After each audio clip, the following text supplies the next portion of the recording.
Phillies say enough of shortstop roulette. Rookie Kevin Stocker is here and set to make his debut. The 1993 All-Star starters have been announced, a well-deserved honor for front-running Phillies. We'll meet a man surprised to be left at the vet this weekend past, and the man who managed Jackie Robinson's debut in Dodger Blue. That and more next on Phillies Pregame.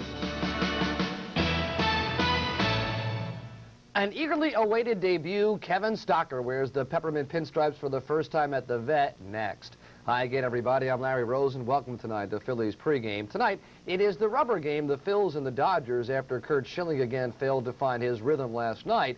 The would-be ace, Mr. Consistency, Terry Mulholland, takes the ball tonight.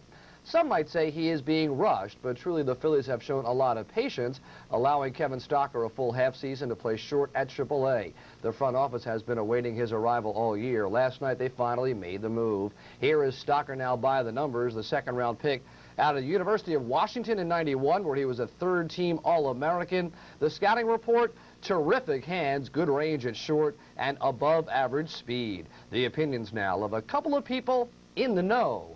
You know, one of the things you worry about when you bring a young player up at this time of year in a pennant race is how he's going to handle the situation emotionally. And we've seen some players that have had rough times and couldn't handle the fans in this town. I mean, the fans are very good fans, but they're very knowledgeable fans. But if you start performing poorly, they're going to get on you. I mean, poor Juan Bell was run out of town, and he's playing well with Milwaukee now.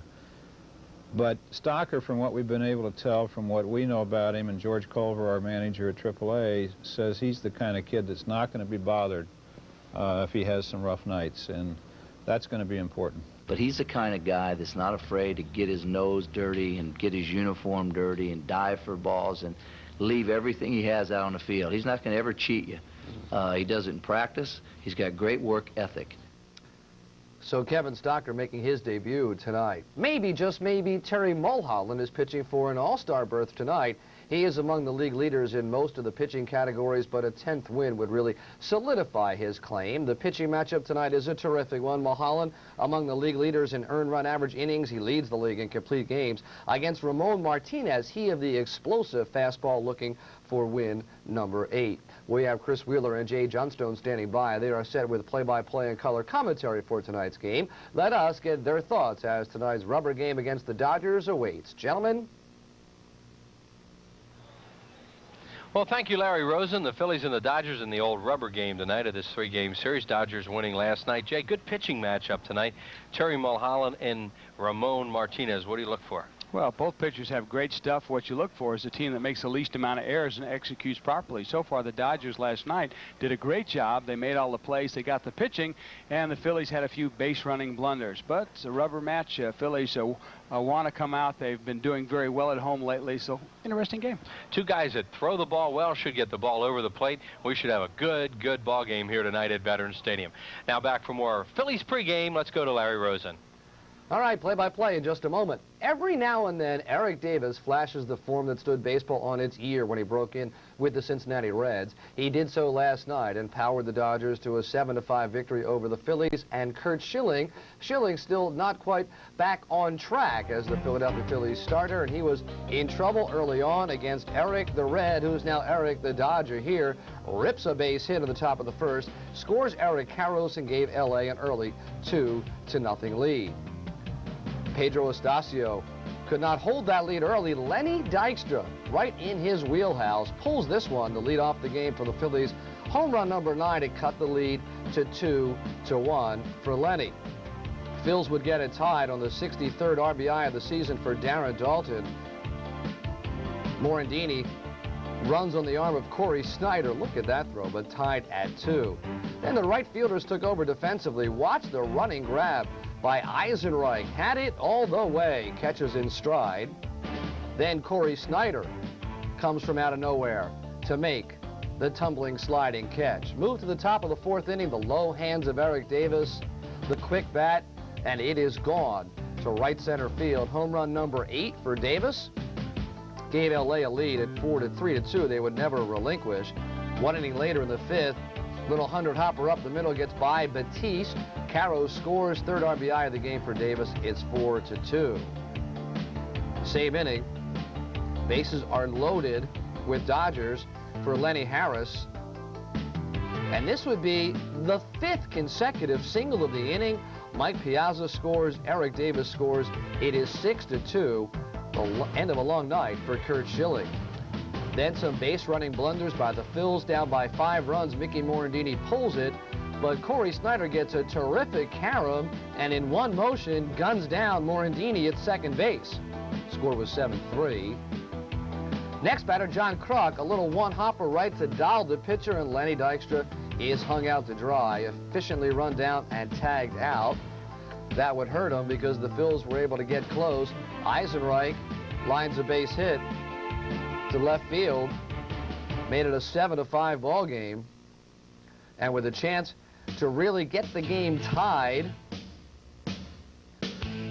Kruk strikes out. Jim Gott does the work. Phils lose by a score of 7-5. So on the summary, Phils losers 7-5. Astacio his 7th win. Schilling now 8-5 has lost his last 4 decisions. Gott with 15 saves, and Davis 3 for 5. The lead now only 6 games as St. Louis continues to win. They're 16 games over 500, trailing the Phillies. Montreal just 3 over 500. The starters for the Major League All-Star game, which will be played next Tuesday in Baltimore, have indeed now been released. The popularity contest has put some familiar faces back in the show, and the Phillies are represented the way a first-place club should be. Darren Daulton, a first-time starter for the National League All-Stars. Also the familiar faces up the middle, Ozzie Smith, Ryan Sandberg, your starting cast for the 93 National Leaguers. The American League, again, the familiar faces of Ripken et al. He'll get the start on the home turf at New Memorial Stadium, Camden Yards. The Philadelphia Phillies, represented in the past with starters like Lenny Dykstra in 1990. Mike Schmidt, 4 out of 5 years, didn't go in 85. 3 starters in 81 and 82, 4 in 79, and 2 back in the first All-Star game in 1933. And stay with us, a man who simply switched lockers this weekend, but totally changed his life. We will meet Roger Mason, new Philadelphia Philly, next on Phillies Pregame. Phillies Pregame is brought to you by your Quality Plus Ford dealer. Get great deals on 5 of the 10 best-selling cars and trucks in America during the Great American Ford Sales Event at your Quality Plus Ford dealer. And by Sundance Light. Sundance brings you sparkling water, real fruit juice, and less than 10 calories per serving. In Sundance Light, real taste, real refreshment, real light. Yeah, how far away do you think I can get in 72 hours?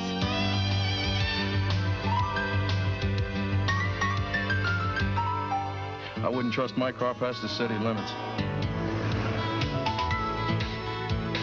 For the way you travel today more than ever, the smart money is on budget. Ask for budget smart rates for great prices on cars that won't crack your style, all with unlimited mileage. The smart money is on budget. A new look Ranger is now at your Quality Plus Ford dealer. No other truck is built for tough. Ford Ranger, the #1 compact pickup for 6 straight years, has a slick new look inside and out. No wonder Ranger is 93 compact pickup of the year. It'll set you free. The hottest new look Ranger Splash just got in town. Hurry, lease a well-equipped 93 Ford Ranger for just $199 per month for 24 months. Now at your Quality Plus Ford dealer. You better hit the ground running in a new Ford truck. Hey, hey. To soar with eagles, be the best. To win the industry's highest awards for quality, commit to excellence. Provide superior quality products and have the strength to offer them at more than 12,500 locations nationwide. More than any other major brand. Discover for yourself the difference quality can make. Fly with the new superpower. We have a terrific pitching matchup again tonight. Terry Mulholland faces Ramon Martinez and the Los Angeles Dodgers coming up next. A simple walk up the runway beneath Veterans Stadium has changed the life of veteran reliever Roger Mason. From the macabre scene in San Diego, Mason is now a setup man for the first-place Phillies, and as you might imagine, the developments of the past week has thrown his life into a bit of a disarray. It is a scene that can only happen in Major League Baseball. One night, you're a Padre pitching against the first-place Philadelphia Phillies. The next day, you are one of them, wearing the Phillies red, suddenly a member of the first-place ball club. Not just another day in the life of pitcher Roger Mason. That was real strange. I know other guys have done it. I just never thought I'd be one of the ones doing it. And then to pitch against the guys I was just talking with, as teammates, a few hours before, that was real strange. Roger Mason has been a professional baseball player since 1981. The Phillies, his 5th Major League team. You might think that leaving the woeful Padres would be a blessing, but there's more to the story. Well, to tell you the truth, it was really difficult. I wasn't there that long, but it made some really, really good friendships. We had some guys, there were 6 of us that were getting together every day on the road for Bible studies and stuff, and leaving those guys was real tough. Obviously, it made it easier coming over here to Philadelphia, where, they've got a great thing going, and, hopefully we'll be able to continue that the rest of the year. Mason has been on a contender before, beginning his career with the '84 world champion Tigers, but he really emerged the last 2 seasons on the divisional winning Pittsburgh Pirates. He was part of Jim Leyland's bullpen by committee, occasionally closing, usually though in the setup role. If he looks closely, he sees similarities between those teams and the '93 Phillies. Well, personality-wise, I think they're really different. Where they are similar, though, is the way they play the game. One thing you notice with this team is they never give up. If this team is behind, they're not beaten until the final out. And I think that was one thing that is real similar with the Pittsburgh teams. We had, quite a few come from behind wins, wins in the 9th inning, and you have to have that if you're going to have a good season. So now he tries to become part of this good season in Philadelphia. Again, he will move his family and try to be comfortable, to just fit in. It helps to have a professional, philosophical approach. I guess it becomes easier the longer you've been around, but I don't think it ever becomes real easy. But I know most of the guys over here, maybe not personally yet, but having played against them for the last couple of years, so just having familiar faces does make it easier. Here's the career of the oft-traveled Mason. He's been in pennant races before. His first Major League victory was clinching a tie for the Eastern title for the '84 Tigers. Had a save in postseason in 1991 in a pennant race in Philadelphia right now. And stay with us in a moment. We will check out those St. Louis Cardinals. That and the rest of the Tuesday night story is next. First, though, here's a look at tonight in the Big Show.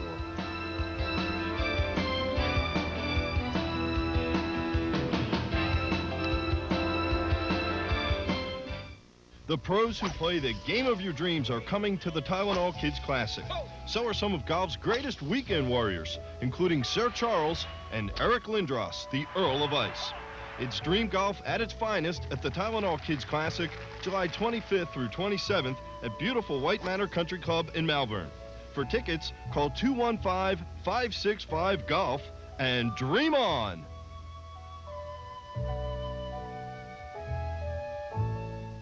Sundance, made with pure fruit juice and sparkling water. No sugar added. With Sundance, great taste comes in colors, and so does great family refreshment. Major League Baseball Home Video presents baseball's funniest bloopers. Hey fans, you'll be bowled over by this highly revealing romp. Then we'll sprinkle in some bite-sized fun, just enough to tickle your funny bone. Now, if you want to sink your teeth into baseball's funniest bloopers, just call this number and order. Baseball's funniest bloopers is 35 minutes of laughter and a whole lot of Major League mess-ups. So pick one up today. If you're a rookie squirt, ask for help. Ouch! If you're a Major League squirt, grab a pen and paper. Any paper.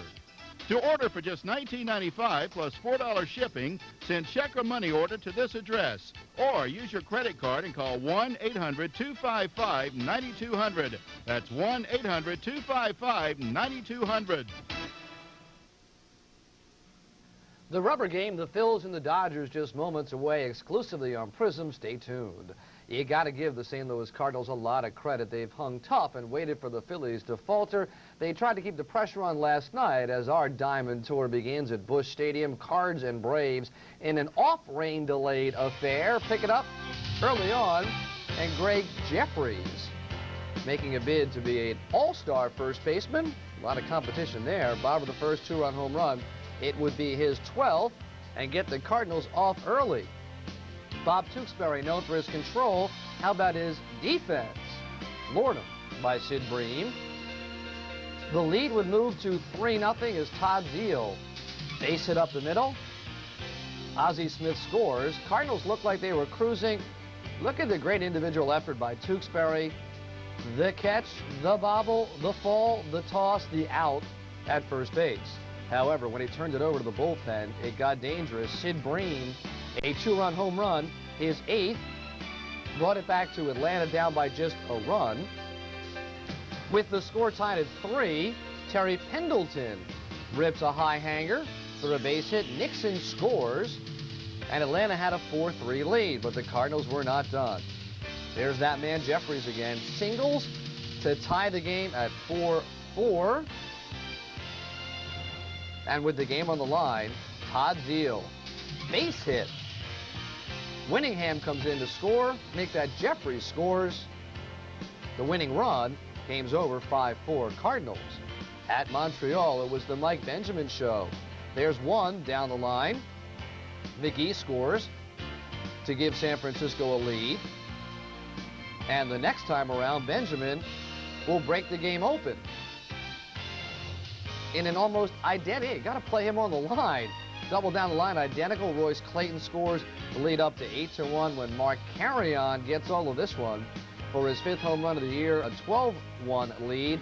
Giants go on to win it by a score of 13-5. Pittsburgh and Houston. Pete Harnisch facing Jeff King. Top of the second, and he golfs this one. Home run number 6 on the year, a 2-1 lead for Pittsburgh. Don Slug might be a backup in the All-Star game. Home run number 7. Tied the game at 2-2. It was 4-3 in the 6th inning when Slaught rips a base hit. Here comes Jeff King to score 5 Bucks. And when Kevin Young gets one over third off Brian Williams, Clark and Slaught both come in to score. Pirates took a 7-3 lead. They hold on to win it by a score of 10-3. The expansion derby at Colorado, Andres Galarraga, he knew it too. Home run number 12 on the year. 63 RBIs to tie Darren Dalton for second. 2 on Rockies at that point. Gary Sheffield, the newest Marlin, from his knees, throw him out. Bob of the 7th score was tied at 3. Chris Jones, who's popping up in the highlights packages night after night, scores Darryl Boston, 4-3 Rockies lead. And that legendary Dante Bichette. Home run number 10, RBI number 48, 6-3 Rockies. On the home run, they go on to win it 8-3. So, to the scoreboard, St. Louis gains the game on Philadelphia. San Francisco now the best record in baseball. Pittsburgh all over Houston. Colorado wins the Expansion Bowl. Philadelphia area native Jamie Moyer now had a complete game 4-hitter for Baltimore. Strikes out Mike McFarland. Got all the offense he needed, courtesy of Mark McLemore. This will be a double down the line. Pair of runners will score to give them a 5-0 lead. Baltimore would win it by a score of 8-0. Chicago, Toronto, Dave Stewart back on track. 5 hits, no runs through 6 innings. Strike out Joey Cora. And the offense there provided by Paul Molitor, who still looks weird to me in a Blue Jays uniform. 2-run scoring single. Pat Borders scores. Devon White is right behind him. They go on to win it by a score of 5-1. The American League scoreboard looks like that. Baltimore gets the shutout, and Toronto defeats Chicago. And stay with us. We all know that Jackie Robinson and the Brooklyn Dodgers broke the color barrier. But who was his first manager? It is a name from Dodger lore. We will meet him coming up next on Phillies Pregame. Ford dealers know some problems can't be diagnosed in the shop, so they have a unique traveling companion, the Portable Vehicle Analyzer. It records engine data in ways no human eyes and ears can. Then it tells us what's wrong, so it can be serviced right the first time. Quality care. where the quality continues. With 5 of the top 10 selling cars and trucks in America, quality care and service can only be found at your Quality Plus Ford dealer.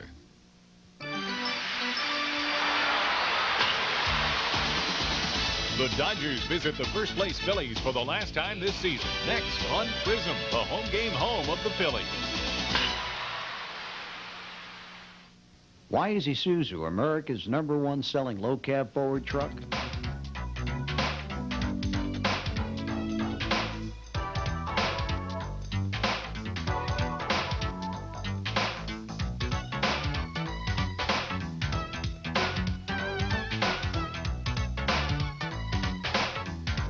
With over 150 vocational applications. O'Connor Truck Sales, the #1 Isuzu dealer in the tri-state area. A fabulous Jules Jurgensen watch. Jules Jurgensen, creator of fine timepieces since 1740 and winner of 32 international awards. Jules Jurgensen, the ultimate fine watch. The butterflies must be churning right now in the belly of Kevin Stocker, the rookie shortstop set to make his debut as a Philadelphia Philly in a couple of moments. Managing. Part father confessor, part strategist, part public relations man. When Jackie Robinson broke the color barrier as a Brooklyn Dodger, imagine the pressure on the manager, a man by the name of Clyde Sukeforth. Turning back to 1947 and baseball's historic season. Jackie Robinson, as every fan knows by now, became the first black player in the major leagues. It's common knowledge, too, that Dodger president Branch Rickey was the man behind Robinson's historic promotion. But there's more to this story, and it involves a little-known coach by the name of Clyde Sukeforth. It was Sukeforth who first scouted Jackie Robinson for the Dodgers. Mr. Rickey called me in. He said, I want you to go to Chicago Friday night. The Kansas City Monarchs will be playing at Comiskey Park. And I want you to see this fellow Robinson. After I'd seen him play a little, I thought it was just a question of time. And I felt sure that he could handle the abuse and all the handicaps. Rickey agreed and purchased Robinson's contract from the minor league Montreal Royals. That alone would secure Sukeforth's place in history. But in Brooklyn, the troubles of Dodger manager Leo DeRocher came to a head when he was given a 1-year suspension, 1 week before the start of the season. Before the news got out, the Dodgers conferred. We have a meeting. We don't know what it's all about. We figured maybe they made a big trade and gotten a few ball players. We didn't know Leo was suspended, and he said, Chandler has just suspended Leo for a year, and he points to me and he said, you're the manager. And I almost fainted, but... Sukeforth couldn't have been more surprised. He was only a temporary replacement, but here he was, managing the Brooklyn Dodgers on the most historic opening day of all time. A week earlier, he felt proud that his scouting helped bring Robinson to the majors, but now suddenly he was in the forefront of the pivotal event. This is no ordinary game. I mean, this is something different because of the presence of Robinson. I realized that at the time.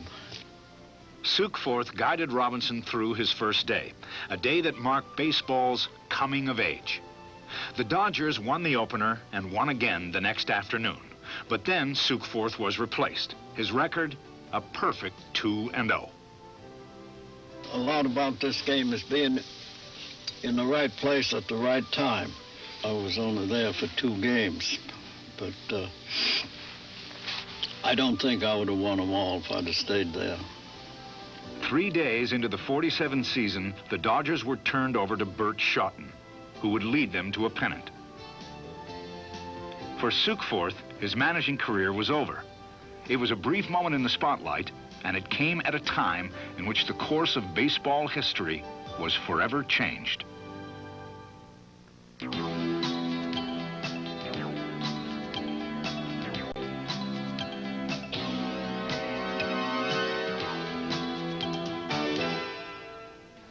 The Dodgers have been filled with first-year wonders, Jackie Robinson, Don Newcomb, Joe Black, one of the first of the modern relief pitchers, and Jim Gilliam, a terrific third baseman. Frank Howard, who would have been a Hall of Famer if the club stayed at Ebbets Field, a one-time Philly named Ted Sizemore, Rick Sutcliffe, the first of 4 consecutive seasons that they had Rookies of the Year. The latest, Eric Karros and perhaps Mike Piazza will be the Rookie of the Year in 1993. But first, they've got to get through the Philadelphia Phillies. It is the rubber game of the 3-game series, the Phils and the Dodgers, and a terrific pitching matchup we've been looking forward to through the week. Terry Mulholland versus Ramon Martinez. The pitching matchup brought to you by the Marty Sussman organization, who will beat any advertised price on a Honda, Oldsmobile, Mazda, BMW, Acura, or Lincoln Mercury. Buy or lease a car from Marty Sussman. We'll send you and a friend to a Phillies game.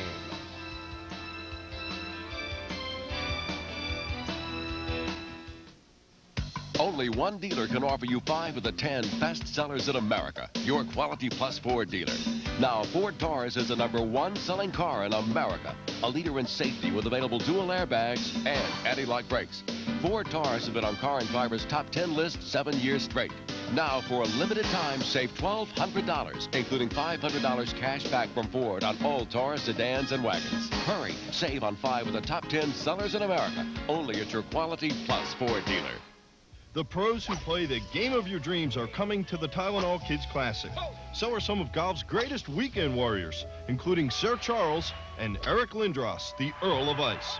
It's dream golf at its finest at the Tylenol Kids Classic, July 25th through 27th at beautiful White Manor Country Club in Malvern. For tickets, call 215-565-GOLF and dream on!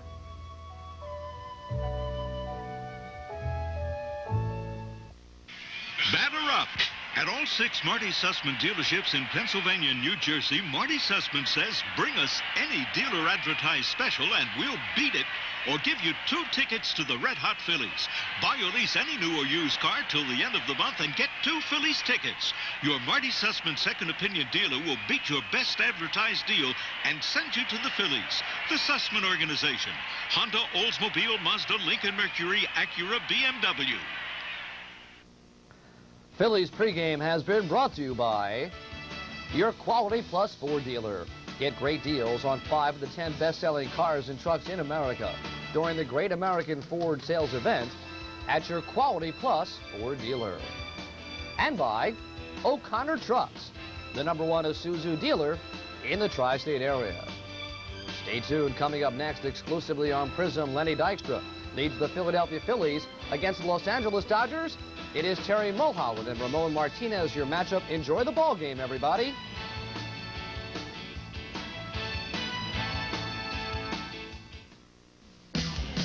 The Great Sports Debate Summer Baseball Spectacular is coming your way July 19th at the Coventry Mall at routes 100 and 724, just south of Route 422 near Puntstown.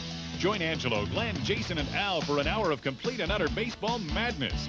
Visit any of the mall's 90 merchants prior to the taping and register for a great grand prize giveaway, a Prism night at the Phillies for 2.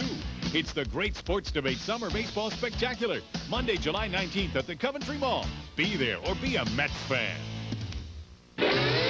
Oh, my God. We're cartoons. I am not a mouse. I'm Helen Nabel. I have 2 beautiful children. Mom? Our parents are trapped in television. Now, they can't go home. They can only switch channels. Where'd he go? Hey, lady, watch out! And every series is a nightmare. That's entertainment. Because Satan is the sponsor. Okay, everybody. Head spins. Very good. Very nice. Well, time to rock and roll. Start me up. You got to start me up. Start me up. Don't miss this comedy from hell. It's party time. It's excellent. That'll save her. Stay tuned. Where have you been? In the summer of '93, only one channel will bring you exciting, fist-pumping, first-place Phillies action. And over 100 star-studded, critically acclaimed, blockbuster, commercial-free movies. Prism. The only channel with exclusive Phillies home games and over 100 movies a month. It's the only place to be in the summer of '93.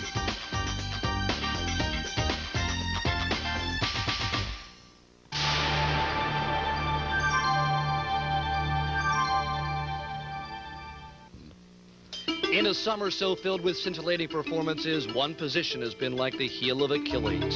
The shortstop, number 6 if you're scoring at home, number 6 if you're auditioning tonight. Bell, Batiste, Duncan, Millette, even Jeff Manso have taken their shot, and all have strained credibility. No one has claimed the position as his own. Tonight, the eagerly anticipated arrival of the hoped-for long-term answer. Kevin Stocker is set to make his Philadelphia Phillies debut next.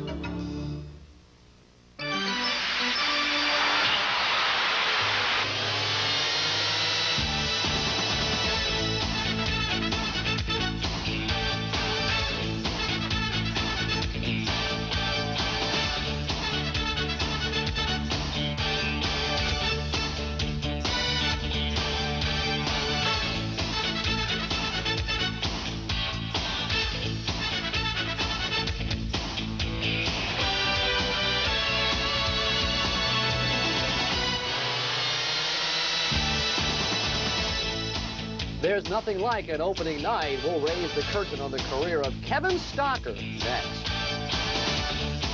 Hi again, everybody. I'm Larry Rosen. Welcome to Phillies Baseball exclusively on Prism. Kevin Stocker has arrived as the Phillies shortstop, and maybe it's about time. No less an authority than 6-time fielding champion Larry Bowa has been singing Stocker's praises since early in spring training. He says the kid can simply play the position. We'll see how Stocker goes tonight in his debut. He'll be playing behind Terry Mulholland, who throws a lot of ground balls. Mulholland, maybe with a 10th win, could get himself an all-star bid against Ramon Martinez, the hard thrower for the Los Angeles Dodgers. And with their thoughts on tonight's game, stand by. We've got Jay Johnstone, Chris Wheeler coming up right after this. Cars, there's something personal in this. I told you he was dangerous. What's it gonna take? Me in a body bag? And anything I seem to do makes it worse. I got a cop who wants my wife. Stay here and lock the door. Do it!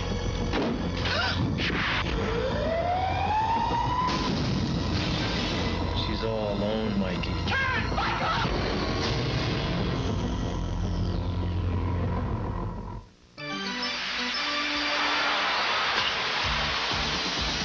The Phillies, the Giants, the best in the East battles the best in the West. Live from the vet Thursday night at 7:30, exclusively on Prism.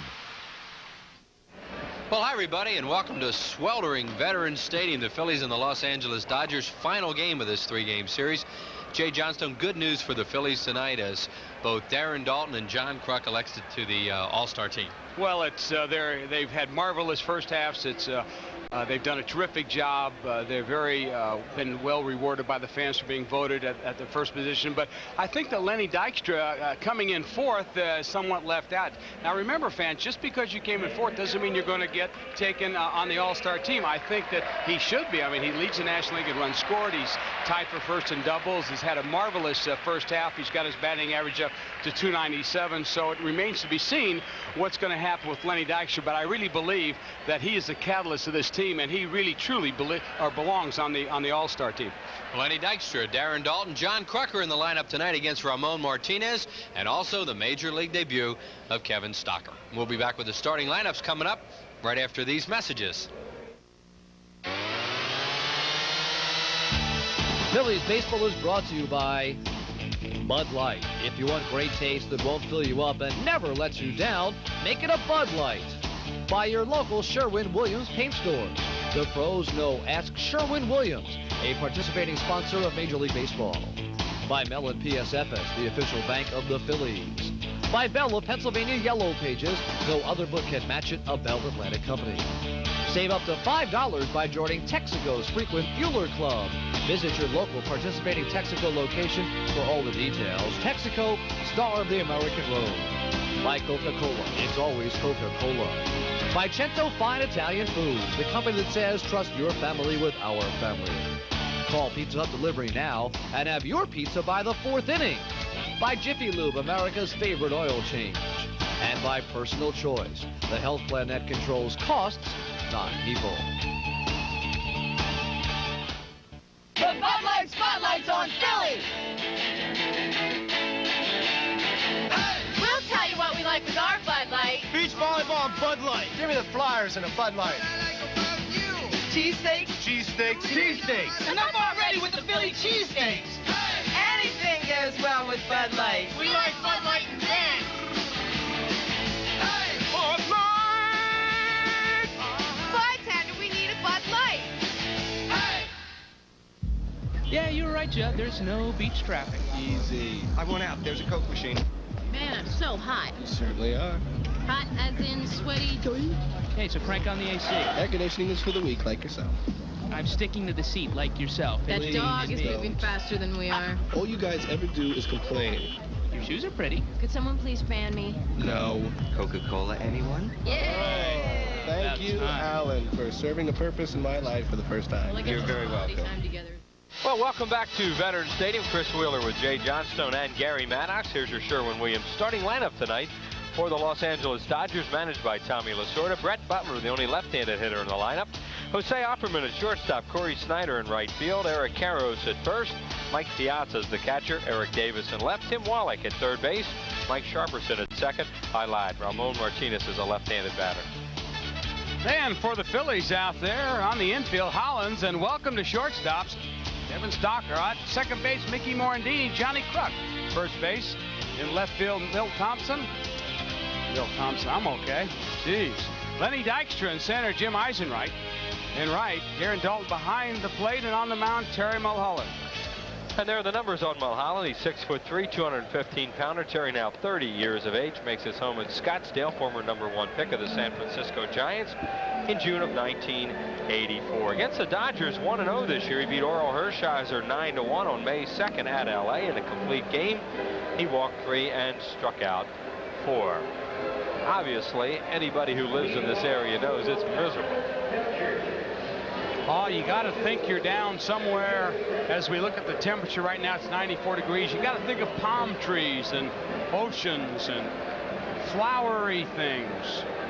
94 degrees at game time as we check out the umpires. Speaking of the flowery veteran Jim things. Quick behind the plate. Jerry Crawford at first, Angel Hernandez at second, and Tom Hallion, the third base umpire. Not a great night to pitch, you wouldn't think. Let's see how the pitchers go. You have 2 good ones tonight in Mulholland and Ramon Martinez. Brett Butler will lead it off. And the first pitch is a fly ball to left field. Thompson positioned perfectly. Makes the play. Left-handed batters hitting just 198 against Mulholland this year. And the only position player batting from the left side of the lineup tonight is Brett Butler.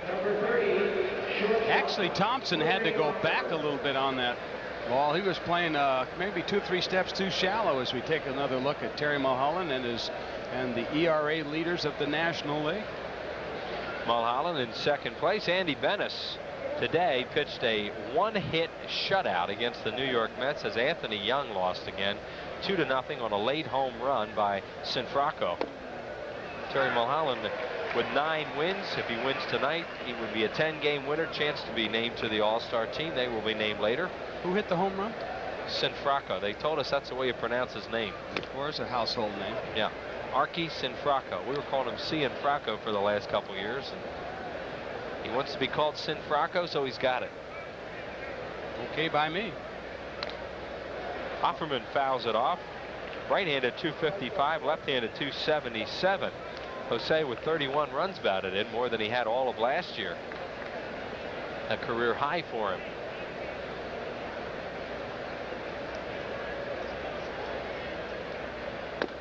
Mulholland comes inside. Lifetime, Terry is 54 and 55 against the Dodgers in 11 games, 6 and 4 with a 2.34 earned run average.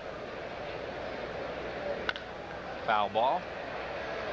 Offerman has really improved his batting average over the last 30-40 games or so. He started out very slow and made a lot of errors. People were worried that he was back in that same old syndrome as he was last year and made over 40.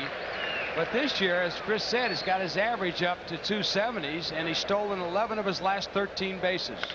Sinker ball beaten in the hole for a base hit to left. So Offerman is a much improved offensive player.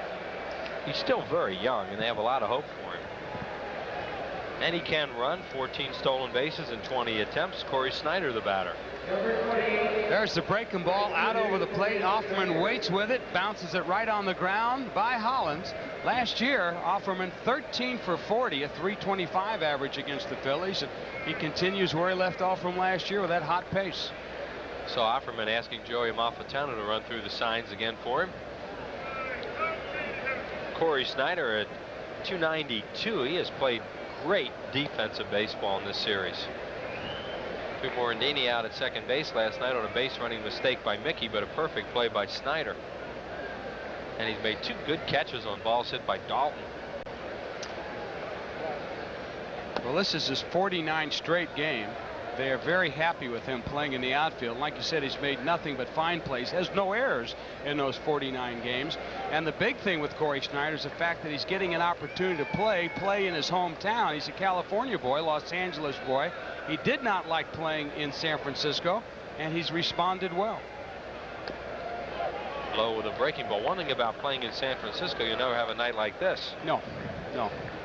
He's moved around quite a bit, as you can see by that graphic. He told me, he said, how would you like to play, Jay, in 2 of the worst cities in the world to play? I said, Cleveland and San Francisco. I said, well, you got your opportunity. What'd you think? He says, I'm sure glad I'm in L.A. 2 balls and no strikes. Step off move by Mulholland, and back in time is Offerman.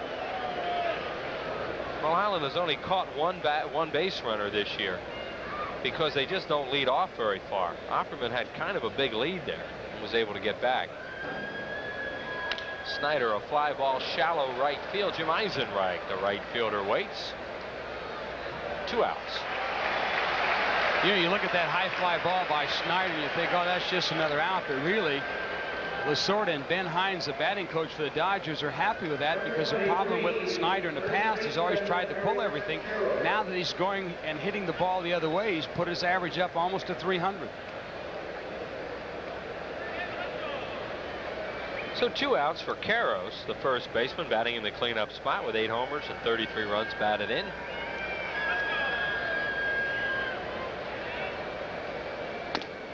Mulholland misses high. Terry in his last outing lost 5-2 to the Padres. First game of that marathon doubleheader here the other night. 5 innings, 5 hits, 3 earned runs, 2 walks and 3 strikeouts. Left after the second rain delay, as Jim Fregosi didn't want to bring him out after that one. So just a 5-inning outing for Mulholland, which is very unusual for him, as Terry pitches a lot of innings.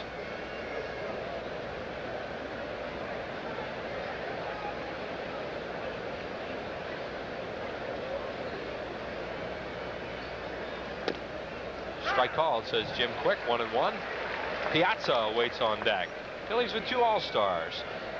Darren Dalton and John Kruk named to the team today. Mike Piazza could be named as one of the extra men. You'll know that in a day or 2. And we'll talk more about rookies being named to the All-Star team, because it doesn't happen that often. Here's the 1-1, and a breaking ball misses high. 2-1. And you know, there's a heck of a chance the Phillies could have an additional 3 players maybe go to that All-Star game. Well, they're hoping Lenny Dykstra will be named, possibly a pitcher. Maybe 2 pitchers. Offerman leads off. Jim Fregosi will be going as a coach. 3-1. Happy birthday tonight to Rob McMahon of Havertown and to Ed Matlock, watching the ball game over in Woodbury, New Jersey.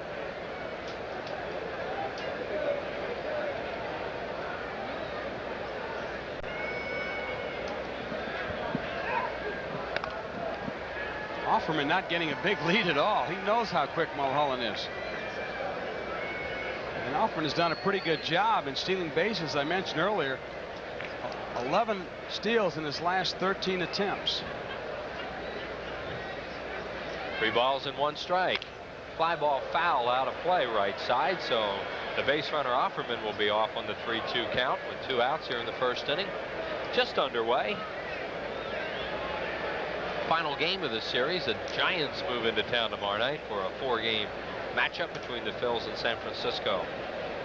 2 first-place teams will collide. Kruk now playing off Offerman at first base. A 3-2 to Karros is fouled away again, out of play.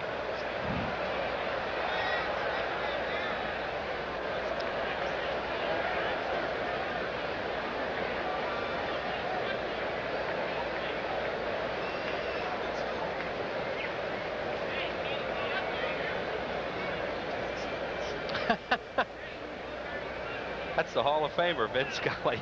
It's hot here tonight. Hollins bobbles, still has time, throws it wild. Kruk gets the hop off the fence, and Offerman will stop at third base. Hollins had time and threw it away. And Kruk is hobbling down there. Hopefully he didn't just twist a knee. He made a funny move to try and get that ball, and he's really hobbling around. See how they scored. Well, Karros hit it right on the button. The second hop as Dave reached for it. He tried to catch it in the webbing of his glove, hit him right in the pocket. It bounced out. He thought he didn't have enough time, and he hurried his throw. As you can see, had plenty of time. Karros very slow. And Kruk, as Chris mentioned, trying to get to that ball quickly so Offerman doesn't score. Might have re-injured that knee a little bit. Error all the way on Hollins. No hit, just scoring an error. So here is Piazza with runners at the corners. And Mulholland gets a breaking ball over for a strike.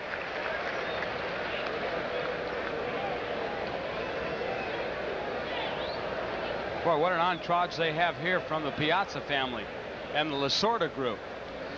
They had to hire a bus to get them all down from Lasorda's restaurant. That's just to bring the food. that was the second bus.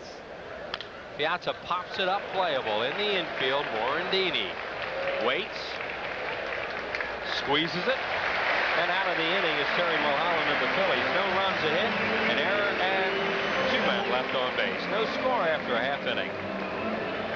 Can Texaco System 3 gasolines help reduce an engine's filthy deposits? You know, it's no illusion. System 3 helps make filthy deposits. What are y'all doing? Ouch!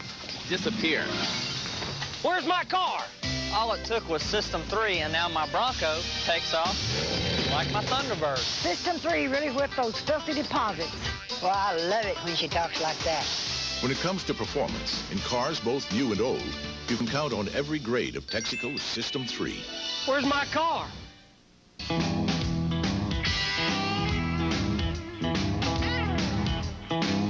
Son of a gun protected. Nothing works better on your car's leather, vinyl, and rubber. It can turn just about anything into a great-looking car. Nice car. What, this pile of junk? Give it the gun with Son of a Gun. Son of a Gun and one-step tire care. Now available at Pep Boys. And here's your Sherwin-Williams starting lineup tonight for the Phillies, managed by Jim Fregosi. Lenny Dykstra in center field. Milt Thompson in left field. John Kruk, the first baseman. Dave Hollins in the cleanup spot at third. Darren Dalton catching. Jim Eisenreich in right field. Mickey Morandini, the second baseman. Kevin Stocker's first major league game. And Terry Mulholland on the mound. And for Tommy Lasagna's Dodgers, Tim Wallach at third. Offerman at short. Sharperson will play second base tonight. Eric Karros at first. Snyder in left, Butler in center, Davis in right. They've switched those guys around. Actually, we have it wrong. Corey Snyder is in right field, Eric Davis in left field. And behind the plate, Mike Piazza, and on the mound, the big, tall, thin left-hander, Ramon Martinez.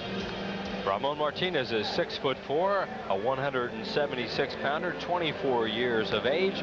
This right-hander from Santo Domingo of the Dominican Republic.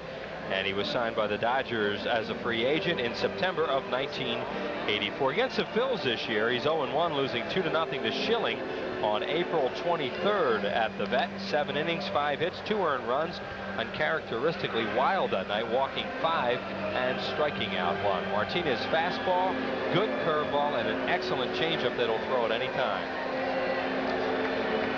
And Lenny Dykstra will lead it off. Dykstra leading the league in runs with 80. And when you say leading the league, he's way out. Bonds behind him by 16 at this point. Lenny also tied for the league lead in doubles with 25.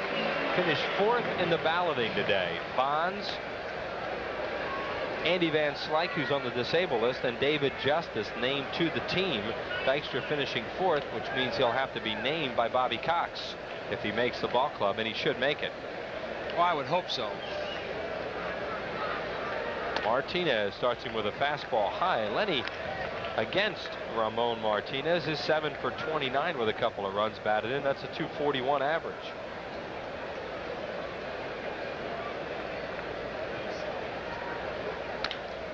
Hard ground ball right at Karros. He grabs it, steps on the bag, and Dykstra's retired for the first out. Happy birthday tonight to Ian Henderson of Elkins Park. And we'd also like to wish a happy birthday to Corliss Hobbs of Philadelphia. She's the assistant supervisor of the hostesses here at Veterans Stadium. One thing you have to do with Ramon Martinez, the Phillies have to make him throw strikes. Martinez has a lot of movement on his pitches. You got to make him throw it over. Kind of wearing a long sleeve shirt tonight. His Ramon Martinez comes down to about his wrist. Not many long sleeve shirts in this ballpark.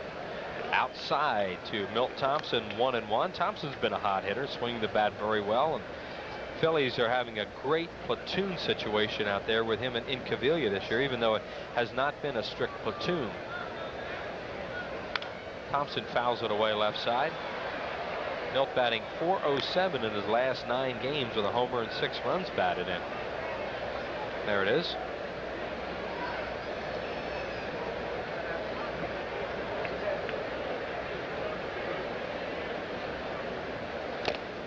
Swing and a foul tip held on to by Piazza. That's a strikeout for Martinez. Martinez has 67 strikeouts now in 108 and 2/3 innings. Good running fastball. You can see right there Thompson swinging right through it.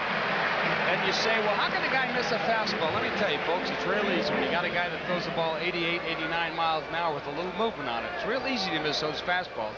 And he put it in a very good spot on the outside part of the plate, just above Thompson's knees.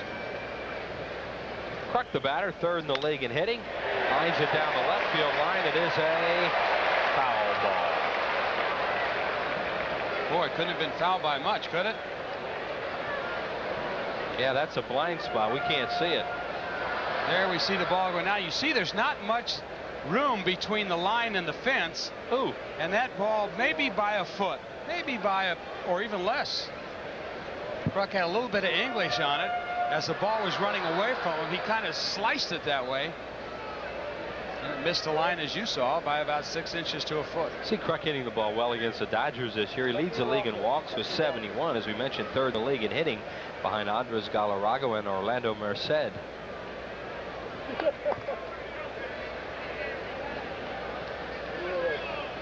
Fastball misses high. It's a very bad name around this Dodger team, Chris. Andres Galarraga.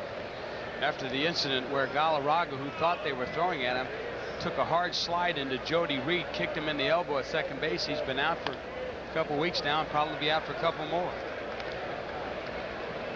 John Kruk making the All-Star team for the 3rd straight year. This is the first time he's been selected as a starter. Only other Phil's first baseman to be elected or named a starter, Pete Rose in '81 and '82. Base hit right field. Might have broken his back. So Kruk is on for the first hit of the ball game for the Phillies. And that'll bring up Dave Hollins. Well, if you can't get a base hit to left, go to right. That's exactly what John Kruk did right here. You can see that stride. He quickly opened up. I guess he felt that Martinez was going to come inside to him. He did. Kruk gets a little line drive. It's Corey Snyder right. Kruk a 2-out base runner for Hollins.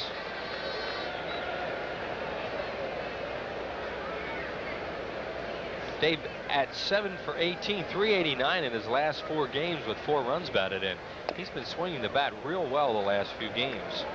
Well, he's almost basically had to play himself back into timing shape, as we want to call it. Physical wise, he was in fine shape, but because of the surgery on his hand, he didn't get a chance to face any of these pitches, and the only way to get yourself and your timing back is to go in there and see him.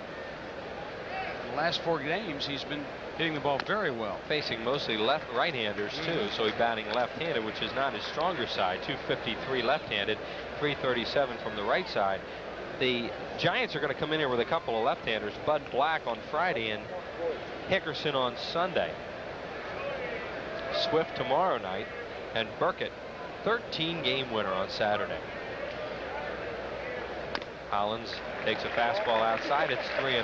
Dalton on deck, and Larry Bowa wants to give Hollins a sign whether or not he's allowed to swing, and now Dave takes a look down there. I would think they would not let him swing here with Dalton on deck. Kruk not in scoring position, and Hollins still not all the way back from the injury. We'll see. 3-0 to Hollins. He takes all the way, and it's over for a strike. Well, you know, some guys like to hit 3-0. Other guys don't. Other guys want to take a strike. They don't feel comfortable swinging at a 3-0 pitch, they feel sometimes they overswing. But there are certain hitters that you get the count 3-0, they can't wait to get a hack at a pitcher because they know they're going to get a good swing if the ball's in the strike zone. Fouled it straight back over the screen, so the count full at 3-2 with 2 outs.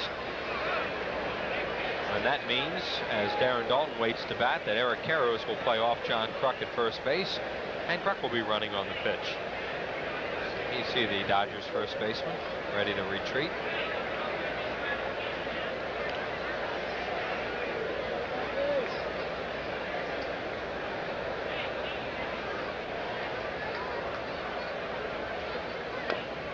Oh, he just missed outside. Hollins with a good eye draws a walk. Walk number 1 issued by Martinez. Phillies way out in front, leading the league in walks. Look at this pitch. Martinez tries to paint the outside corner. Ball just does run a little bit low, and Hollins, with a great eye for a young player, picks up his 41st walk on the year. Phillies with 348 walks. No other club has reached 300 in the league. All-star catcher Darren Daulton selected to the club today, and richly deserved by Dutch. Last time the Phillies had a starting catcher elected to the All-Star team was Andy Semenuk in 1949. Fouled straight back. Now, for those of you saying, didn't Bob Boone start the All-Star game in '79? Yes, he did start the All-Star game. However, Ted Simmons was elected that year, was injured, could not play, and Boone started that game. Do you see the numbers? Yes, he just ran away with it, and rightly so. No balls and 1 strike on Daulton. A .292 lifetime hitter against Martinez with a homer and 2 runs batted in. Fouled away left side off a changeup. Martinez does have a good change. It's kind of tough to look for because he'll pitch that ball, he'll throw that change right off his fastball. It's the same motion, and a lot of times a batter will gear up to that fastball. You get your timing looking for something hard, and then the pitcher pulls a string on it. You're either way out in front, or your timing is so messed up you can't hit the ball hard. And he's ahead of Daulton now, 0-2. 2 on and 2 outs in the first inning. Fastball runs away from him, 1-2. Eisenreich in the on-deck circle. Happy 60th birthday tonight as we look at Jim to Wilner Yoder. Wilner Yoder, happy birthday, number 60.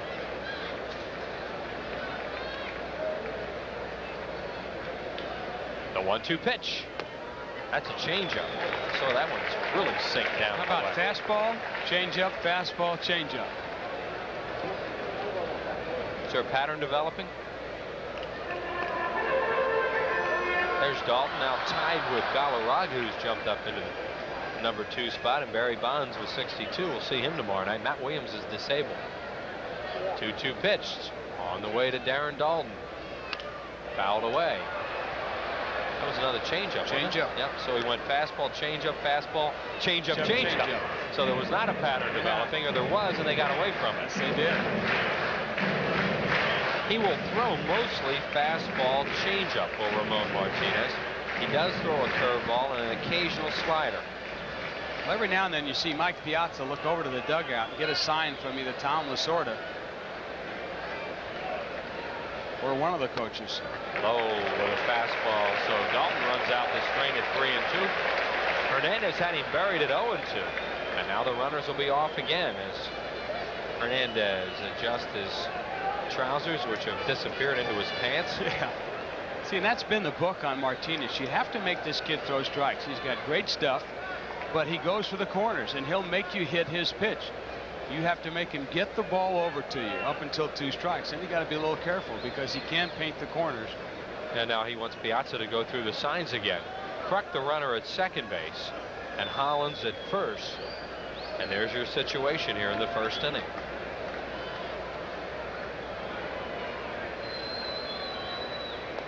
Changeup, bounced it up there, and it'll be ball 4. The runners just move up.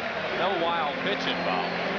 Just ball 4, a walk. So the Phillies have them loaded for Eisenreich on a 2-out single and 2 walks. Wow, that's a strange pitch, 3-2, isn't it? Change. Straight change right off the plate.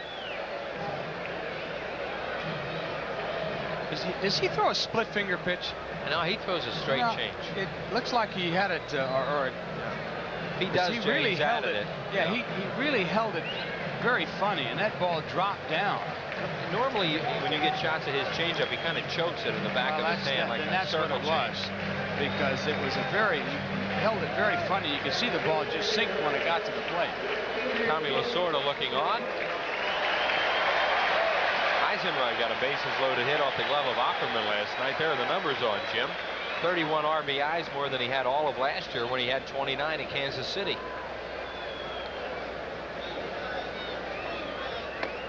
Strike called. Both pitchers in some first inning trouble. Mulholland got out of a first and third 2 outs.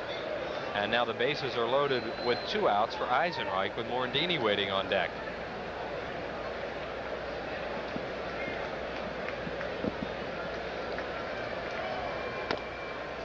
Side with a fastball, 1-1. Eisenreich a grand slam home run this year at Montreal as the Trucks right with it. He also hit another grand slam in the American League, believe it or not, off Randy Johnson. That nasty left hand. Wow. Here's the 1-1 to Jim. Fouled away left side, so Martinez is ahead of him. You know what surprised me is Martinez did not at one time come in against Dalton. Everything away, changeup. He's another one, much like Estacio. Last night, the reports on him, he hardly ever comes inside on anybody.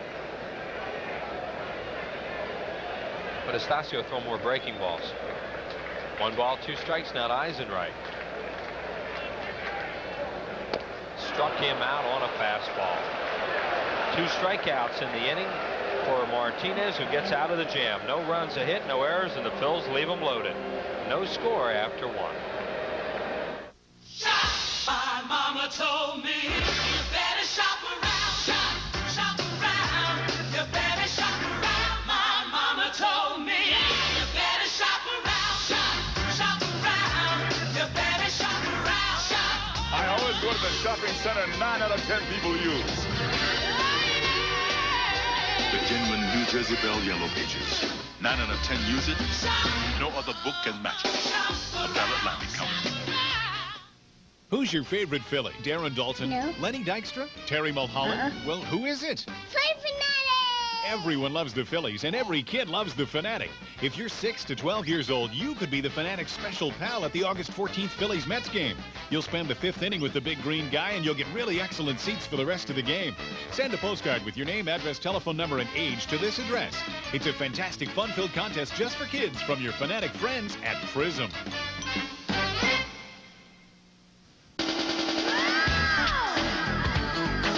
The Phillies try to feast on the East when they shuffle the cards Tuesday, July 27th and Wednesday, July 28th at 7:35. And Thursday, July 29th, 12:35 for a business person special. Then the Pirates walk the plank Friday, July 30th at 7:35. Saturday, July 31st at 7:05. And Nostalgia Day Sunday, August 1st at 1:35 when everyone gets a free poster. Call 463-1000. Do you like Italian food products? Well, if you do, you got to try Cento, because they have an excellent reputation for quality Italian food, such as roasted peppers, vinegar, 100% pure olive oil, corn oil, ripe olives, marinated mushrooms. I mean, you name it, they got it. Over 100 fine Italian food products in your local grocery store.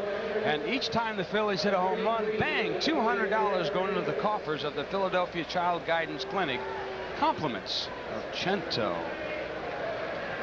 Eric Davis, the batter, off a 3-hit game last night, and Mulholland bounces one up there. It'll be Eric Davis, Tim Wallach, Mike Sharperson to bat here against Mulholland in the second. Happy birthday tonight to Bruce Bralow, or Bralow, B-R-A-L-O-W. Got a nice note sent to Harry Callis, which he gave to us, from his wife Donna and his 2 children, saying that that would be something he always wanted, was to be wished happy birthday on the air. Well, happy birthday to you, Bruce. Hope you're enjoying the ball game, and your family wrote a real nice letter in your behalf. Nice. That was nice. Davis coming off a cortisone shot in his left hand, where he had the operation last year. Got 3 hits last night. Felt pretty good. Today he feels pretty good. Hit the ball well in batting practice, as this pitch is a strike. had some problems overstriding early in the year, has been working with the Dodger batting coach Ben Hines, and what he's done is he's cut down his stride, and since then has brought his average up as he swings through this pitch by Mulholland, and Terry picks up his first strikeout on the day. Mulholland with a good breaking ball got Davis to chase it. Eric will swing right over it. Ooh, he did. As Jay said, strikeout number 1. Here's Wallach at 216. Another look.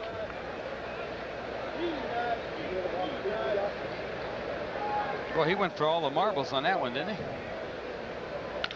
Wallach to right field off the end of the bat. A long run, Eisenreich, and Jim is there. The second out of the inning. And I'll bring up Sharperson, who's been troubled with a hamstring problem and was kind of iffy for tonight. They didn't want to play Harris because of Mulholland's effectiveness against left-handed batters, so they have Sharperson in there. Well, the Dodger trainer Bill Buhner was out with Sharperson earlier and checking him out as he ran a little bit, and they determined that he was okay, and Mike wanted to play, and of course Lasorda and Ferguson wanted to put him in the lineup, but they had to check that leg, and I guess it's okay. Hitting at just 167 in limited action this year as Jody Reed has taken over the second base position. Wallach's at third as we look at Mulholland's pitch total. As usual, Mulholland doing with just a few pitches. You know, it's kind of tough a little bit on Sharperson this year because last year he was the only representative that the Dodgers had on the All-Star team. And this year he's been regulated to kind of backup duty. High with a breaking ball. 2-1. 2 outs and nobody on base. Ramon Martinez waits on deck.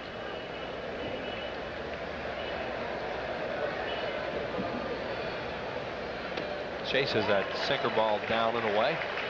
And it's 2-2. That's a pitch Mulholland added in spring training this year that has helped him so much. Gives him a pitch to really go away from right-handed batters and then come back inside when he wants.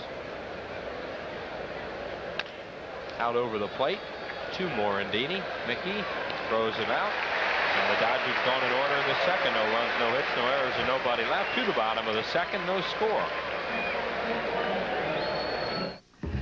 Any professional painter will tell you that if you want results like these, you got to know the tricks of the trade.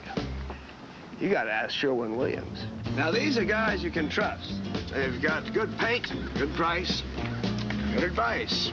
Guaranteed. Want to know something? I didn't paint this house. The guy that lives there did. Hey, fella, nice job. This guy knows what the pros know. Ask Sherwin-Williams. Here is my most recent work. Frank Dante has the talent to set the art world on fire. But when his brother lands on the bad side of the mob... Alfie wants his stuff back, or the cash. Frank turns from the fine art of painting to the fine art of stealing. This canvas is superb. You're getting to be quite a pro at this, Mr. Dante. And soon, Frank will discover... Frank, is everything okay? ...that in this world, once you're in, there's no way out. Canvas. Loosen your tie, take off your coat, roll up your sleeves. It's a business person special, Thursday, July 29th at 12:35. Compliments of Mellon BSFS. Go ahead. You deserve a break. Call 463-1000. Hey, Sunday, July 11th at 1:35 when the Phillies take on the front-running Giants from that other division. It's that brand new exciting item for all children 14 and under. You see it right there on your jersey, a red mesh jersey day. It looks like the Phillies batting practice jerseys. This is a great gift, compliments of Modell Sporting Goods. You can call that number right on your screen, 463-1000 for Sunday, July 11th, batting practice mesh jersey day. And Mickey Morandini, the batter, followed by Kevin Stocker, who will have his first major league at bat. And then Terry Mulholland. Phillies had him loaded in the first inning, and Eisenreich struck out with the bases loaded to end it. Morandini takes it high from Martinez, ball 1. Mickey, 364 lifetime with 3 runs batted in off Martinez. Outside 2-0. Martinez really lucky to get out of that first inning. He had control problems. Walked 2, but he did strike out 2, including the key batter of the inning. Phillies had the bases loaded with 2 outs. And he misses outside, 3-0. Nothing like trying to put yourself in a hole with the leadoff batter.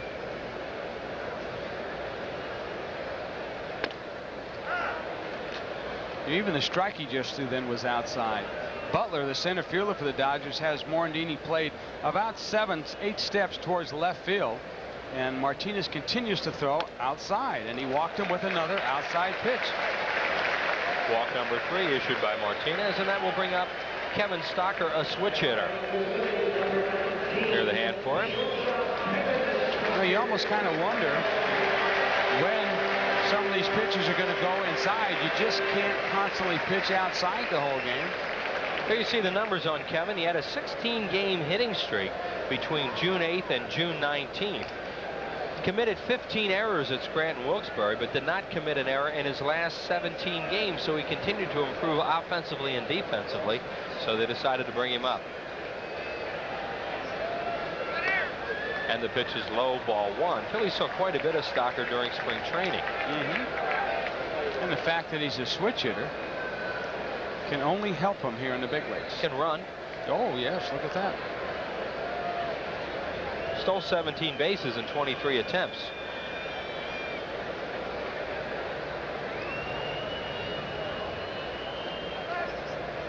What was it like your first major league at bat? I mean, what'd you feel like standing up there? Scared. Scared and excited and just chomping at the bit to, you know, to be in the big leagues, but just to walk out on that. I tell you, the biggest thrill I had was walking onto the field at Yankee Stadium in my first year. Stocker, a good eye, takes it high, and the count 2-0. Stocker is 23 years of age. Phil's number 2 pick in the June 1991 draft from Spokane, Washington. He was an All-American at the University of Washington. Gee, Ashburn's got sweaters older than that. A lot of things older than that. And pipes. 2-0 to Stocker.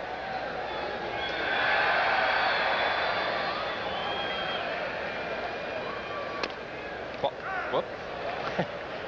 Strike 1, 2-1. I can remember my first at bat as we look at the Brain Trust to have put this team together. There's Lee Thomas on the left. That's Mike Arbuckle, the other gentleman up there, is the Phillies scouting director. My first at bat here at Veterans Stadium, and I walked with bases loaded. So it didn't count. Yeah, but you got that ribby. Yes, I got a ruby, but came right up from Toledo. Yeah, we heard about you before you got here. Paul Owens had made a deal. He said, I have to make a deal. I want you to go to Toledo and stay there. I'll get you to the big leagues as quick as I can. I just got to make a roster move. Took him about 6 weeks, but he finally made it. Way high and outside, and Stocker runs a 3-1 count. And here comes Ron Peronowski. He knows that Martinez is lucky not to have given up anything yet. So he's going to come out and have a chat with him. Well, folks, you know, if you've ever heard about us talking about the Phillies Dream Week, you got to go, because the first week is gone. And this is a great time to go down to Florida and play with the pros in Clearwater right in February when it's snowy and cold and rainy and crummy up here. Just imagine Lazinski, Taylor, Takovi, Bower, and Wheeler for a full week down in Clearwater. But you know the best part? It's being housed on the beach in Clearwater. What a gorgeous place. Call that number you saw on the screen. If you didn't see it, it's 938-1200. Norman Amster is waiting with bated breath by the phone for it. We will see you at Dream Week, and the second week is filling up rapidly. Isn't that a great time? It's a ball. My first time was last year, and I loved it. Can't wait to go back. Outside ball for one. And the bat by Kevin Stocker. You said he got to be really nervous, and he didn't chase anything. He just stood there and took the walk, and now Mulholland have a chance to bunt 2 good base runners over. Terry Mulholland has 5 sacrifices on the year. He's an .077 batter. 4 walks for Martinez. Well, that was very nice to see. As you mentioned, Chris, when you come up there your first time, you are a little nervous. You have a chance to, you have that tendency to be impetuous, let's say, and maybe on a pitch that's somewhat close, you're going to take a bad swing. But Stocker showed some pretty good poise and not swinging any of those pitches just out of the strike zone. We'll have a tough time with that center field camera. Bernie's out there with the fanatic. Oh, gee. Mulholland around the bunt, of course, bunts it to Karros. Good bunt. Karros looks at third, goes to first. Mulholland gets his 6th sacrifice of the year, and they're runners at second and third with 1 out. Wow, Carroll's had a shot at third base. He couldn't get the ball out of his glove because the ball, it was a good bunt, but Carroll's quickly came in. You can see the bunt laid down by Mulholland. He bunted it to first base. It was a hard bunt. You can see he had a chance, but then he had a little trouble gripping the ball and decided to get the sure out. Phillies pick up a little bit of a break on that one. And that'll bring up Dykstra. They're going to play the infield backer of the Dodgers. Up at third is Wallach. And playing behind the bag, well, he's going back now as Caro. So the only fielder up is the third baseman, Wallach. Dykstra with a chance to pick up a run batted in. Lenny has 24 on the year. Martinez's pitch is high and outside. The on-deck batter is Thompson. Martinez walked 6 in his last outing in 7 innings, and not a good ball strikeout ratio, or walk strikeout ratio for him this year. 54 walks, 66 strikeouts.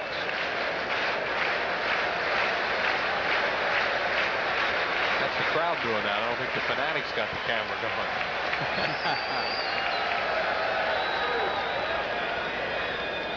And Dykstra tires of waiting, steps out. He's ahead to count 1-0.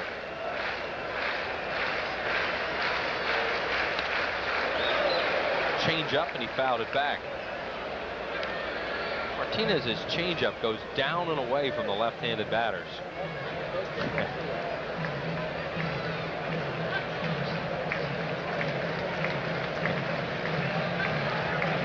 Got to feel great in that suit tonight, huh? Oh, I bet. My goodness. Let's say maybe he could put a little video together. A new weight loss guy up there. Fouled away. Buy a Fanatic suit, wear around during that part of the day, and lose about 10 pounds. Dykstra, it's well over 320 against right-handed pitchers. Only about 250 against left-handers. So here's an opportunity with runners in scoring position in that 325 mark that he carries against right-hand pitchers to give the Phillies a lead here. Butler's moved in a few steps. Davis did not and left. A lot of times you'll move the fielder in on the hitter's offside when he's down in the count. 2 balls and 2 strikes on a whistling fastball by Martinez. Mickey Morandini at third base. Kevin Stocker at second. 1 out here in the second. No score.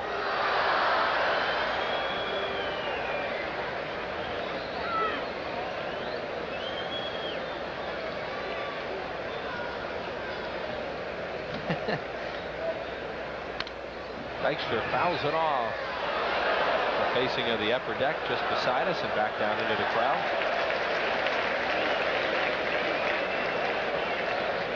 We're having a little trouble with that center field camera. If you're feeling a little seasick at home, that's because the Fanatic is out there giving Bernie a hard time.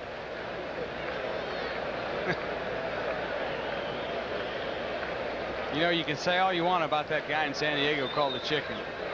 Well, nobody can match wits with David Raymond. He does the best job I've ever seen. There's the camera going up and down again. Dykstra strikes out. Chased the ball out of the strike zone, so Martinez gets another strikeout when he needs it. 2 down. You don't see that very often. Dykstra in the top 10 of hardest guys to strike out in the National League, 1 every 14 plus at bats. And this pitch just ran wide away from him outside the strike zone, and Lenny went after it.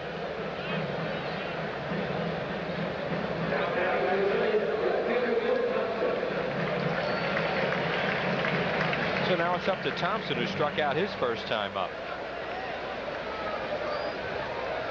4 walks so far by Martinez, and the Phillies have not made him pay. Comes inside for one of the few times tonight for a strike. That's a surprise.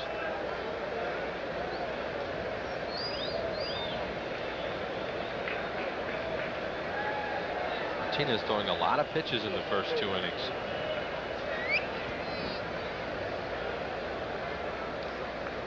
Change up. 1-1. You know, it got as high as 141 on the turf today. Ralph Frangipani, the head groundskeeper here, had a thermometer out on the turf today about 2 o'clock or so. 141. Wow. He's coming inside to Thompson. This is the only hitter he's pitched in tonight. 2-1, and a lot of pitchers do pitch Thompson inside. Milt likes to get his arms out and hit the ball the other way, or back through the middle. Kruk is on deck. This is pitch number 48 on the way. Wow, that's another changeup, and he almost sailed it right over the head of Piazza. So now it's 3-1 on Thompson. Cincinnati beat the Cubs 4-3 this afternoon at Wrigley. Montreal won San Francisco 0, bottom of the second. Larry Walker a homer is 11th.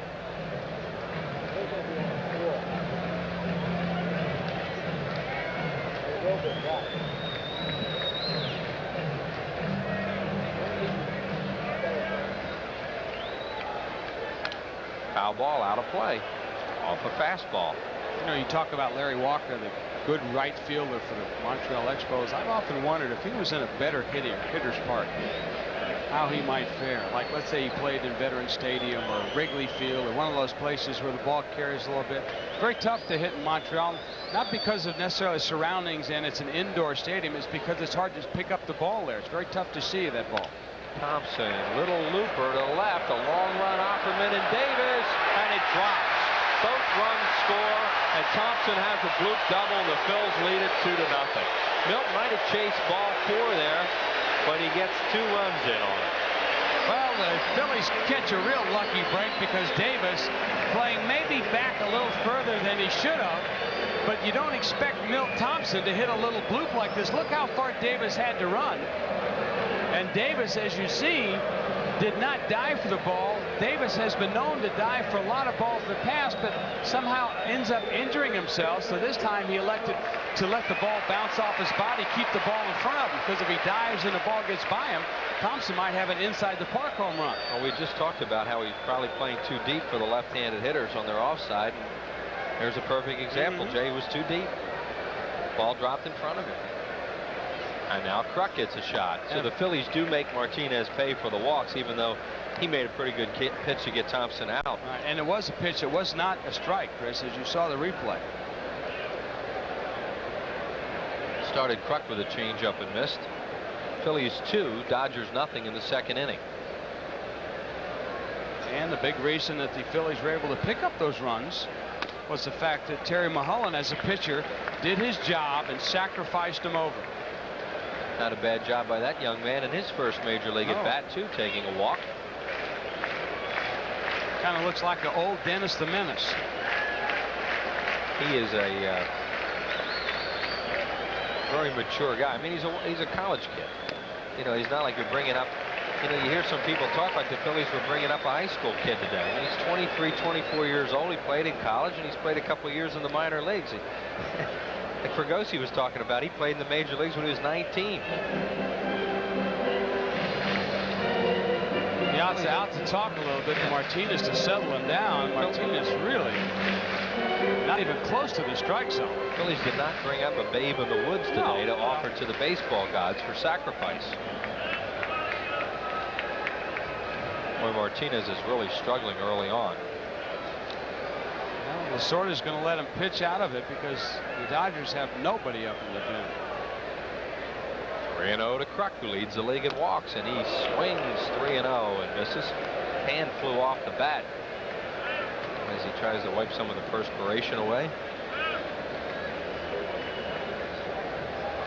Kruk got a base hit his first time up.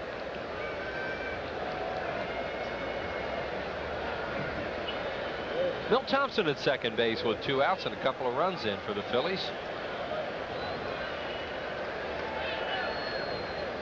And Kruk draws another walk. Walk number 72 for Kruk and number 5 for Martinez. Nobody up yet in the Los Angeles bullpen. Martinez has won his last 2 starts at Montreal and against the Cubs at Dodger Stadium. And is obviously struggling here tonight on the road. He's 3-3 in 8 games with a good earned run average of 2.22. He has better numbers on the road than he does at Dodger Stadium. You don't see that too often. Hollins walked his first time up. Hard ground ball right at Karros. He looks for Martinez, who's there. Makes the play, and the Phillies are out here in the second inning, but they pick up 2 runs on just 1 hit. No errors, and they lead 2-0 Phils.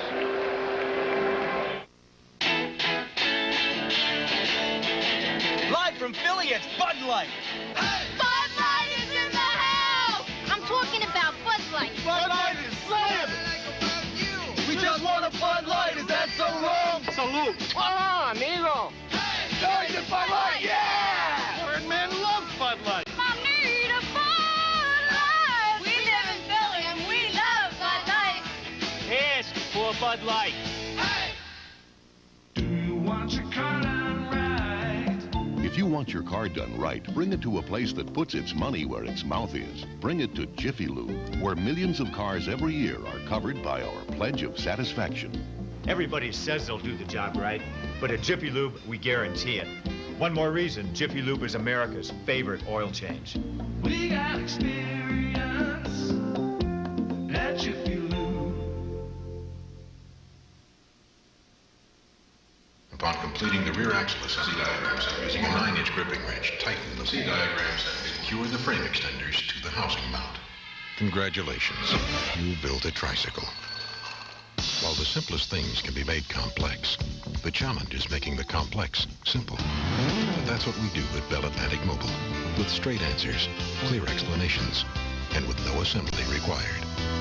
Bell Atlantic Mobile, advanced technology and people who make it mean something.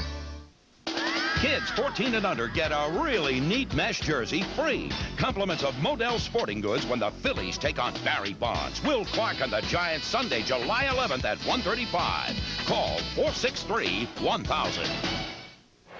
Hey. Well, our next series coming up with the St. Louis Cardinals. Jay, go ahead. July 27th could be a hot one. The Cardinals against the Phillies, July 27th, 8th and 9th, only on Prism. This is kind of a rematch you've all been waiting for, and the only place you can see it is right here on Prism. So if you don't have Prism, folks, get to that phone quick.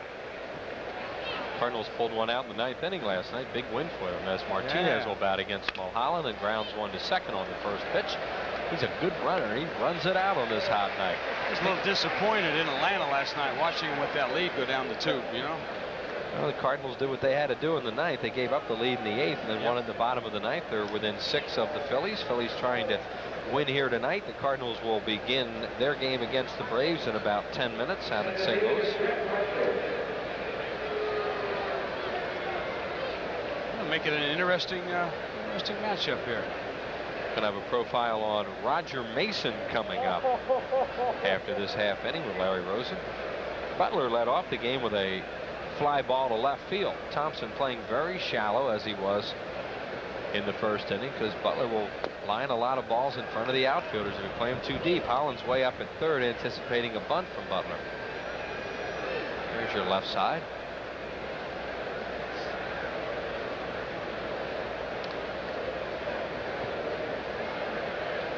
Ball got away from Dalton a little bit. 2-0.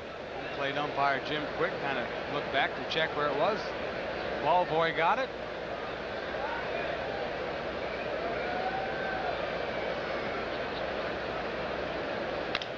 Fly ball right field, a rare pull for Butler. Eisenreich waits. And there are 2 down. We'd like to welcome Mr. Stan Cole, architect extraordinaire, entertaining a group of Penn State management people, the presidents and board members, in Superbox 404 down the third base line. Welcome to all those ex-Nittany Lions here at the ballpark tonight. Also in attendance, gentleman from the Rotary Club, Mark McGill, governor from 1991 to 92, from District 7450, Thorndale, PA. So Mark, big Phillies fan, and of course you all know Bill Giles is a member of the Rotary Club, the president of this ball club. Offerman takes a pitch over for a strike. Jose singled his first time up, the only hit thus far off Terry Mulholland.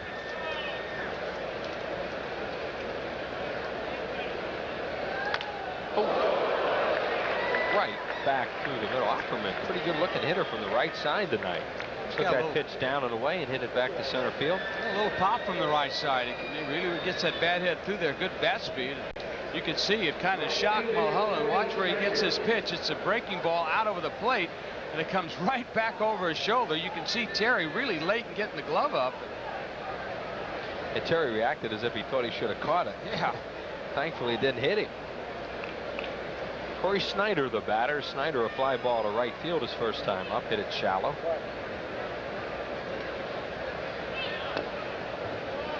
Ball popped out of Dalton's glove.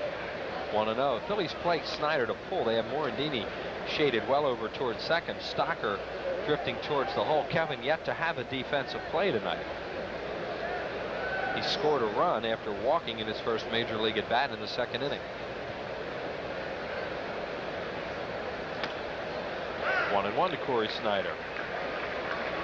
Well, after watching him the first 2 games here, Chris, I might have to move the defense, shade him just maybe a tad bit to right field, give him the left field line.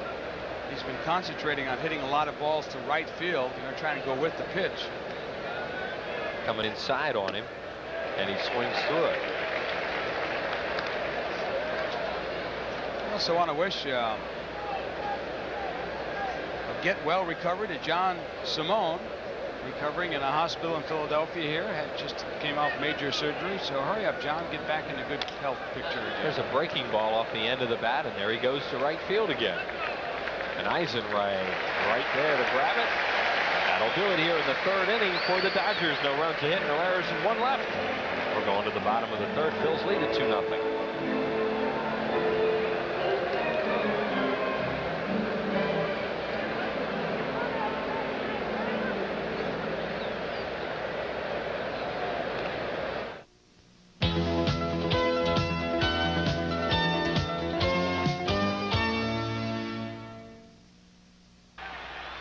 Roger Mason has seen it all during a lengthy professional baseball career. From postseason success as a Pirate, where he earned a save in a league championship series, Mason moved on to San Diego and watched a contender dismantle. But over the holiday weekend in Philadelphia, his fates were changed once more. Mason would switch lockers and become a Philadelphia Philly. Imagine a 3,000-mile move in mid-season.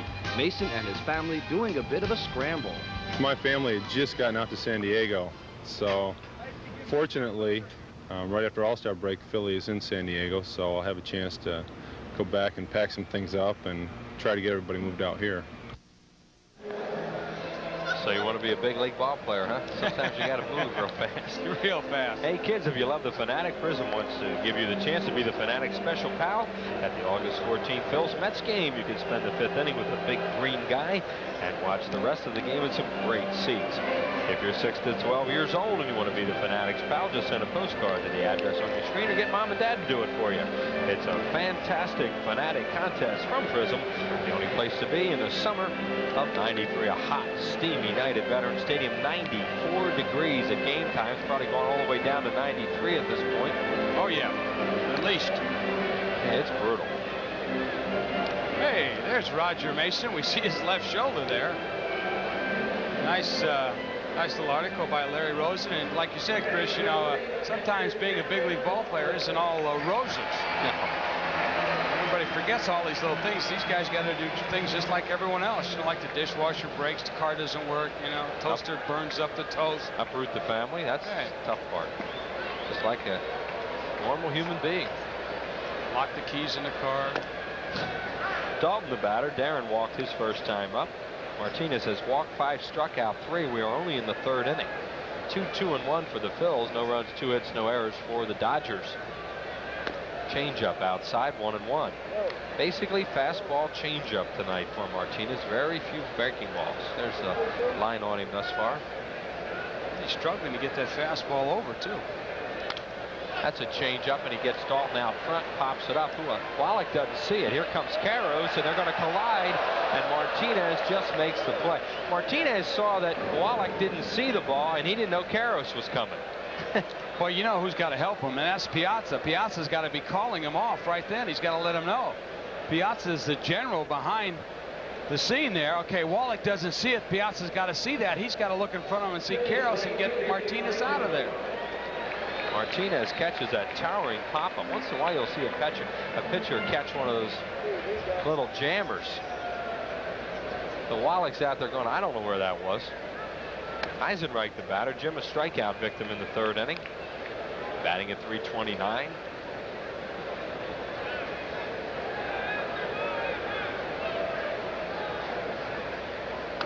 changeup. The other thing he's not doing at all is getting his changeup over. No. Although he got Dalton out on one then. Well, you know, what happens is sometimes as a hitter you get impatient because you see pitch after pitch just missing.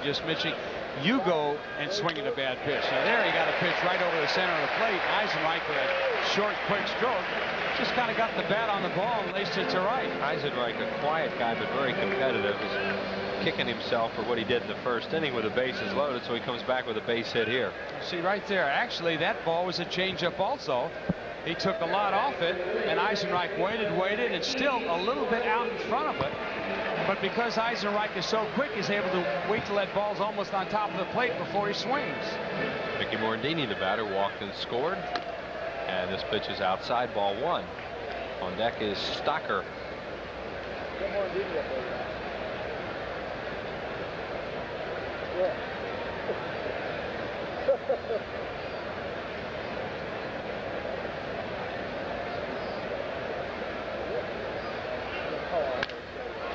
Deep to right center field. Butler was really shallow. He's still running, and it dies, and he grabs it. And hustling back to first is Eisenreich. As far over as he was in left center, that ball had a chance, but it just stayed in the air too long. I guess you call it hang time, and it did. Butler has good speed. You can see him running, offense slowing up. He had a beat on it, and then he tried to make the long throw back to first, but Eisenreich got back there easily. And here is Stocker, who walked and scored in the second inning. 2 outs and Eisenreich at first base. 2-0 Phils. We are in the third.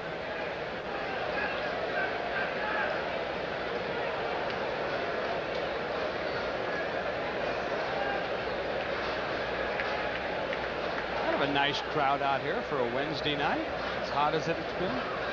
Great crowd. Looks like the biggest crowd of the series, Jay. Stocker takes a fastball over for a strike. Here you see the crowd at the vet with Mulholland on deck. Mulholland bunted the 2 runners along Morandini and Stocker. They scored on Thompson's bloop double. 0-1 to Stocker. Chases a pitch this time. First time up was very patient, waited out a walk. This time goes after a bad ball, and it's 0-2. You can only be patient so long when you're getting that opportunity, you know. Stocker, you see, wearing uniform number 19. Jim Lindemann wore that number last year. You can also see him choking up on the bat, too. He wants to put the bat on the ball. Pop-up foul, third base side, out of play. Stocker was a non-roster player in camp with the Phillies this year. They wanted to get a look at him. I'll say one thing, he impressed them because of his play at shortstop. He's got very soft hands, very fluid, very smooth out there. And like you said, if you're looking for him to carry you to a pennant with his bat, don't look too far. All they want this kid to do is make the routine play. He has yet to have a fielding play tonight. Behind in the count, 0-2. Fastball. Oh, called a rook out on that one, huh? Okay. Strikeout number 4 for Martinez. No runs, 1 hit, no errors, and 1 left. No 2-0 Phils through 3. The Bud Light Spotlight's on Phillies! We'll tell you what we like with our Bud Light. Beach volleyball and Bud Light. Give me the Flyers and a Bud Light. Cheesesteaks? Cheesesteaks. Cheesesteaks. Enough already with the Philly cheesesteaks. Anything goes well with Bud Light. We like Bud Light and Dan. Bud Light! Bartender, we need a Bud Light. When good just isn't good enough.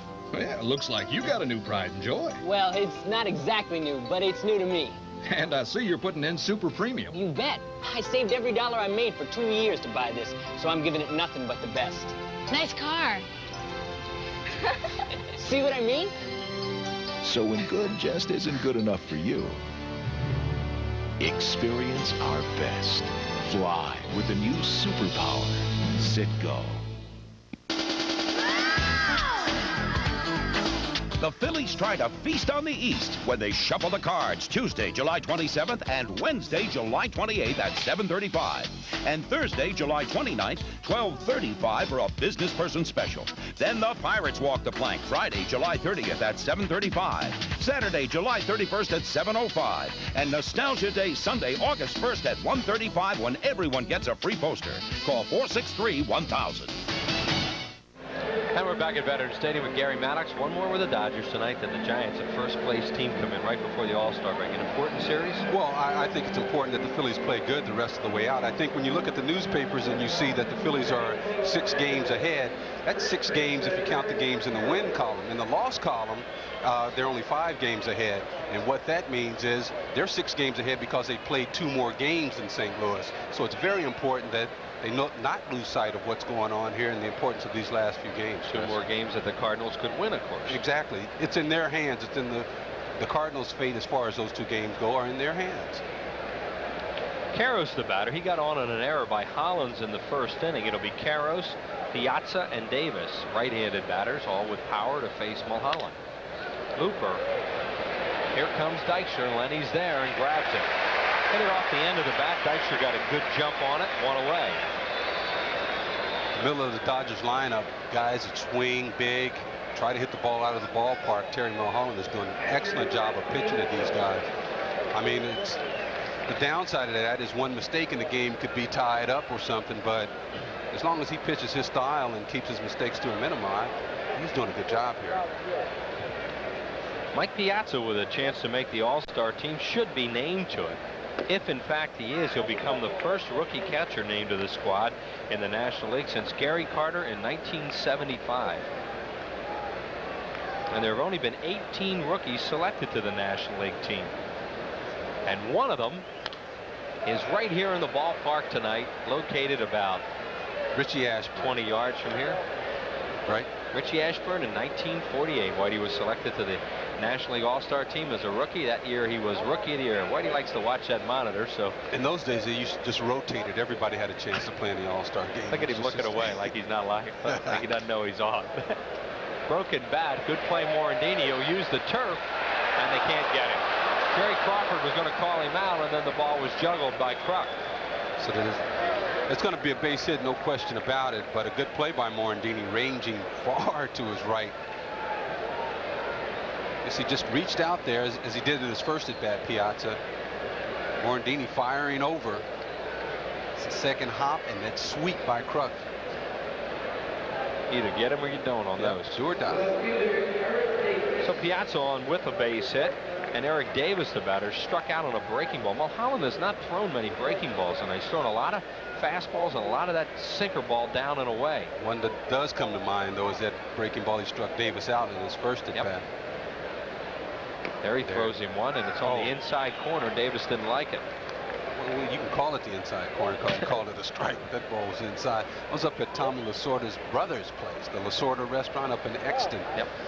Man, if you want to go up and talk some baseball, those are the people. They got pictures of everybody. Saw an interesting picture of Eric Davis when he was playing well, how he held his hands, you know, which appear to be in those days a lot closer to his body. He still has them low now, but they're away from him. And I pointed out that maybe you ought to show that picture to Eric after the series is over.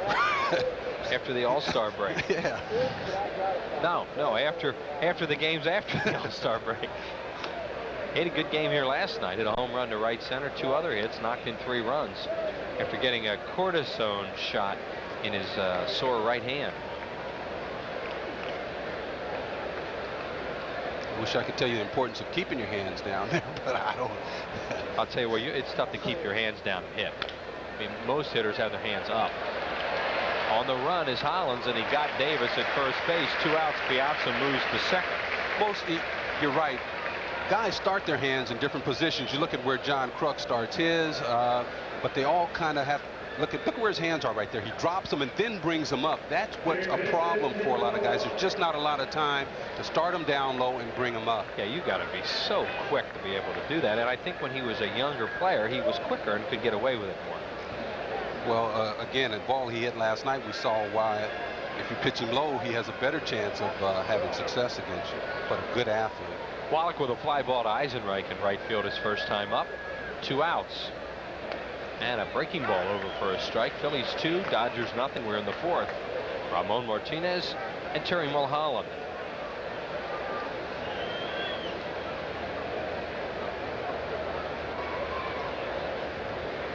Thank you, Charlie. Charlie bringing us water tonight. We sure do appreciate it. Tim Wallach, now he's a guy that can handle the breaking ball and the fastball. I think better than the rest of the guys who hit the ball out of the ballpark on this team. So you got to really be careful with Eli. He's another low ball hitter because he's been an uppercutter for the most part. So most of the time you'll see teams have tried to pitch him up. And one time he had great power to right center. Right, and uppercut swing, you know, you have trouble when you're swinging at fastballs. What you do to really help a guy, if you throw him a breaking ball, then it allows him enough time to catch up with those pitches. So you really have to be there's a good example of the uppercut swing. And when the head of that bat is coming through the strike zone low to high, well, you can understand when guys throw as hard as a lot of them, it's hard to catch up with that. The older you get, I should say, it's hard to catch up with that. Coming in now, and he misses. 2 balls and 2 strikes. There are still teams that don't think Mulholland's going to pitch them away as much as he's doing this year, because Mulholland's been such a in on the hands pitcher all his career. His control allows him to do whatever he wants, whatever style he wants to adapt to. He goes away from Wallach, who fouls it out of play right side. And, you know, let's contrast that to the 2 young pitchers, Schilling and Green on the Phillies. I mean, they rely on just rearing back and throwing. So if they're having trouble with their velocity or something like that, they're going to find themselves in more trouble than Terry Mulholland. But even if he doesn't have his good stuff, he can still put the ball in a position that makes it difficult to hit. The corners, inside, out, up and down in the strike zone. So to have that type of control really is an advantage. Piazza leading off second base with 2 outs and a 2-2 count on Wallach. Breaking ball low. He doesn't chase it. Mike Sharperson waits on deck, another right-handed batter. There is Piazza leading off second base. They're playing Wallach to pull with the shortstop Stocker behind the line at second. Same thing for Morandini, because Wallach doesn't run very well. They also want to be able to knock anything down if possible. 3-2 pitch on the way. Fastball hit to Hollins. A long throw to first. Throws it away.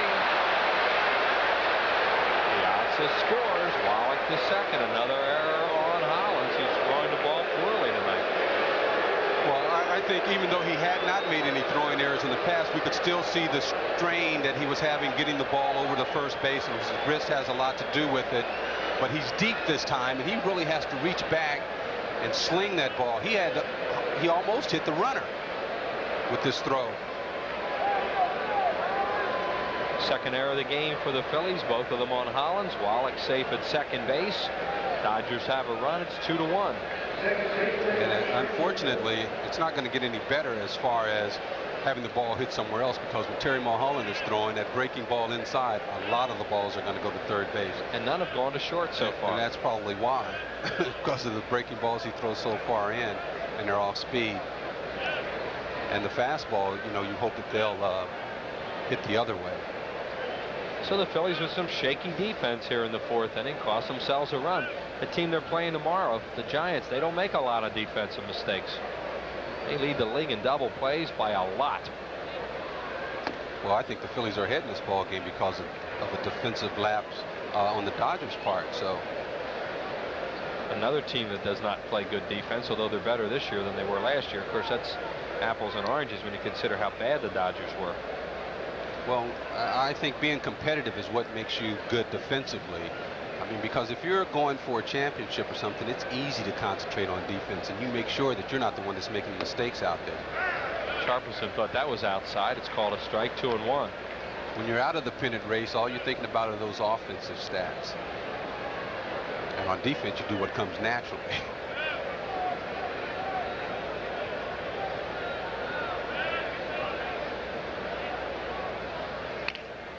Broke his bat, and the ball squirts towards the Phillies dugout. As Video Dan Stevenson, there he is. There's Video Dan, the guy that makes those terrific Phillies home companion tapes that you see in the offseason. Phil's sell, and then probably also seen on our rain delays. Video Dan, good man. Piece of this bat flies off. Just said, you know, it's not that he got jammed on that, but a lot of times when you take batting practice, the grain, you see players look at the grain of their bat. They like as few lines of grain as possible because those are the things that chip off. Sharperson to third, and the crowd roars as Hollins fires it over to first. And they get him. 1 run. It's an unearned run. 1 hit, 1 error, and 1 left. 2-1 Phils. Recently, an object was sighted. It was big. It was just big. Too big to measure with the human eye. They say it could show up anywhere. Whoa! Did you see that? Pizza Hut! Bigfoot from Pizza Hut. Out of sight, big! 21 slices. I can handle it. On a totally different crust. Whoa! For a ridiculously low $10.99. It's a legendary value. Bigfoot from Pizza Hut. The biggest pizza you can get delivered. They're talking baseball. Phillies baseball. No. I said 5 Phillies should be on the team. No, that doesn't. National League baseball. John Kruk has had a great year. I just said he deserves to be on the team. Jeff Bagwell's had a better year, and Kruk said so himself yesterday. American League baseball. Good choice.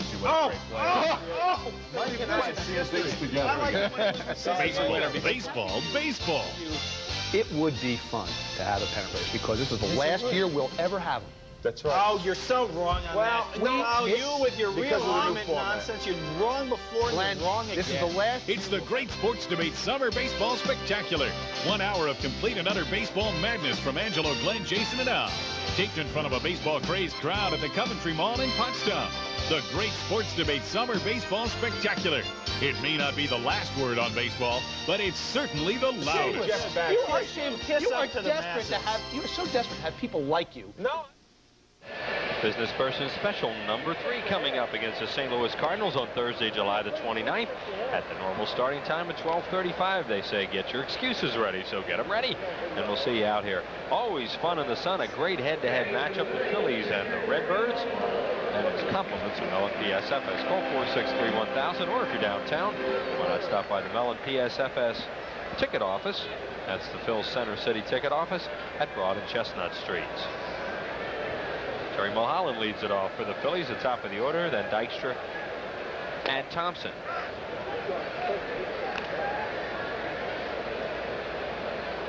Martinez has walked 5 and given up 3 hits, but he only trails by a run. Phillies have left 6 on through 3. Here's your basic broken bat. Wallach, 1 out. And Dykstra, the batter, 0 for 2. He's grounded out and struck out.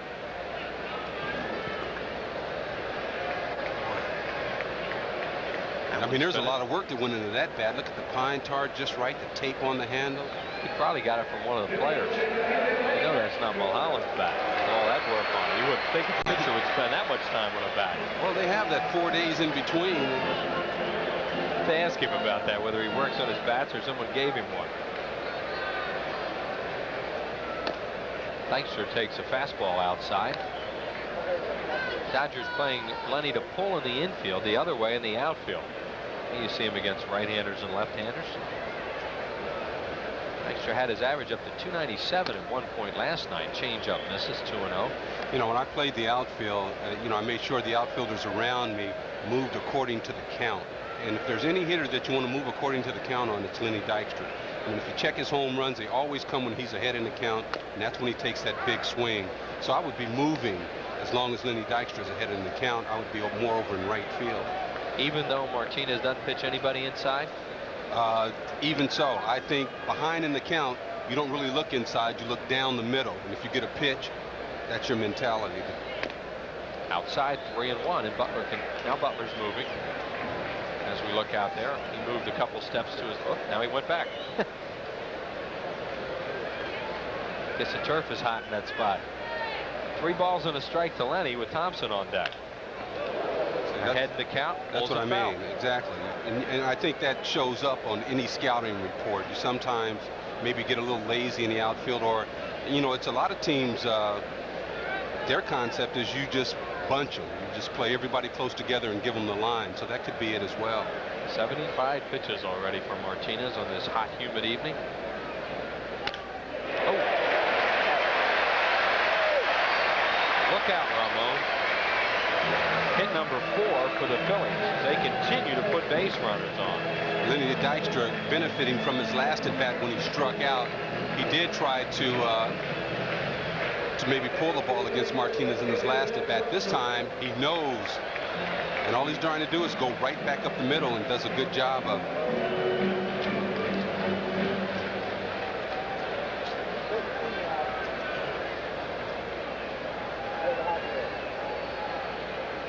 Thompson had that bloop 2-run double his last time up to give the Phillies a 2-0 lead. It's now 2-1. Dykstra has stolen 22 bases, 26 attempts. Martinez is very quick to the plate. He's about a 1-2 guy, sometimes even 1-1.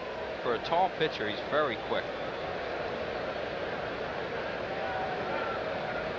What's unusual about Martinez is watch how, hitters, you look for the ball on the pitcher and you look for his release point.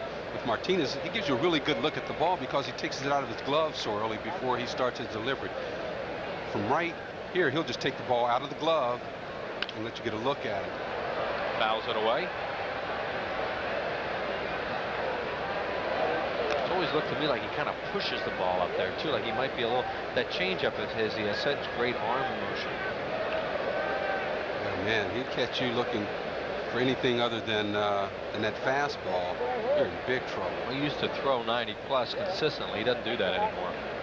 He can still do it at times. When he first came up, he was an awesome strikeout pitcher. And they talked about his arm being burned out for having thrown so many innings, I guess, in winter ball as well. 1990, he was 20-6 with a 2.92 earned run average, 33 games started.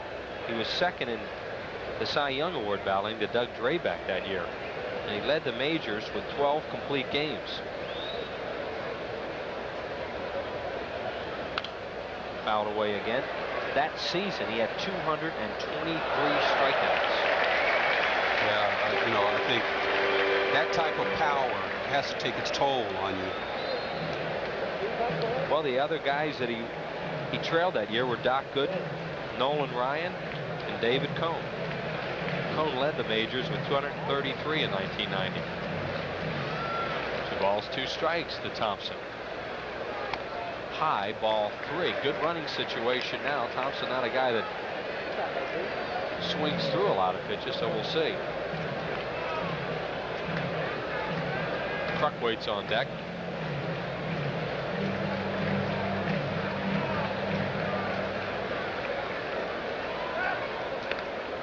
Martinez anticipating Dykstra maybe taking off. And Dykstra, I think, in this situation is looking to make sure he gets a good jump. Not so much to steal the base, but he just wants to be in motion because they're counting on Thompson hitting the ball. There he goes. Thompson fouls it away left side. Ball looked like it was up in the strike zone.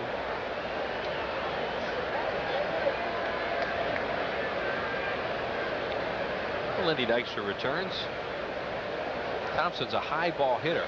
Well, I said it was up in the strike zone, so it was out of the strike zone, actually. A lot of times when a runner's going, you'll see a hitter chase a bad ball.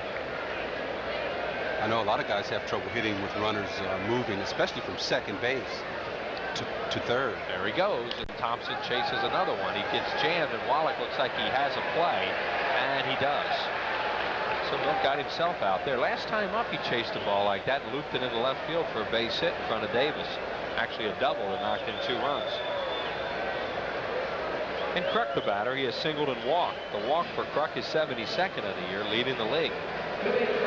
As soon as possible, we'll look for Dykstra to take off. Martinez pretty good at holding runners off because he's so quick over to first and to the plate. But if you have a prolific base stealer like a Dykstra and a guy that hits like a Kruk, you got to get him to second base. You got to try and get him to second base so 1 hit can score him. Right now, we'll take an extra base hit, so I look for him to be moving as quickly as possible. Kruk to deep right field. Back goes Corey Snyder. Still going back. It's gone. A home run, John Kruk. Kruk hits it out of here on the day he's named to the All-Star team. His 8th of the year, and the Phillies never seen enough. It's the same pitch he swung at 3-0 that missed, that was up in the strike zone. This time he catches up with the high fastball, which no one's been able to do tonight off of Martinez. Look at that pitch. Up, he just winds up and is all over it. Corey Snyder takes about 5-10 steps and then realizes it's gone. Home run number 9 given up by Martinez. A staff high for the Dodgers, and that lady's happy out there. And Chento's just donated another $200 to the Child Guidance Clinic on the home run hit by John Kruk. The Phillies second in the league in home runs. That's home run number 82 for the Phils.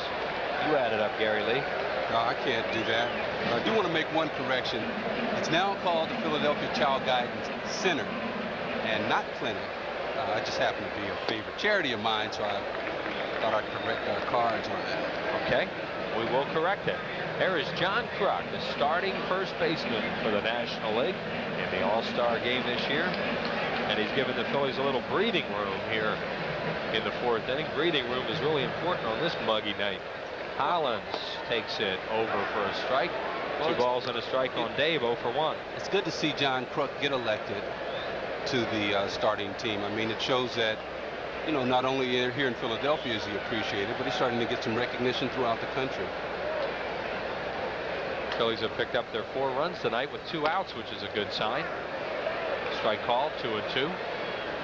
And there's your other all-star starter for the Phillies, Darren Daulton. First catcher since Andy Semenuk elected to the National League squad. First Phillies catcher since Andy Semenuk. I heard you guys earlier. You're saying something about a rookie. If Piazza was named, he'd be the first catcher who would make the National League squad as a rookie since Gary Carter in '75. What was that?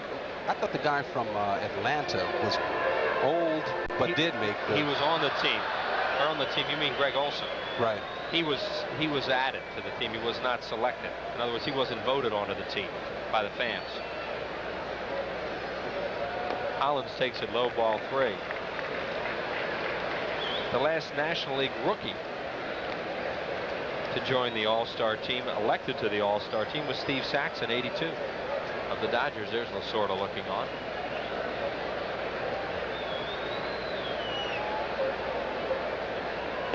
Swing and a miss at a changeup. And down goes Hollins. Phillies have a good inning, 2 runs, 2 hits, no errors, and nobody left, and we're through 4, and it's 4-1.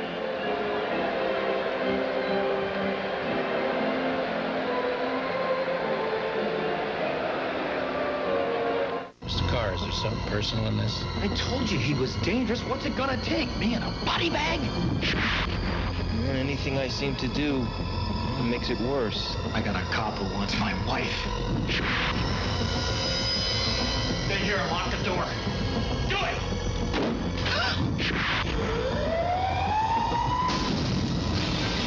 She's all alone, Mikey. Turn! Back up!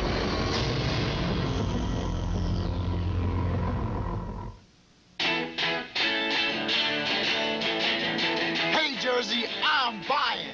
I drink Bud Light because I'm 245 pounds of U.S. steel and sex appeal. He's unbelievable. Jersey girls dig Bud Light. Bud Light is made in New Jersey. You know, we own that Statue of Liberty. They stole it from us. Yo, bartender, Bud Light. You want one too, don't you? How about a Bud Light? Yo, it's Jersey stuff. It's Bud Light, you know? Bud Light, up and away!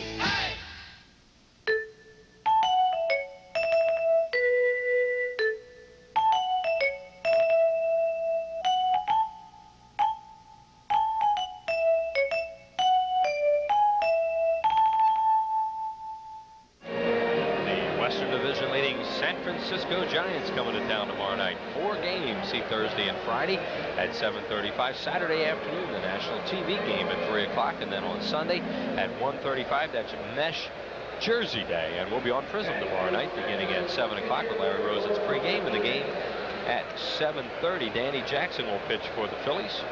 We could use a couple of mesh jerseys up here, couldn't we? Some air in this place. It is hot. Martinez stays in the ball game and fouls it off the mask of Darren Daulton. And it looks like he broke his bat, or else he wants some pine tar. How about Raza? And fine tar. See Dalton on this hot night. He doesn't need this. Wacko. Ooh. Hey, man, it's like taking a punch. Darren, you know, he can't even count anymore.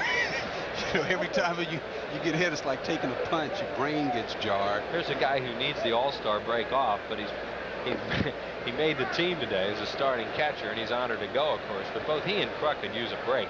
I think he's punch drunk. You know, really. He's a little flaky. Oh yeah, you know what he's like. Yeah, he's a little goofy. Fouled out of play. Darren going over to visit that little kid in the hospital. That was great, wasn't it? He enjoyed doing that too. I mean, but a 3-year-old kid knew. He saw Darren and said, "Darren Dalton, give me that bat you're bringing."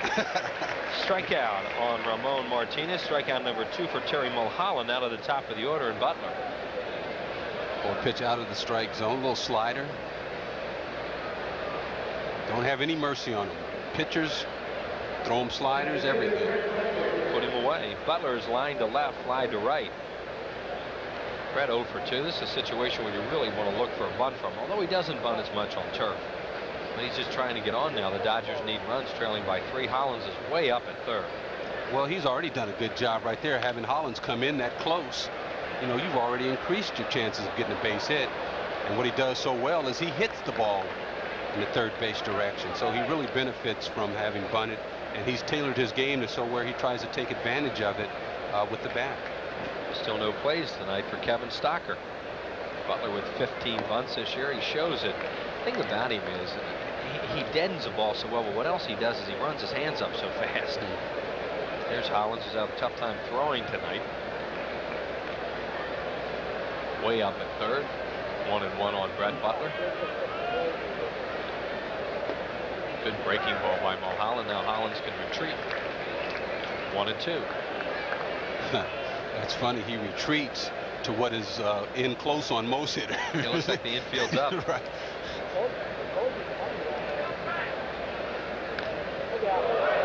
Ouch. Butler fires the bat and fouls it off.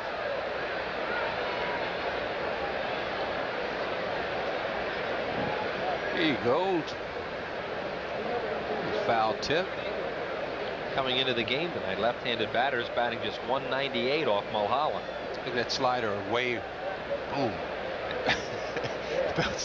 Hit Darren under. Bounced up and hit him just outside of the pads. Take a little beating in this inning. 1-2 to Butler. There he slaps it to Hollins. Good throw, throws him out. Crowd starts going ooh every time before he goes and throws the ball. Hollins is so intense. He is not real happy about the way he's been throwing the ball, but he has a really strong arm. You know, and just let's talk about, when you talk about a team concept and motivating your team, just his presence on the field means so much to the rest of the guys. They know, hey, we're at full strength. We got our number 4 hitter back in the lineup. Mike Schmidt used to be so good at that. I mean, he was out there a lot of times with injuries, but there was such a feeling of security knowing that, you know, your big gun is in the ball game, and I think just his presence provides that. He's still struggling with his injury, but he's out there. This is Jose Offerman, who has 2 of the 3 Dodger hits tonight. He singled to left, singled to center. Batting now 275 as he beats a slider into the dugout, right on through towards the Dodgers club box, populated by Lasordas and Piazzas.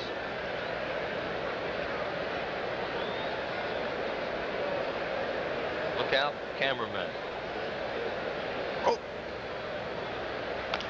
Fouled away right side.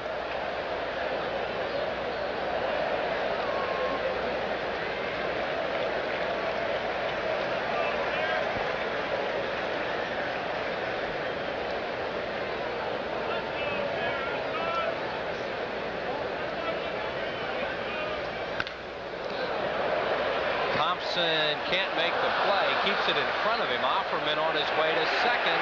The throw is late. Thompson didn't get to it right away. Offerman took the extra base, and that'll be a double. You know, sometimes it's good to go ahead and give the single, but Milt Thompson going all the way, realized he couldn't get to the ball and didn't have enough time to pull up, just went all out and dove for it. Kept it in front of him, but Offerman running the bases hard from the beginning, was able to get in there just ahead of the throw.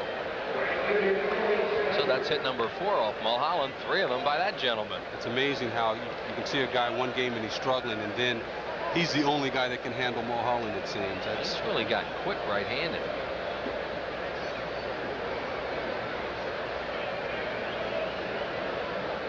Corey Snyder, the batter, he's hit 2 fly balls to right field. Dodgers with a 2-out base runner here in the 5th inning. In a game the Phils lead 4-1, 2 in the 2nd, 2 in the 4th. 2-run home run by Kruk, 2-run double by Thompson.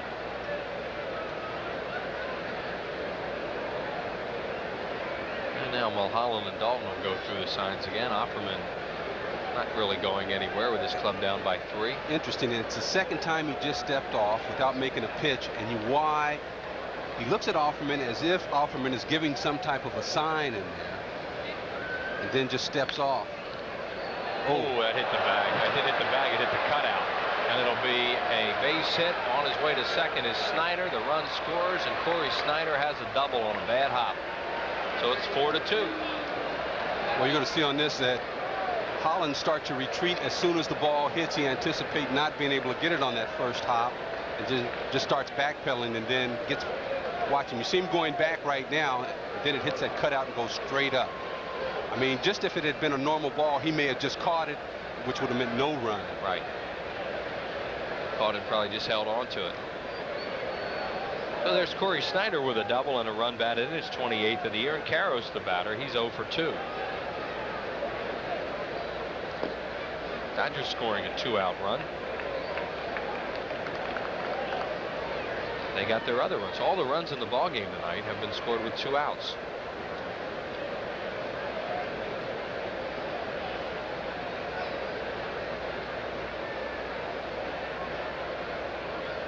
But if you're Hollins and the way Mulholland's pitching tonight, you have to think, well, I better stay loose. Oh, yeah. That's all coming down.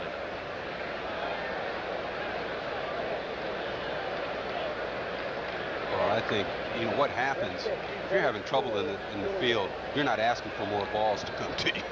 That's for certain. I don't care which position you're playing out there. Well, Hollins is saying, hey, they brought the kid up here because he can play short. It will hit him one. But Stocker's still standing there. He hasn't touched the ball yet. Terry Mulholland has such good control, he's probably making sure it doesn't get hit to the kid. There he is. Kevin Stocker. He's just soon having an uneventful opening.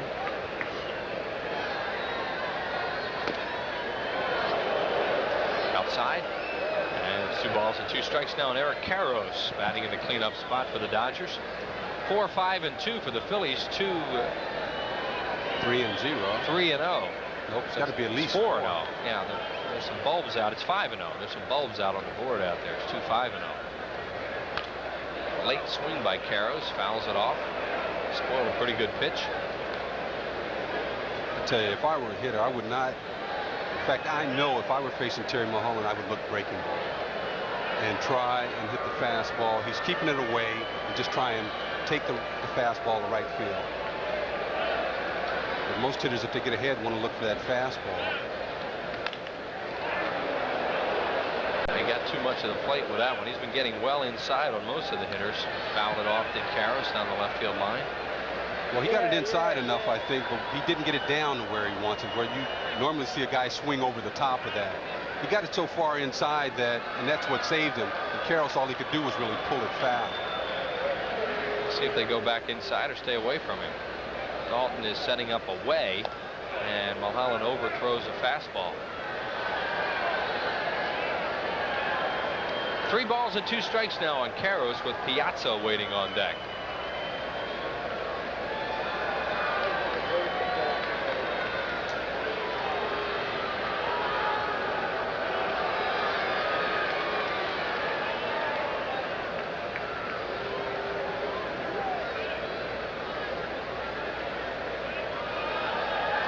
Try that slider, see if he'll swing over the top of it this time. Down and in to deep left field. Back goes Thompson at the wall. just like the play he made in San Diego earlier this year when he took a grand slam away from Bob Guerin. Boy, Terry Mulholland dodges a bullet there. It's a breaking ball that catches too much of the plate. And Milt Thompson back to the wall, knows where he is. We've seen him leap before, and there it is. Couldn't go another inch higher.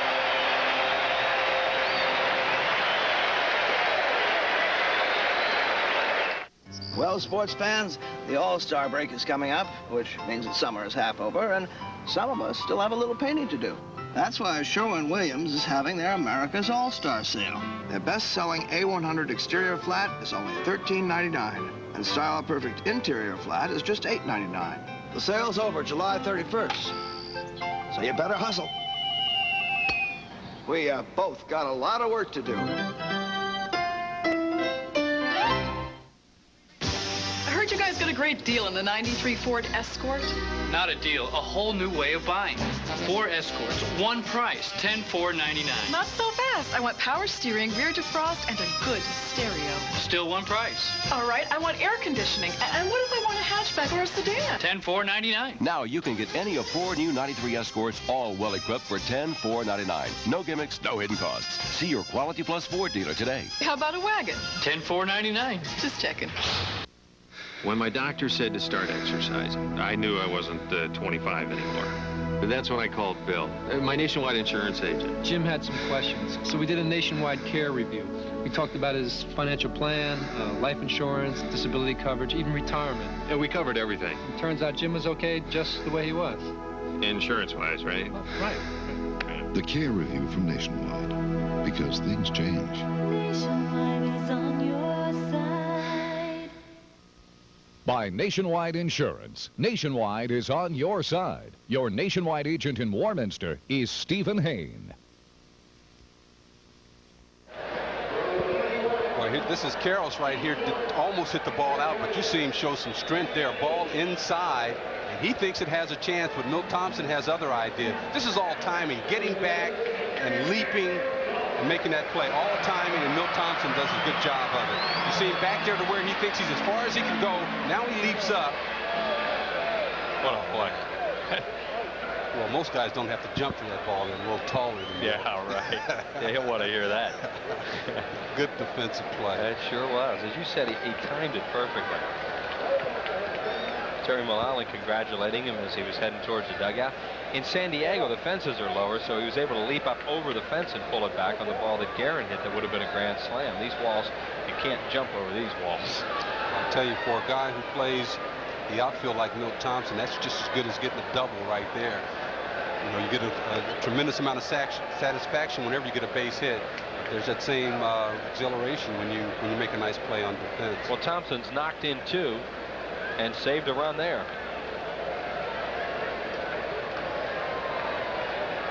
Snyder would have obviously scored. Terry Mulholland. Nobody enjoyed that catch more than Mulholland. Well, he got that ball just enough inside to where Karros couldn't quite get it all. 5 innings tonight for Mulholland. Phillies lead at 4-2. Dalton pops it up foul. This will go to the crowd right below us.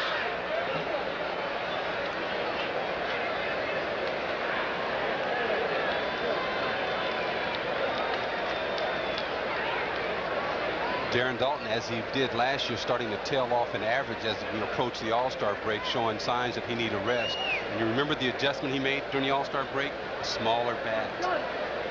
Got some rest, a little smaller bat, came back and had an awesome second half. Remind him. He knows he gets a call from me every now and then if I think I see something. 3 balls and 2 strikes on Dalton, leading off the 5th inning for the Phillies in a game they lead 4-2. Eisenreich waits on deck, and then Mickey Morandini.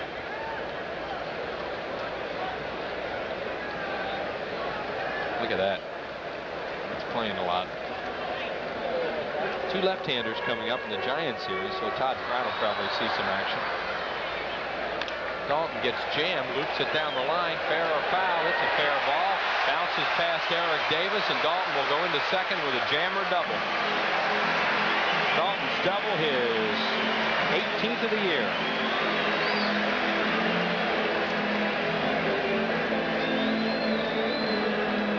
Darren going the other way a little bit late.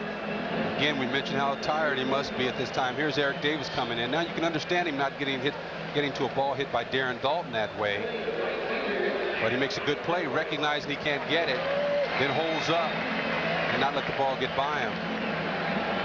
But I mean, really, the ball hit that deep. I'd like to see it caught. If I'm, I know the pitcher would, and I know if I'm in the outfield, I'd like to see that ball caught. Well, especially a left-handed hitter, you should be playing a little shallower as a left fielder. Eisenreich, the batter, he'll try to pull the ball. How about Bunnett? He's got good speed. Caro's just got him. Eisenreich surprises people the way he can run. See if they give him a sacrifice. Oh, no question, it's a sacrifice. In my opinion, anyway. It's only a two-run lead. Well, he was obviously trying to advance the runner, give himself up to advance the runner. See, they're asking right now in the the press box. They're not quite sure whether they're going to give him a sacrifice. I don't think you need to ask. I think if you look at the hitters that are coming up behind him, that if he were not sacrificing, they didn't give him one. See, that because of the lead, that's why I brought that up. I agree with you. I think it should be a sacrifice. With a two-run lead, they didn't give it to him. Morandini chops one to a drawn-in infield, and the Phillies won't get anything out of this. I disagree with that ruling, because I think a guy that's hitting as well as Eisenreich with a chance, I mean, swinging the bat, he's going to drive that run in. But he's trying to give himself up in that situation to get the guy to third, and I think that's the meaning of sacrifice. I couldn't agree with you more, but, you know, we just waited to see whether they would score it or not. Let's go over there and knock some heads together. Martinez Sean, at 100 pitches. Here's Kevin Stocker, who was walked, scored a run, and struck out. That is Trilicek, the right-hander. Rick Trilicek, who we saw in the game. Oh, they're going to walk Stocker. How about this? Walking the eight-hole hitter, a rookie in his first game, huh?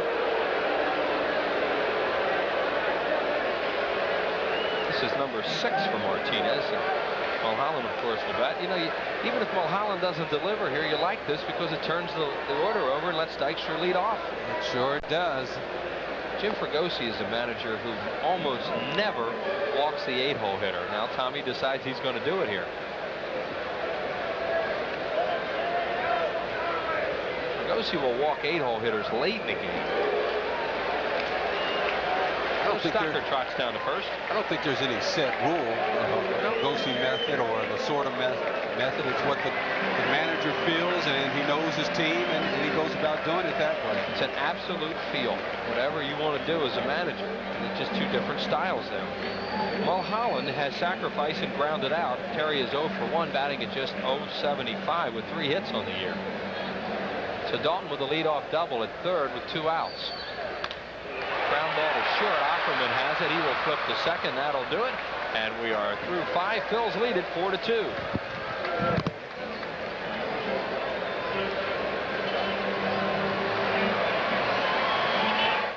What is a mountain man's natural environment? Let's explore. A mountain man enjoys peaceful surroundings. A place where gentle winds blow.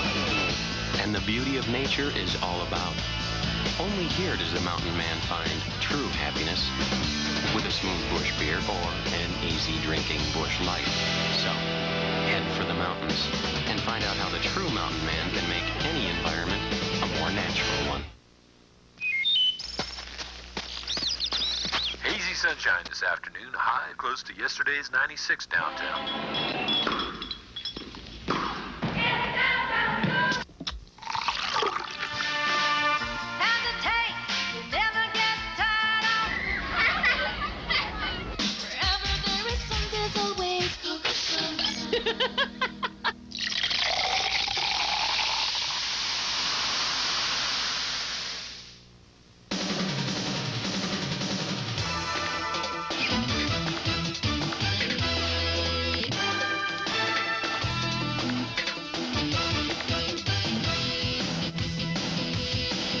It's like having a Phillies ticket window come right to your home. Call 463-1000 and reserve your tickets in advance. No rushing, no waiting, no hassle. 463-1000. It's like having a Phillies ticket window right in your home. Philly fanatic. It's got one of those things. I thought those things were outlawed. those powerful water guns. He makes it all legal. He's really been having a war with each team that has come in. And they had some fun the other night with Bruce Hurst. San Diego. Tomorrow night back here on Prism with the Giants coming to town. And then on Friday we'll be on PHL 17. Saturday afternoon, the CBS Game of the Week. Tim McCarver, Sean McDonough here for the only telecast of that game. So you'll be able to see that on Channel 10 in Philadelphia. Phillies with a chance to pick up a run in that inning and didn't get it. So the Dodgers are hanging around right now, 4-2 as we go to the 6th. This game was almost 4-4. We're not just for a couple of feet. The ball almost went out that Carroll's hit last inning.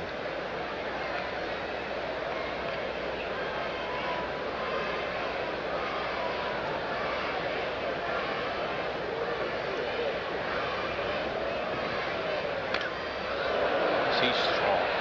In the gap to right center. I mean, he didn't even get his arms out and he ripped it. He sure didn't, Chris. That was an inside-out ball. I tell you, that is pure strength. And he's had some ugly swings up there. His first 2 at-bats ended up getting the base hit. That wasn't picture perfect, but man, that's strength right there. Nothing but, look at that ball inside.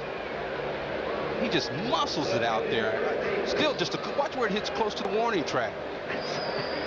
That's impressive, folks. He is really strong. Mike Piazza with his 2nd hit of the ball game and his 12th double. And Eric Davis, the batter, 0 for 2 with a strikeout and a ground out. Man, I mean, you can throw Eric Davis a fastball like that right down the middle. He must be looking for something else. He had him set. He knew Eric Davis was looking for something else in that particular situation. Base hit, right field on a curveball. They will hold Piazza at 3rd as Eisenreich gets it back in. So the Dodgers have something going here in the 6th inning. Runners at the corners and nobody out. Well, I tell you, Eric Davis didn't give up. He was looking for a breaking ball, I think, and finally got it on the next pitch and did a good job of hitting it the other way. Something you rarely see from Eric Davis. Though he did hit a ball out of here to right field last night.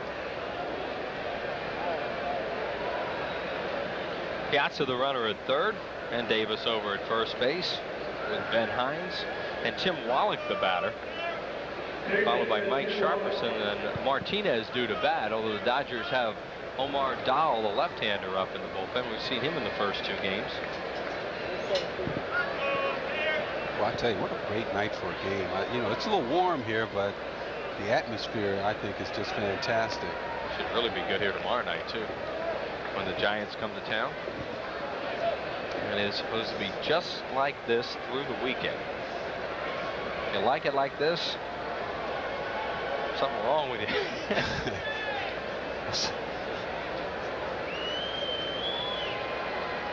1 ball and no strikes now on Wallach's step-off move, and Eric Davis not off very far, back in time. I still can't get over that ball Piazza hit. And those people do that. That's a little fly ball to right. Down and in. 2-0. Mulholland might be starting to labor a little bit on this hot night. You got to think a pitcher's going to wear down tonight. He's going to wear down. And they're getting the bullpen up. You know what, Martinez has already gone because he's throwing a lot of pitches. Terry is least economical in that he gets the most out of everything he throws up there because they're generally strikes. Great play, Holland. See if he can get it out. He did. The Dodgers will get a run out of it, but Holland saved a base hit that time. He's had some trouble tonight, but he saved a trouble for Mulholland. 1 away. Well, he looked down at his hand after he made a gingerly throw to second base. Give Wallach an RBI. It's a 4-3 game. As Piazza scored, Wallach is 42nd run batted in. This ball was close to being a base hit, which really would have been a problem for the Phillies, but there's Hollins right there. Dies, makes a nice play and just flips it over to Morandini. Surprised Eric Davis doesn't slide there. Yeah. Sharperson the batter, with Martinez now in the on-deck circle. He should slide there. Whether I'm surprised he did or not, I don't but you should be sliding in that situation. And especially with a throw like that, you get a good chance, if you hurry, of knocking that second baseman in the left field. Which is always fun. Get the guy from the blind side, huh? Yeah, well, what they try and do, what second baseman and shortstop try to do to the runner, is take his head off with their throws if you try and stand up. So you may as well take your shot at them when you get the opportunity. And you got Ozzie Smith, and nobody can touch him. He goes straight up. Here you see the defense as the Phillies are playing in the poles. There goes the runner down the line. It is a foul ball, just barely foul, called by Jerry Crawford. Playing a little hit and run, and the Dodgers almost had a second and third out of it. You know, not all bad curveballs are hit out of the ballpark for a base hit. This ball really fooled Sharperson, but he was able to, because it stayed up in the strike zone, just flip his bat out there, and it almost was a disaster. Wow, was that close. Jerry Crawford, the Delaware County native.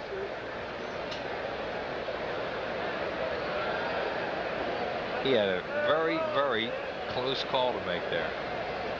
And as usual in Jerry's case, he got it right. That's because Shag's watching. Just like you, Shag. 1 ball and 2 strikes on Sharperson. Fly ball center field. Dykstra hardly has to move. Waits. 2 down. And here comes Martinez. He's going to stay in the ballgame. Phillies have had a chance to really put this one away a couple times tonight. They haven't been able to do it. They've given the Dodgers a chance to hang around, and it's a 1-run game here in the 6th.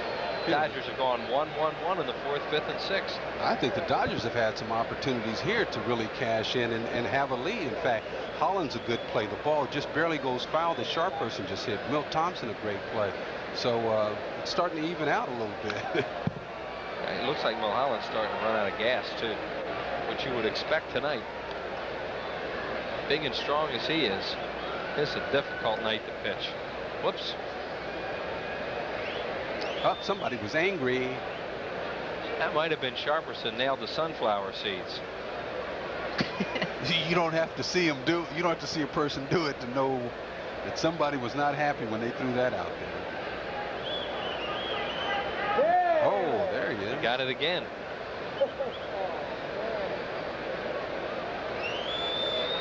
Didn't get a chance to play much. Oop.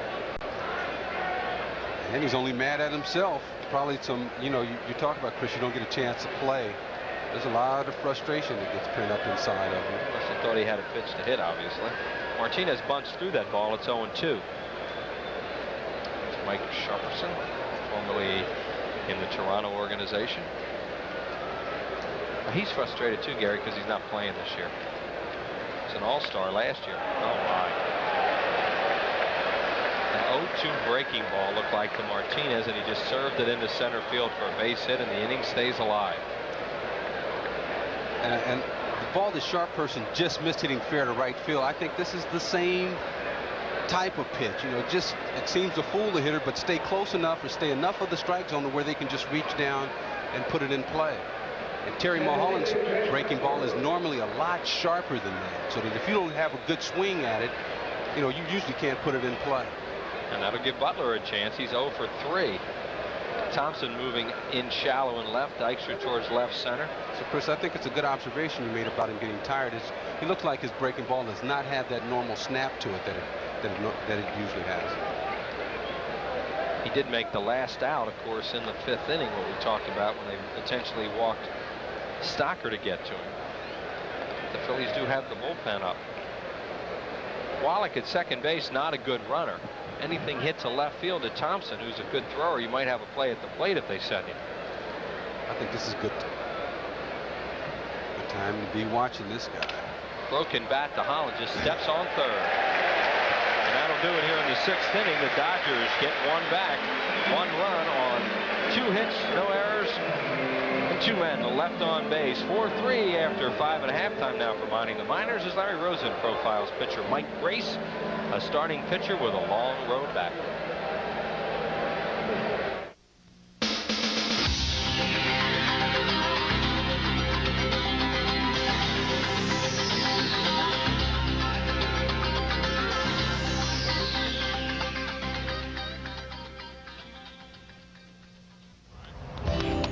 Just pitching from a mound under a watchful coach's eye is a significant victory for Bradley University's Mike Grace. Grace had open eyes in the organization with a 90-plus fastball and more than 1 strikeout per inning in rookie ball in 1991. But then pain, intense pain, and multiple surgeries. I was having a lot of pain in the back area of my elbow, and I started losing some speed during the games. And I got it examined. They found some bone spurs. And had surgery, came back. It didn't feel that good. I had some more spurs in there that grew back, so they had to do another surgery. And it's just been a rough road as far as the surgeries go. Grace has spent this entire spring and summer in rehabilitation in Clearwater. The prognosis is optimistic, the second surgery a success. And now he's hoping for an assignment in the system to begin the long road anew. Whether I'm here in Clearwater or Spartanburg or wherever they send me, I'm just, happy to get back out on the mound again and just looking to get it going. So I'm not too really, I'm not really trying to think about where I'm going. Heck, if they send me back to Martinsville or wherever, just as long as I'm on the mound. And back here at Veterans Stadium, a good ball game tonight. Phillies lead it by a run as we go to the bottom of the 6th inning. The starters still in, Martinez and Mulholland. Phillies at the top of the order. That's Lenny Dykstra, Milt Thompson, and John Kruk. Phillies have all their RBIs out of the 2 and 3 holes tonight. 2 by Thompson, 2 by Kruk. Dykstra has scored 1 run, his 81st of the year. And Lenny at 296. That's just the way he started the ball game tonight. And his high point of the season. I mentioned he got to 297 last night, but then made an out before the game ended. He dropped to 296. Oh. That ball went right through Piazza and nailed quick, didn't it? No. Didn't it? What happened? Did There, it get you Piazza? hit the bell, right? Oh, that's what it did. Oh, you're watching the monitor? Well, let's see it. Oh, that's what happened. When they hold that pose like that, oh, that's see, what happened. This gives it away right here. Oh, yeah, that's what happened. Okay. Well, I just heard the thud. I thought it hit the quick shin guards. I think you're right, Chris. It didn't hit him. But I think next time he'll know to put his glove down on the ground for that, because that was the result of having your glove off the ground. It just went right between his legs. Yep. Knowing it was a breaking ball, should have been anticipating it and got his glove down. Fastball over for a strike. 2 balls and 1 strike to Lenny Dykstra. We've talked about how good a hitter Piazza is, but he's still a rookie learning the game, and from what I hear, working very hard at trying to improve his defensive skills. At least that's what Joe Ferguson says.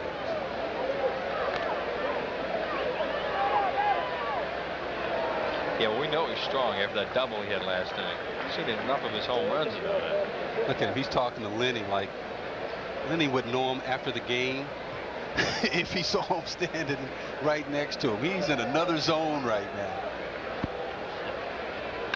Deep to right field. Back goes Snyder. This ball is gone. A home run, Lenny Dykstra. His 10th of the year. And the Phillies have another 2-run lead. They lead it 5-3 on Dykstra's homer.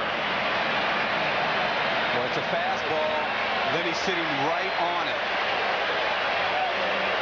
Up in the strike zone, and I think it's safe to say that Martinez has lost a little bit off of his fastball. Dykstra just turns it right around. Here, fastball down the middle.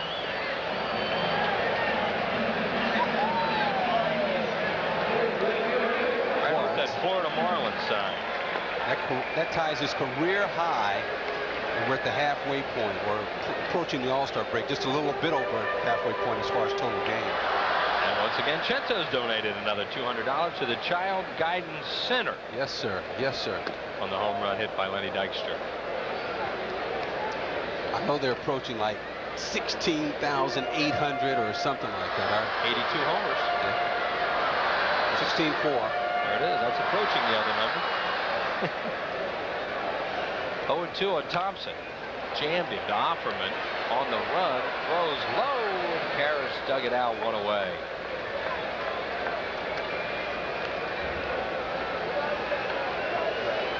On the run, knows he has to hurry because Milt Thompson gets down that line. Yeah, nice play by Karras, just digging it out. Chilicek, the right-hander, O'Mardal, the left-hander, loose thing up. And here we come to John Kruk on a perfect night. 2 for 2 with a walk and a 2-run homer.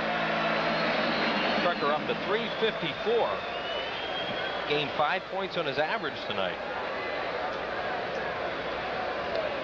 Changeup, 1-0.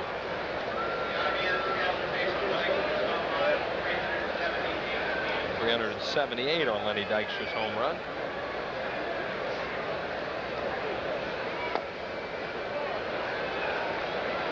.2-0 to Kruk.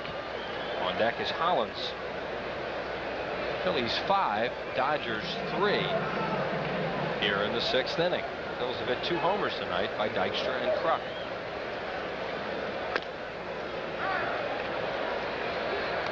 Good pitch. Good movement on his fastball. And you can see how Martinez falls towards first base, then just kind of lets the ball go as he's pushing it towards the outside part of the plate. And it's 3-1 on Kruk. As we mentioned, has a walk. His 72nd of the year, and that's a league-leading total.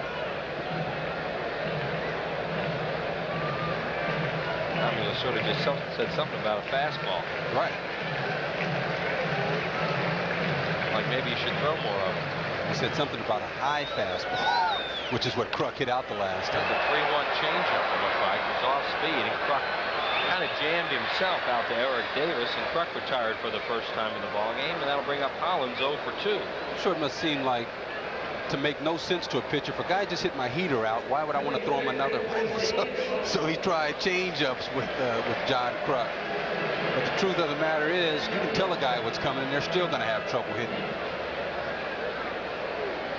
2 outs here in the 6th inning for Hollins.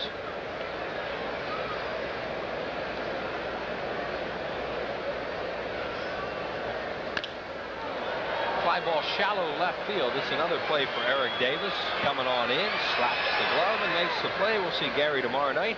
A run on Dykstra's homer. 1 hit, no errors, and nobody left through 6. It's a 5-3 game in favor of the Phillies.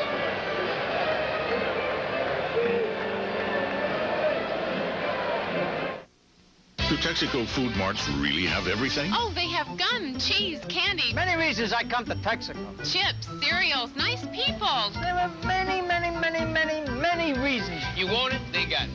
If they don't have it, you don't need it. Isn't that candy that pulls apart like that? Did I skip something? Visit your Texaco station and food mart for unbeatable System 3 gasoline. Pop comes here for System 3, and I come here for Pop. Right, Mom? And just about everything else. I'd recommend it to anybody. And I would, too. You've seen it before. The ones who run with the herd, and the one who always seems to run alone.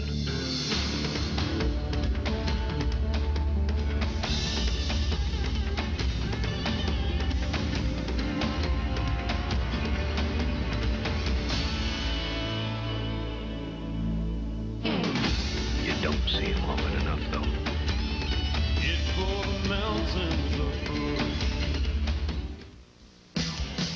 The Great Sports Debate Summer Baseball Spectacular is coming your way July 19th at the Coventry Mall at routes 100 and 724, just south of Route 422 near Pottstown.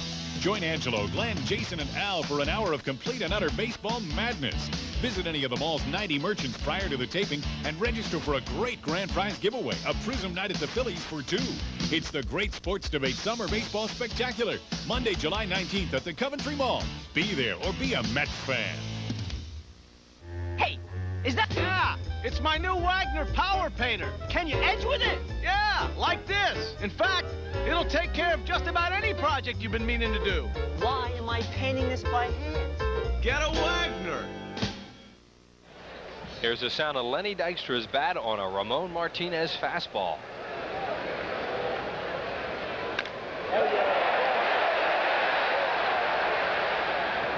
How sweet it is. Heard somebody go, oh yeah, as soon as he hit it. There's Dykstra with his 10th home run of the year. Career high. Offerman 3 for 3 tonight. And it's 1-1 on Jose. It'll be Offerman, Snyder, and Karros to face Terry Mulholland here in the 7th inning. High with a fastball. Boy, he's really changed as a hitter on the right side, hasn't he? He's shown some pop. Quicker. Very much quicker than he has been in the past.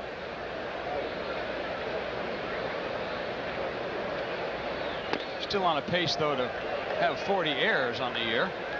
He's got 21 now. We're not even at the halfway point yet. Terry Mulholland now over 100 on this steamy night. And he walked him. He started to run out of gas last inning, it looked like. That's the first walk for Mulholland, who hardly ever walks batters. And that might be a sign that he's starting to tire. Another sign. Now these right-handed batters come up. Johnny Padres takes a peek. And Roger Mason is throwing again in the Phillies bullpen.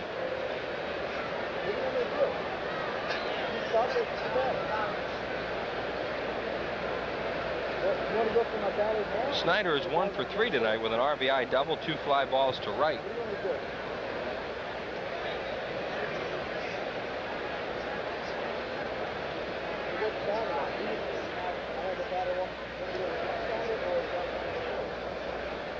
Snyder with a big swing and a miss. Strike one. You know, we've mentioned in our previous telecast that the Dodgers have coming into this series with the Phillies have played exceptionally well. They, out of 14 series, the prior 14 series, they have won 10 of those, split 2 and lost 2. So the Dodgers are not a very easy team as of late. Scoring a lot of runs. Defense has really come together as this pitch is high. They're getting some pretty good pitching. They're pitching on the road. That they've passed the as far as their ERA, team ERA, they've passed the Phillies in team ERA. The Dodgers have. And a lot of things going right now for Tommy Lasorda's Dodgers. 1 ball and 1 strike on Corey Snyder. A quick move over there, and he almost got Opperman napping. Opperman has 3 hits tonight and a walk. He's been on base all 4 times, and this one is too close for the Dodgers.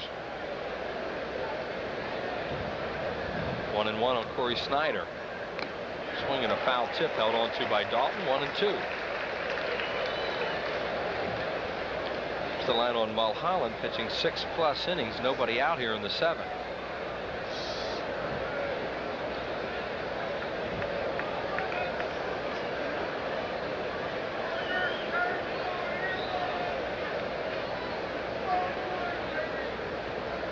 Struck him out.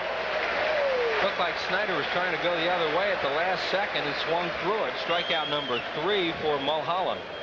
Nice pitch, great location. You can see the breaking ball. Actually, it's a backdoor breaking ball up in the strike zone. And as Chris said, Snyder, who has been going to right field a lot lately, really tried to go with that pitch, just swung right through it. Eric Karros tonight, you see he's 0 for 3. He's lived on an error by Hollins and flied out twice, once to Dykstra and once to Thompson. And on the ball to Thompson, that was that unbelievable catch that Milt Thompson made in left field, leaping high in the air to pull it off the wall, saving the Phillies a run and a lot of trouble. There's Thompson. We talk about timing. That had to be perfect timing on that play. Brilliant play by Thompson.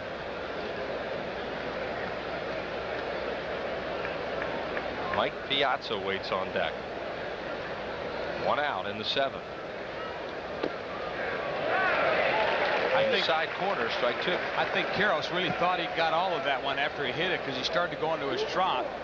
Thompson really took a beat on it. What made Thompson so successful really is he went right to the fence, knew exactly where it was, and he jumped straight up. How many times do you see an outfielder jump into the fence and not be able to make that play?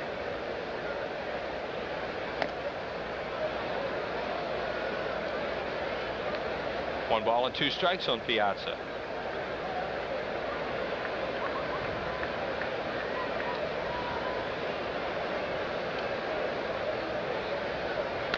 Ground ball to Stocker. To Morandini, to first, a double play, and Kevin Stocker's first chance in the major leagues. He starts a 6-4-3 double play. No runs, no hits, no errors, and nobody left on base.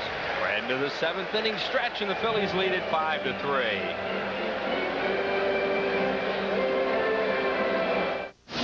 They've got one shot.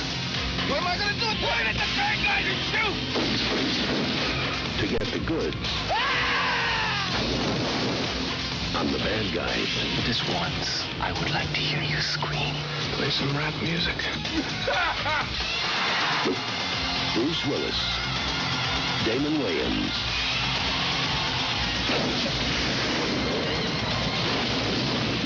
the last Boy Scout. Nipper and Chipper show us what the RCA home theater with SRS sound looks like. Now they show us what it feels like.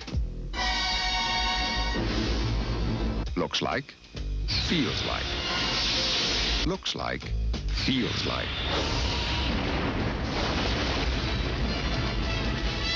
Any questions? For the ultimate in home entertainment, see the new RCA home theater TVs at all Boscov stores. When Bob borrowed a lawnmower, all he got was short grass. When Bob borrowed hedge clippers, all he got was nice shrubs.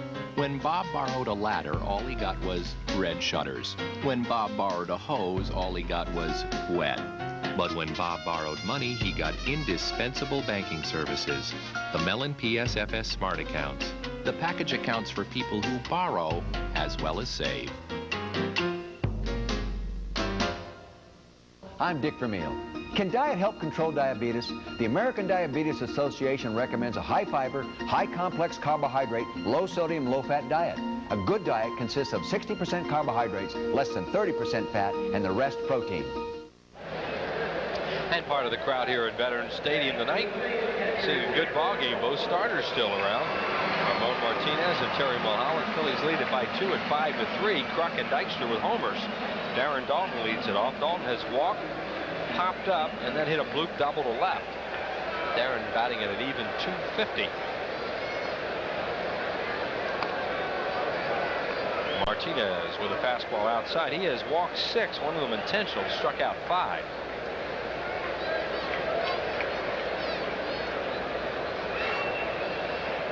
Changeup. Boy, he likes to throw that changeup to Dalton, doesn't he? Tries to keep that changeup down and away.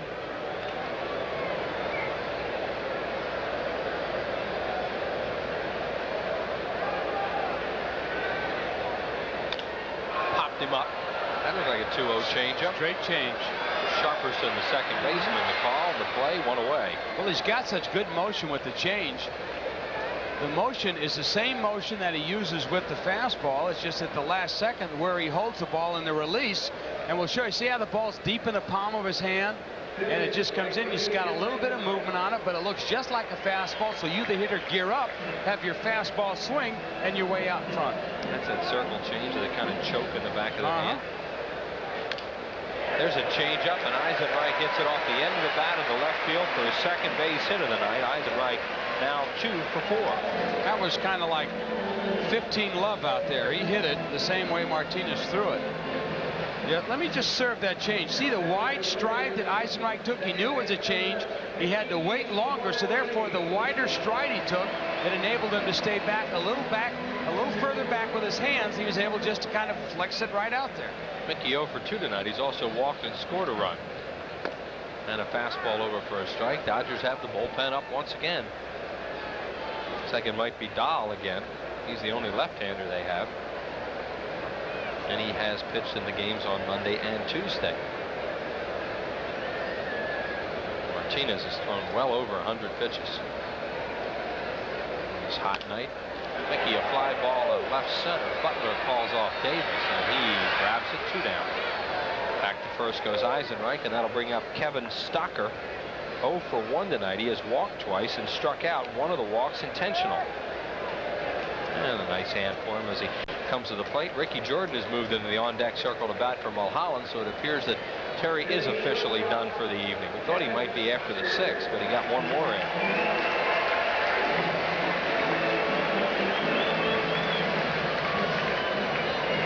Stocker's handled one chance tonight, and that was that inning-ending double play in the top of the 7th inning. That pitcher's best friend, other than a 3-run homer in the 8th. Yeah, when you're down by 2. Yes.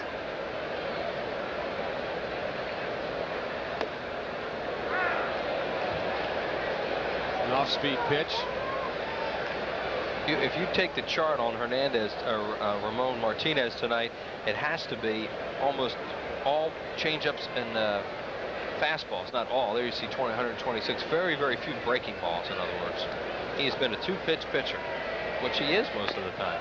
You know what I'd like to see is I'd like to see the chart on how many pitches that he came inside tonight. I bet you can count them on Both hands, maybe. If that. Maybe 6, 7 times he's come inside of those 126 pitches.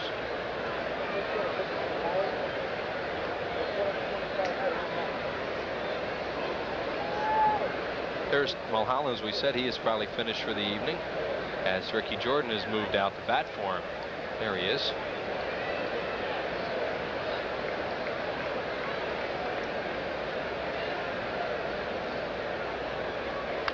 Stocker, a late swing and a foul left side.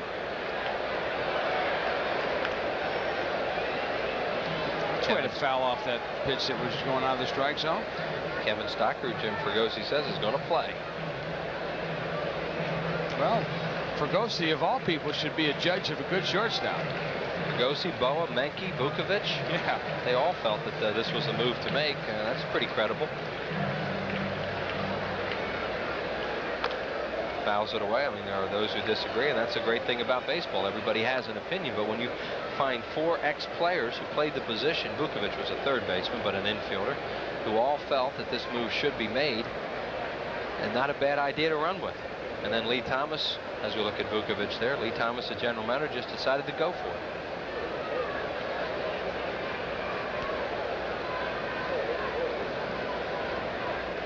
Playing Stocker very shallow in left and center. Pulls an off-speed pitch foul. They don't expect him to pull a ball. And Brett Butler's kind of shaking his head out there right now, looking over at Eric Davis, just the way we did. Look at Butler. He just looked over at Davis like, what was that pitch for where we're playing? That's right. Well, it was a changeup, and it was inside. Yeah.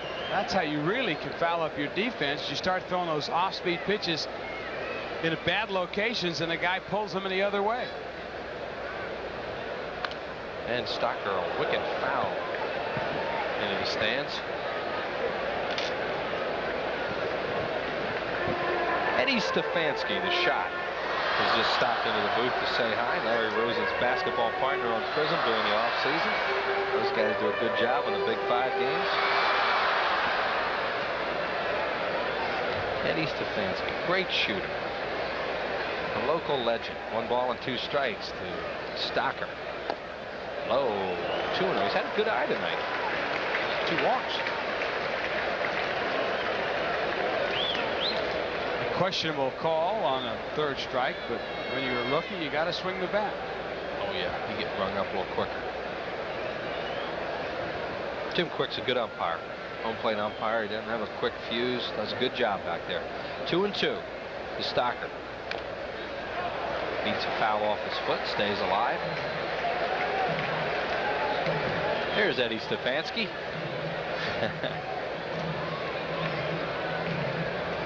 Getting his Big 5 schedule from his broadcasting partner, our producer, Larry Rosen. You'll learn a lot of basketball when you listen to Eddie Stefanski do a game. And some from Larry also. 2 balls and 2 strikes to Stocker. The pitch to Kevin. Line drive center field, but Butler was right there playing him perfectly, and he squeezes it, and that'll do it. In the inning for the Phils, no runs, a hit, no errors, and 1 left. See if the Phils have a new pitcher coming in. We are through 7.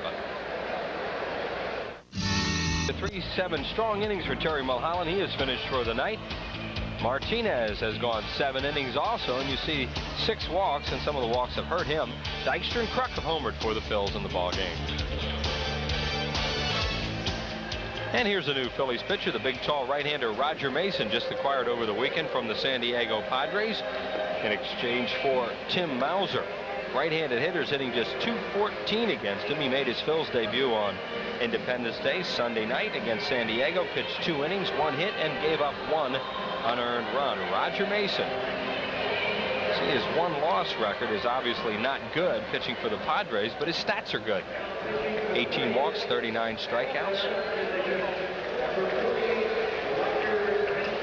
Well, one thing you got to know about Mason is the fact that he's got experience.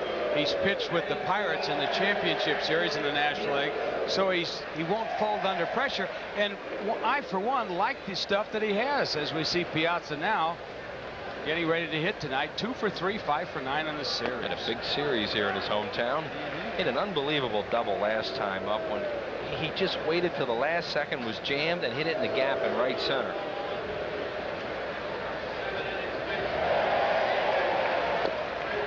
hard slider from Mason. He's very tough on right-handed batters, as we just gave those numbers on him. Piazza, Davis, and Wallach, all right-handed hitters. It's his job to pitch the 8th, and Mitch will probably be in the 9th. As they batted Mason straight up in the order in the 9-hole, and he is due to lead off in the 8th inning.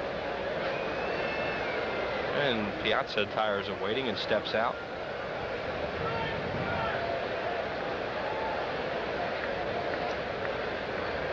Roger Mason's pitch. Breaking ball. Did he go? Jerry Crawford says no. Truck thought he swung at it. Well, let's see if the bat crosses the plate. Awful close. So just throw him another slider out there. He's chasing him, and he did, and he chased it, and he's gone. Strikeout number 1 for Mason. Well, you can see the breaking ball going down and out of the strike zone. Against right-handers, the tall, lanky Mason is really tough because you start picking that ball up from the right side, and it looks like it's coming from behind your ear across the plate. Tell you what, Jay, I've seen him get enough Phillies right-handed hitters that look just like that over the last few years. Sure.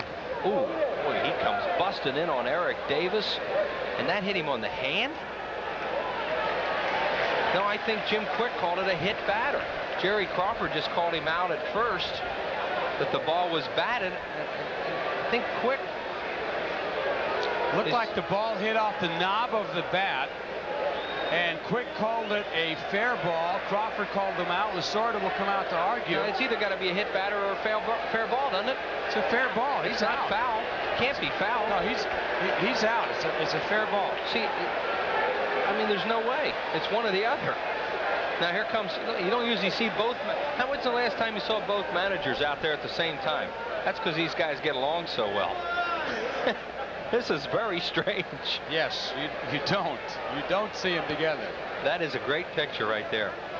The 2 coaches for the National League All-Star team, Lasorda and Fregosi. Now Quick's explaining to Tommy, and Jimmy's just listening. Well, from our replay, it looked as though Davis thought it was going to be a breaking ball that struck out Piazza. Same thing. And he took a big stride, leaned in, and it looked like the ball hit the bottom of the bat, Chris, right off the knob. And it was in fair territory. Well, I'll guarantee if that hit him just on the hand and it goes down where it went, he's not standing there with that bat in his hand. His hand's broken. Tommy's saying, do you want to get the play right? He said it twice. Do you want to get the play right? So what obviously Lasorda's doing is asking Quick to ask for help.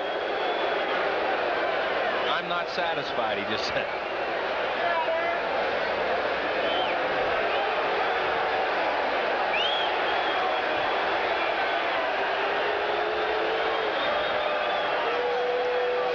Now Fregosi is going to get his piece in next. Now Fregosi wants to know what's going on as Tommy Lasorda leaves. Fregosi wants to know if it's a strike. Wait a minute. How can he not be out because the ball was hit fair? See Jim just looking at Quick.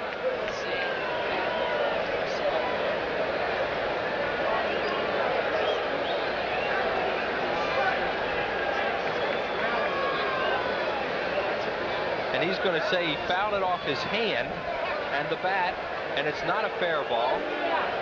Wow. That's amazing, that whole scenario. So all that is, believe it or not, is a strike, and Tommy waves him off. Well, I think he's pacified both.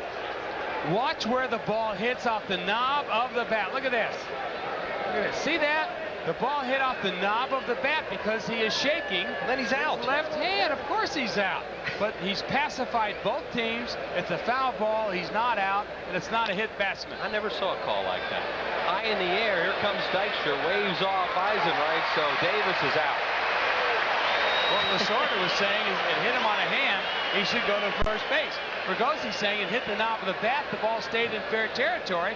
He should be out. Now Tommy Lasorda is screaming out at Quick, and Quick hears it and turns over and says something back to the bench.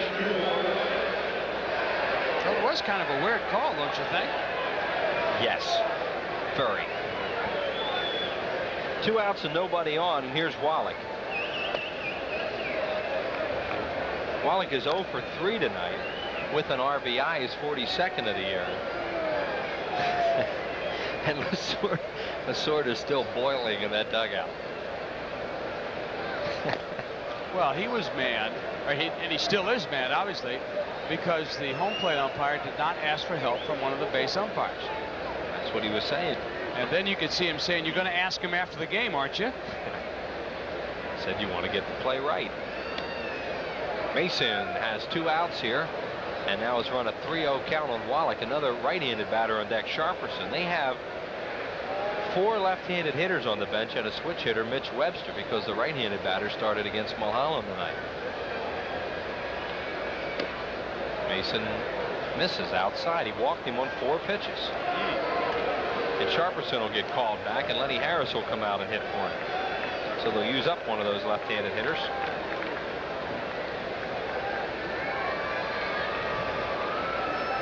Lenny Harris, who's been playing second base in this series, as the Phillies pitch Green and Schilling, as Johnny Padres gets on the phone to the bullpen. And with all those left-handed hitters now available off the bench, Lenny Harris comes up. You see his pinch hitting record. The Phillies are going to get David West, the left-hander, up just in case.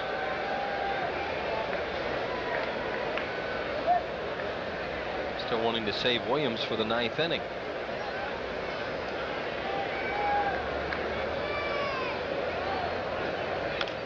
And he jams Harris right on his thumbs. It's popped up to second, and Morandini there grabs it, and that'll do it here in the 8th inning. No runs, no hits, no errors, and a man left on base. We're into the bottom of the 8th. Phil's lead it by 2. In a game rich with traditions, Sherwin-Williams has created one of its own by preserving and protecting the national shrines of our national pastime. This is the paint of the pros, and it's the choice of millions of fans at home. And while your town may not have a big league ballpark in it, it does have a big league paint store. The pros know. Ask Sherwin-Williams. Can Texaco System 3 gasolines help make a difference in performance? System 3 performs in a car the way I perform in a car. With System 3, anybody can perform like Mario Andretti, but not in my county. Every grade of Texaco System 3 performs in cars both new and old. They do? Well, no wonder we're getting the horsepower we should be getting. Isn't that right, Auntie? Count on System 3 for performance in your car. Dad, could you drive like Mario Andretti? Who's your favorite Philly? Darren Dalton? No. Lenny Dykstra? Terry Mulholland? Well, who is it? Play Fanatic! Everyone loves the Phillies, and every kid loves the Fanatic. If you're 6 to 12 years old, you could be the Fanatic's special pal at the August 14th Phillies-Mets game. You'll spend the 5th inning with the big green guy, and you'll get really excellent seats for the rest of the game. Send a postcard with your name, address, telephone number, and age to this address. It's a fantastic, fun-filled contest just for kids from your Fanatic friends at Prism. Well, don't forget Dream Week's coming up. Week number 1 is already filled up and taking orders for week number 2, so make that call right away, 215-938-1200. You'll have a great time in Clearwater, Florida next February, right on the Gulf of Mexico. Dream Week, 938-1200. Changes for the Dodgers. Mitch Webster will move in, play right field and bat 9th. Lenny Harris stays in the game and plays second base. Corey Snyder moves from right field to third. And the new pitcher, the left-hander Omar Dahl, will bat in Wallach's spot. That's the 7 hole. There are the numbers on Dahl. Pitching in all 3 games in this series. The Phillies will bring Ricky Jordan out now to bat for Mason, as Roger Mason gives the Phillies one strong inning. There's Jordan, 7 for 26 as a pinch hitter with a run batted in. Dykstra and Thompson for the Phillies. Dahl works from the stretch at all times, throws a lot of breaking balls, and he starts him with 1. There's Mitch Williams, who will come in and pitch the 9th inning. Phillies wanting to continue winning series. They have not lost a series here at home since last August. Changeup turns it over in the outside corner, 1-1. There's Terry Mulholland talking to Roger Mason. I was out of gas. I appreciate that. Especially you having to pitch all those right-handed hitters. Another off-speed pitch, and Jordan swings and misses 1-2. 5-3 Phils in the 8th. Well, we had an interesting guest here in between innings. Ron Reineke came in, the Dodger eye in the sky, and was hollering down to Chris and myself, asking if it hit the bat, isn't he out? And well, we thought so, but I guess it's just one of those things we'll have to find out after the game.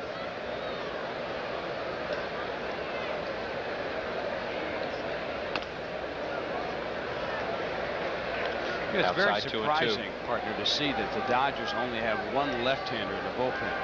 After all the years that they've had in pitching, and the Dodgers have always been known for their pitching and defense, to end up with just one left-hander in the bullpen is very surprising to me. Swing. And a miss. What's wrong with Piazza?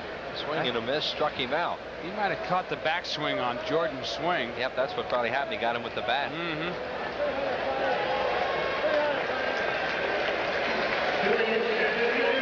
Tough night for Mike Piazza behind home plate. Got him right on that left elbow. Yeah, you can see the follow. Now watch the bat come all the way back and catch Piazza right there, right on the elbow, unprotected. And if you've ever hit your funny bone, folks, you know what it feels like. Yep. His fingers are probably tingling. It's a big, tough kid there. How about on that play, if the ball hits the handle of the bat, hits your hand, is that a foul ball? I mean, how could you see that? That's the only way I could think that ball could be called foul. It hits the handle, squirts up and hits your hand. Strange. Dykstra has a home run tonight. He scored 2 runs. He has 2 hits, and he has 82 runs. Scored 41,730. Big crowd here tonight. Well, if you remember way back when Richie Hebner and myself played here, we were facing Phil Necro. Look at Dykstra's average, right there at 299. He said he'd get to 300. Let's see. Anyway, we both swung at knuckleballs, and they hit us, but because we didn't have 2 strikes, we had to stay at the plate. It was a strike now. And the ball hit myself in the hand and hit Hebner in the stomach. Because you swung at it. Because you swung at it. Now, I mean, if he didn't swing at that pitch, I'd like to know what he did. Dykstra beats it foul first base side.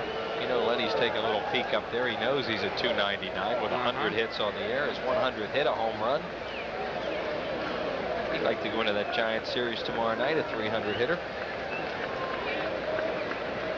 Omar Dahl. 1 ball and 2 strikes. 1 out, nobody on base in the 8th. 5-3 Phillies. Native of Venezuela. Dykstra a looper into center, but Brett Butler is right there, makes the play, had him positioned perfectly. So Dykstra will not get to 300, at least in that at bat, and there are 2 outs and nobody on for Thompson. 1 for 4 tonight with a blue 2 RBI double to left. Boy, that was a big hit, too. Right off the end of the bat. Davis made a long running try for it, did not dive for it. Phillies picked up 2 runs.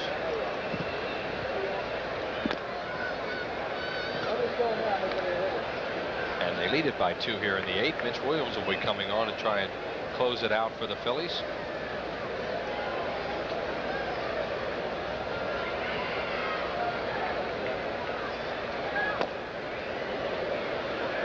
Swing and a miss by Thompson.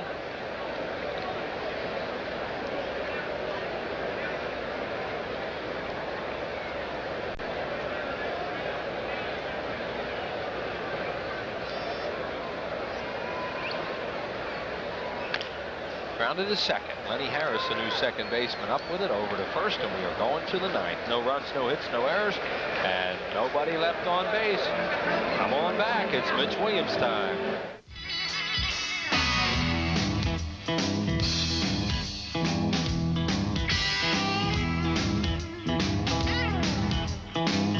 Son of a gun protected. Nothing works better on your car's leather, vinyl, and rubber. It can turn just about anything into a great-looking car. Nice car. What, this pile of junk? Give it the gun with Son of a Gun. Son of a Gun and one-step tire care. Now available at Pep Boys.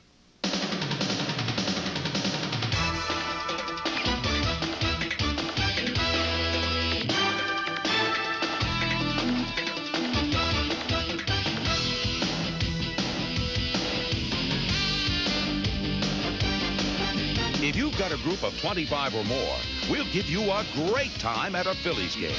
For all the details about a special package for your group at a Phillies game, call 463-5000. Recently, an object was sighted.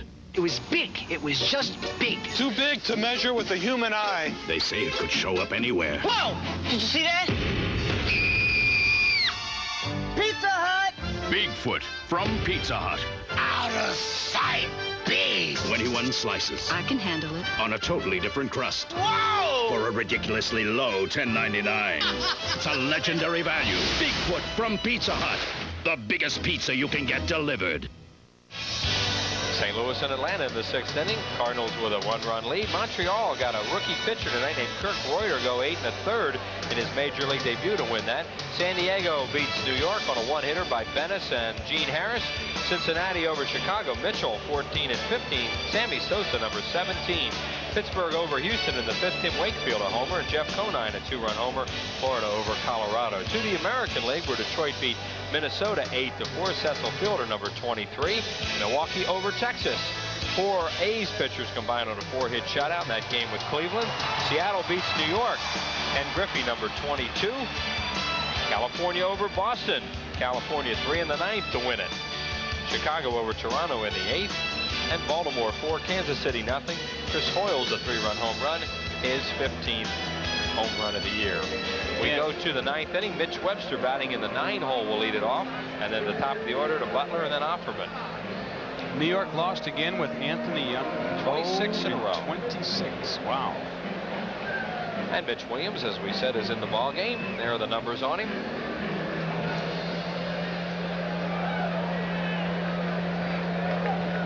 And here we go to the 9th.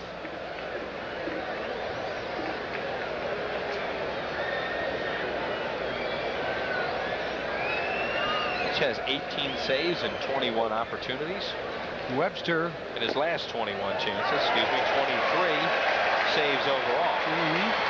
And Webster 4 for 22 on the year as a pinch hitter. No balls and a strike on Mitch Webster, a switch hitter.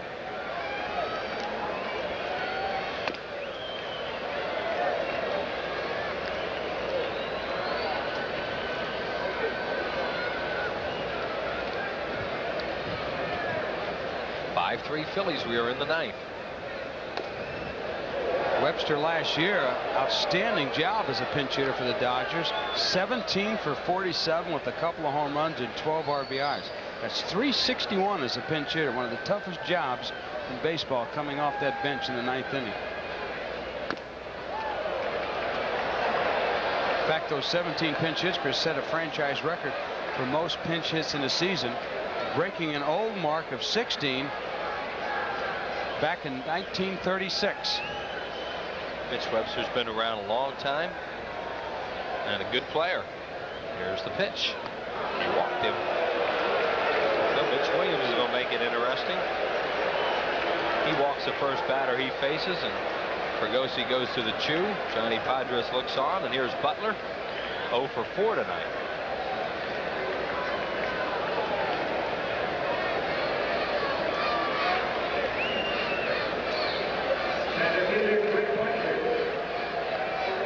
So far, the Philly pitchers have done a real good job of keeping Butler off the base paths. Butler, like Dykstra, the catalyst of the Dodgers. When he gets on, things start to happen. Philly pitchers have shut Butler down the whole series. And he will stand there and look for a strike before he swings the bat normally.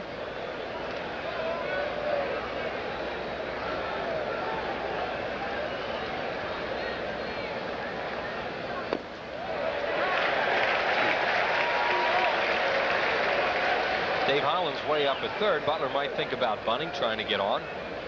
There you see Hollins very shallow in left as Thompson shaded towards left center Dykstra. And if you're along that third baseline, you're a fan, stay loose. Are you saying he has a tendency to be a little wild? No, I'm thinking about Butler hitting one of those nasty fouls off a hard thrower. Never turn your head if you're sitting down that way when Butler's up against Mitch Williams. 0-1. The pitch. There it is. He bunted it. Bunted it foul out of play. Mitch Williams is really tough to bunt on as hard as he throws. 41,000 plus tonight. And an 0-2 count now on Butler. Show you Butler trying to drag the ball towards second base. Pitch was up in the strike zone. Butler didn't get the bat on top of the ball. Last year, Butler 41 hits bunting in the National League. Of course, he led that in that department. 41 times he bunted safely last year. And what is it this year? 16, right? I think they had 15 up earlier. 15? Yeah, 15. So he's just about reached the halfway point. He's got 15 base hits on bunting. Oh, Webster almost got picked off. For some reason, he was leaning there. I didn't think he'd be going anywhere 0-2. Nice look move. at him lean. Whoops. If the throw was down or near the bag, they had a shot at him.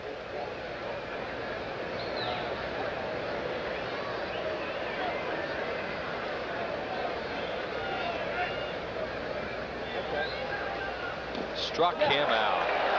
Butler throws the bat at the baseball, and he's out. And that's a strikeout for Williams. 1 out here in the 9th inning. Nice. Did he foul that? Nice slider.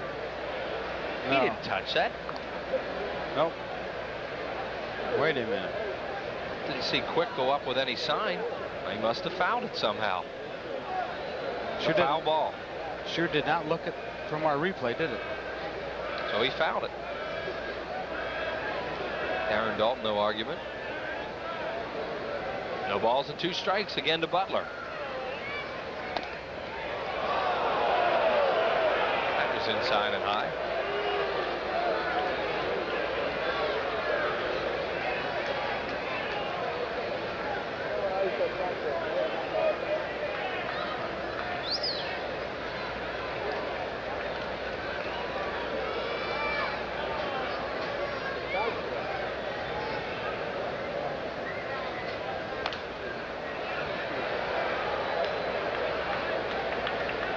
Chased a high pitch, fouled it out of play.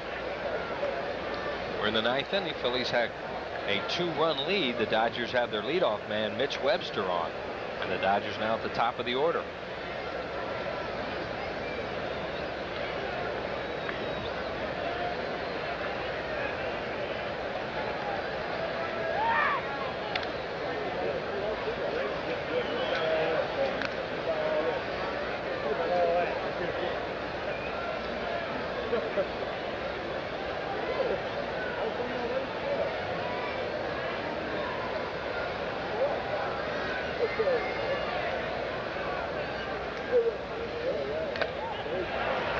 Another foul. I call him last night irritating type hitter. Very irritating. Just tries to put the bat on the ball. The Phillies have Butler played about 15 steps towards left field from Dykstra. Thompson way in and over towards the left field line, and Eisenreich probably in right center. Offerman just went in the dugout. That foul ball almost got him, and he went in the dugout. So I was talking about the fans on the third base side. Just missed. 2 balls and 2 strikes. Now Offerman's starting to come back out slowly, but nowhere near the on-deck circle.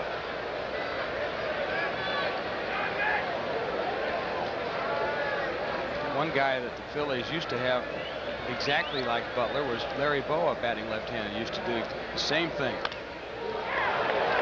That's a fair ball. See what kind of a kick it takes. Thompson gets it back into third.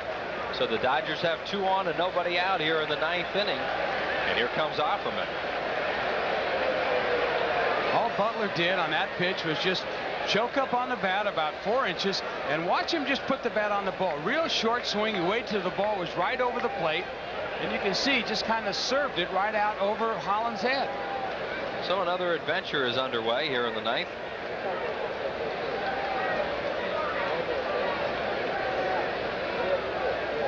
This is a tough play for Milt Thompson. You can get caught in between here, and that ball gets near the box seats. Sure, if that ball kicks off the side of the fence, you can see the ball girl getting out of the way. He got the ball just before it hit the fence, and surprisingly enough, Mitch Webster stayed at second base. That's really a good play by Thompson because he keeps the force in order. That's right. So Offerman's had a big game tonight. He's 3 for 3 with a walk and a run scored. Most teams do not bunt for ties on the road. You know, that's what the book says, but who knows about the book? We'll see how Tommy Lasorda plays. The Phillies have to be aware of it. Offerman is showing it, and he takes it low. I think what they have is they have Offerman taking a strike, and he's just showing the bunt. See what Mitch Williams will do with it. There's Joey Amalfitano going through the signs. Been with the Dodgers about 10 years now as a third base coach.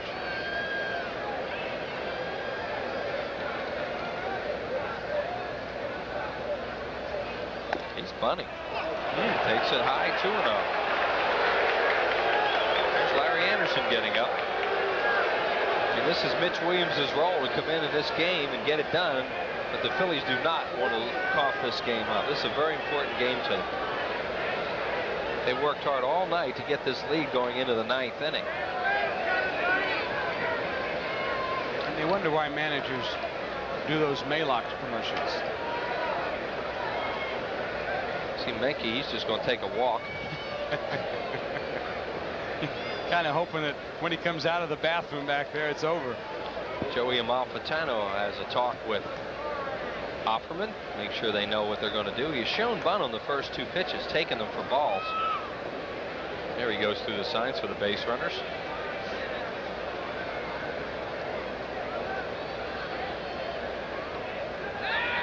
And he showed bunt again. He wheeled around.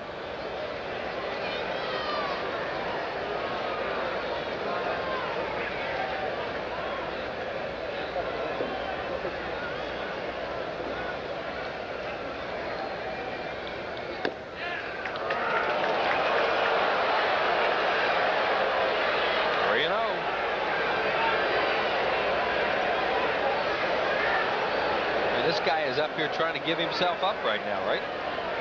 Sure looks like it. Sure looks like it. I'm kind of surprised at the move, but then again, we haven't seen a ball close to the strike zone. And they're loaded with nobody out.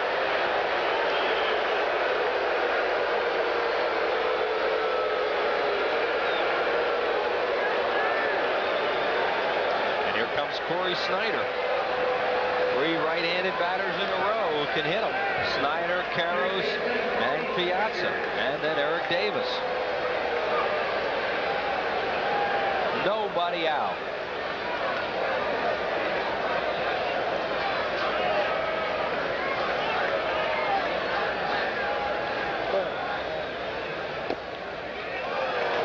I know in this situation as a hitter, and the Dodgers do this very well, they will make Mitch Webster throw a strike. Yeah, they've done that in this inning. They will make him throw a strike first. Offerman might have just been up there showing bunt until he got a strike. You know, he might have just been waggling the bat around. There's no way to know. That's what I was thinking, because normally you don't see a team bunt for the tie on the road. But we didn't see any strikes thrown, so we can't really tell you. No way to tell. But right now, all bets are off as far as Webster's concerned. Anderson continuing to throw.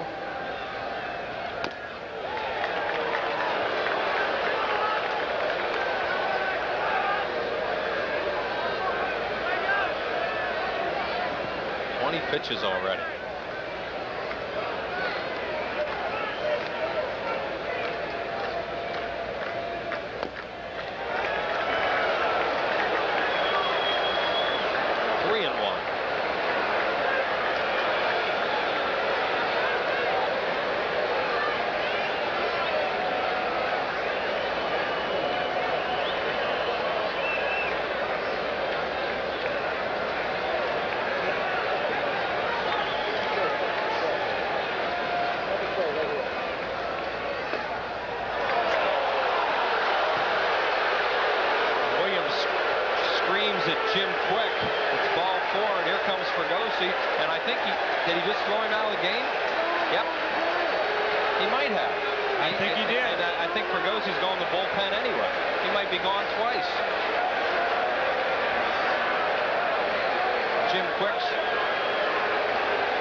Bases are loaded. It's a 5-4 game, and there's still nobody out in the 9th inning.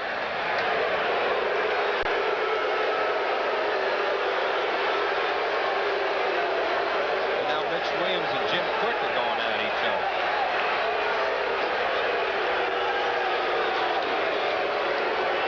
Whoops. So big trouble in the 9th inning. I think Williams was ejected. Yes, he was. Before Fregosi even got out. He pointed at him and he raised his hand. So here comes Larry Anderson. This is a very important game for the Phillies tonight to have this happen. Here's ball 4. Let's see what all the argument was about. Low.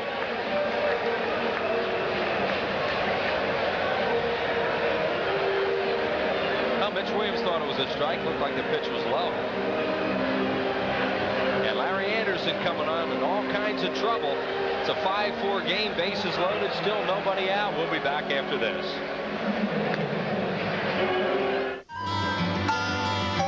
Yeah, how far away do you think I can get in 72 hours?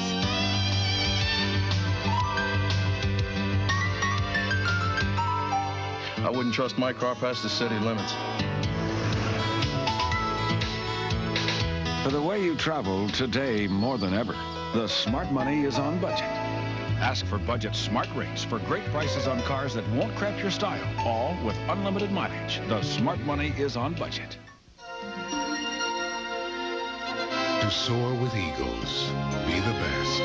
To win the industry's highest awards for quality, commit to excellence. Provide superior quality products and have the strength to offer them at more than 12,500 locations nationwide. More than any other major brand. Discover for yourself the difference quality can make. Fly with the new superpower. The numbers on Larry Anderson coming into game number 30. He has done a terrific job for the Phillies this year, and they need a big effort out of him right now as he inherits a bases loaded, nobody out jam with Eric Karros, the batter. Phillies still cling to a 5-4 lead. They're going to play the infield at double play depth up at the corners. Pretty much the outfield straight away with Dykstra over a little bit, about 3 steps in left center. Phillies would be happy to get out of this inning with the game tied. Oh, yeah. So here we go to Karros. And the pitch to him. Strike call. Crowd roars because somebody threw a strike.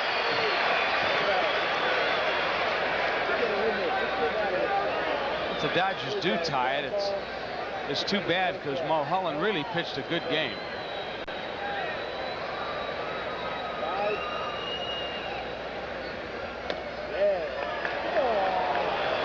One ball and 1 strike.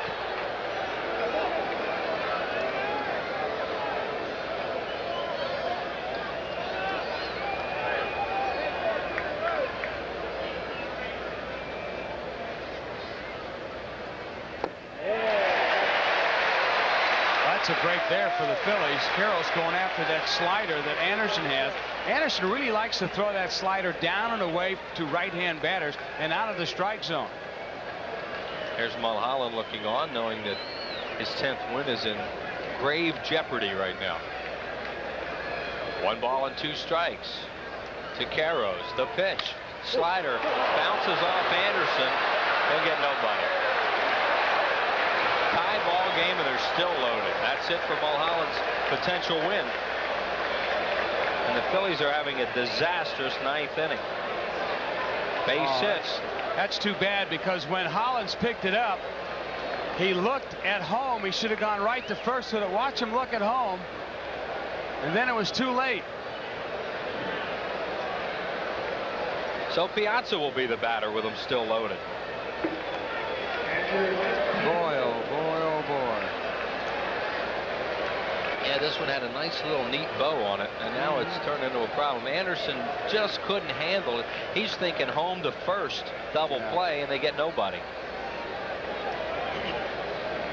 Now they bring the infield all the way in. And it's outside, ball 1.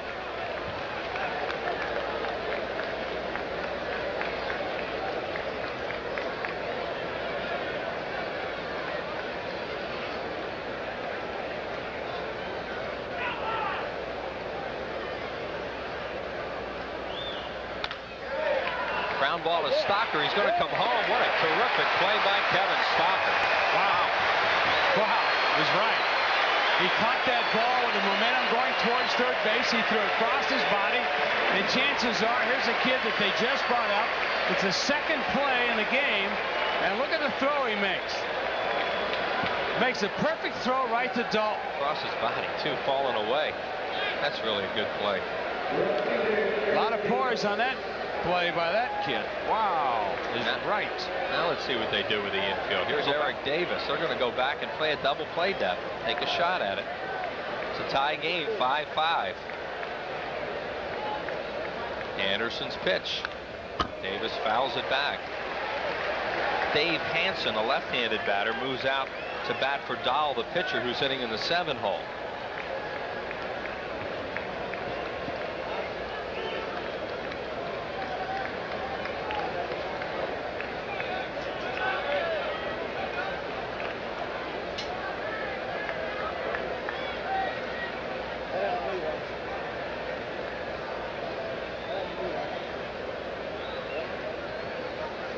There's Jim Gott, who got the save last night.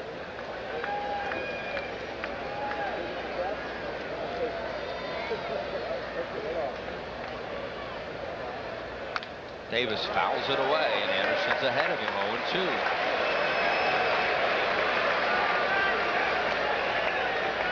0-2. There were the base runners. Corey Snyder at third. Eric Karros at second. And Mike Piazza on at first base.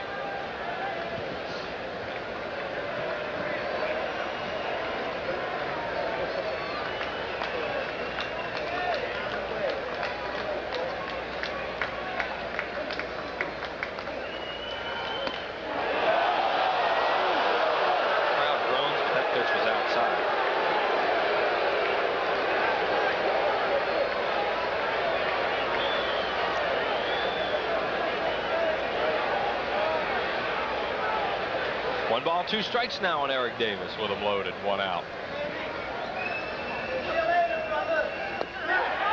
Strike 3 call. That looked like it was outside too, didn't it? And Eric Davis is right in Quick's face. Well, I'd like to see the replay on that.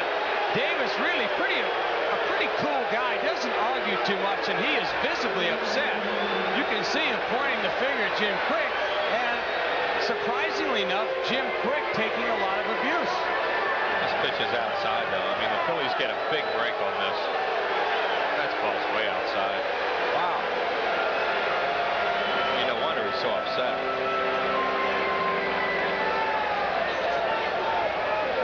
Davis going back to the dugout, throwing his helmet.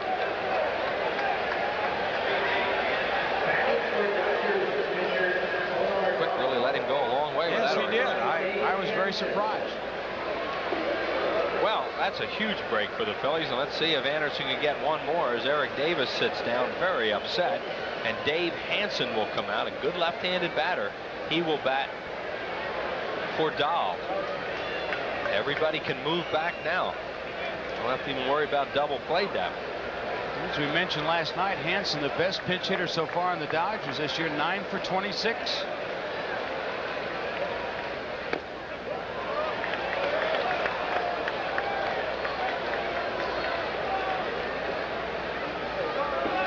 Phillies in the 9th inning.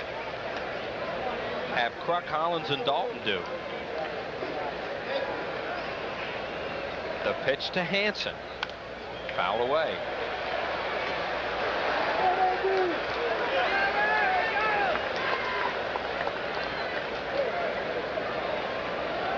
Another look at Hansen's swing as you see him actually lose the grip of the bat with his right hand. And then he's kind of checking down to see what happened. Get another grip of Pine Tar and go back at it. The 1-1. Rip to right. Eisenreich is there. Oh, did they dodge a ball? Phillies give up the lead, or give up the chance to win the game in the 9th inning. The Dodgers tie it, but they had the bases loaded and nobody out, and you can thank Kevin Stocker for that.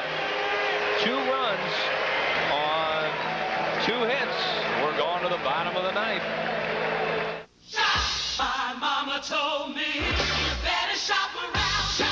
Shop around. You better shop around. My mama told me.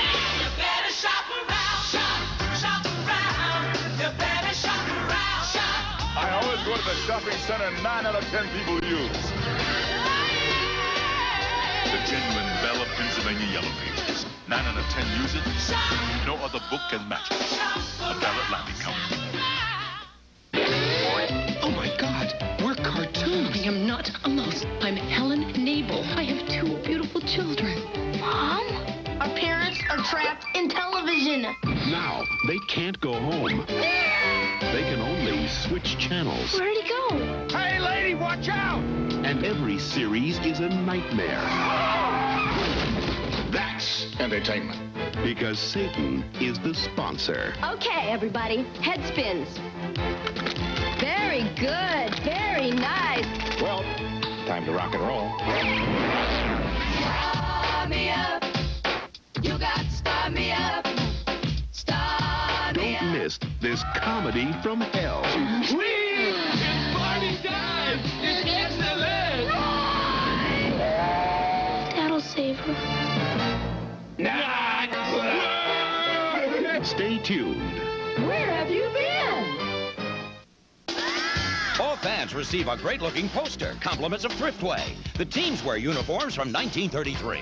The Phillies play the Pirates on Nostalgia Day, Sunday, August 1st at 1:35. Call 463-1000.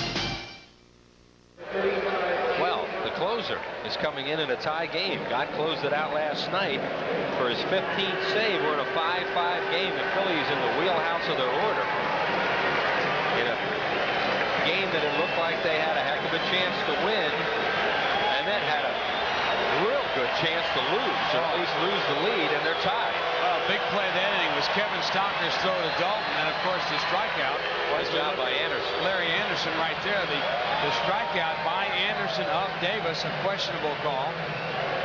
And of course the best pitch hitter the Dodgers had, hitting a shot right at Eisenreich and right to end the inning. This first pitch bounces up there.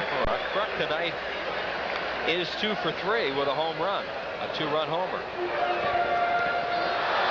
Last year, Gott was 6 saves. Best year in Pittsburgh with 34 saves in '88. Kruk a fly ball to left, and Eric Davis waits, grabs it, 1 away here in the 9th inning. And that'll bring up Hollins, 0 for 3 tonight with a walk and a strikeout. Gott was talking about how nice and how good it was of the Dodgers after they signed him, and told him, look, if he's ready in spring training, fine. If you're not, April, June, July, whatever you're ready, we'll be waiting for you. So the psychological effect in signing with the Dodgers really gave him a boost. And of course, last year, after being out in '89, coming back after that surgery, he was able to rehabilitate slowly from the arm surgery and the elbow surgery, and now Gott's the closer and really owes a lot to the Dodgers, and said so today in a little meeting we had with about 3 or 4 writers. Hollins a fly ball to left. Davis is right there. And 2 down. Gott felt that the Pirates gave up on him, the Giants gave up on him, and the fact that Fred Claire, when he signed him, gave him the opportunity to get his arm and elbow back in shape. And so since then, Gott has been coming on strong. Of course, last year, the injury to Jay Howell. Now Jay Howell gone, was the closer last year. And Gott the main guy. Dalton, the batter, to keep it alive, or we go to extra innings.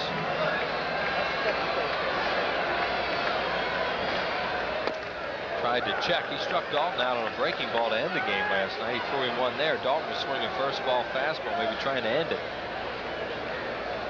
There is Pedro Martinez up in the bullpen.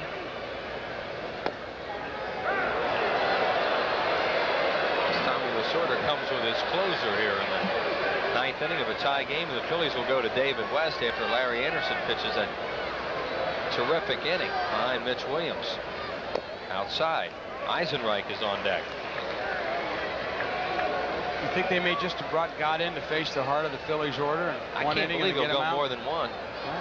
They got Martinez warming up. Struck him out with a good fastball. Jim Gott can fire. No runs, no hits, no errors, and nobody left. We're headed to the 10th in a 5-5 game. They're talking baseball. Phillies baseball. No. I said 5 Phillies should be on the team. No, that doesn't National League baseball. John Kruk has had a great year. I just said he deserves to be on the team. Jeff Bagwell's had a better year. He did through May 7th when he got hurt. And here's Gerald Perry, the pinch hitter for Joe McGrain. So be sure to tune us in right here on Prism as we go to the 10th inning. Kim Batiste will move in and play third base for the Phillies and bat ninth, and that'll make David West the pitcher batting fourth. Jim Fregosi knows he's got pitching problems now after having used 3 pitchers late in the game, so he's putting West in the 4th spot to stay away from him in case he has to use him for a couple innings, putting Batiste ninth. Well, as we go extra innings, the Dodgers 3-2 in extra innings on the road, 5-4 overall. And the Phillies 4-0 at home in extra innings, 7-2 overall. Well, they certainly did not want this game to go to extra innings. No. They had the lead in the 9th, a 5-3 lead. When you get past that and you think how close this game was to being over right now, too, as they gave up the lead, but never let the Dodgers go ahead of them. Well, when you got bases loaded and nobody out, one of your key hitters up, you got a pretty good shot to think you might get the lead, you know? There you go. There are your totals into the 10th inning on a brutally hot night here at Veterans Stadium. On the night that everybody wanted to play 9, that's for sure, but now the Dodgers are happy this is in the 10th, and in a way the Phillies are. Here's Lenny Harris. Harris came in as a pinch hitter for Sharperson and popped up in the 8th inning, stayed in the game, and is now batting 8th. Mitch Webster, who got the 9th inning underway, is on deck.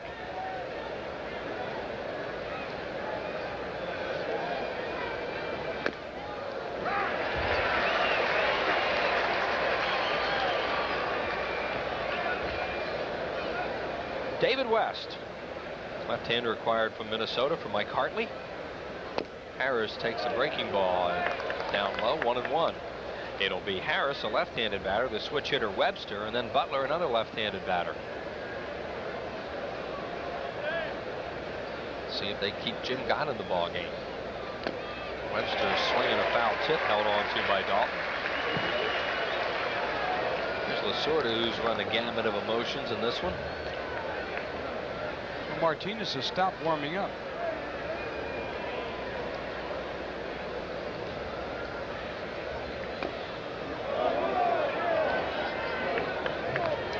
Gott's season high of innings pitched is 3. He did that on April 14th against the Cardinals.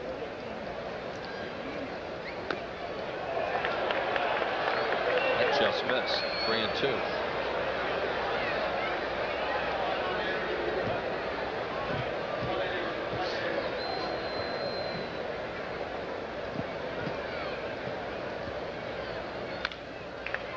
Batiste just in the game. Throws him out, 1 away. Nice play, Batiste. Ball is hit in the hole to his left. As he gloved it, he stumbled a little bit, but quickly regained his composure. As we'll show you right here. See him stumble a little bit right there, but then got up, set himself, made a fine throw over to Kruk.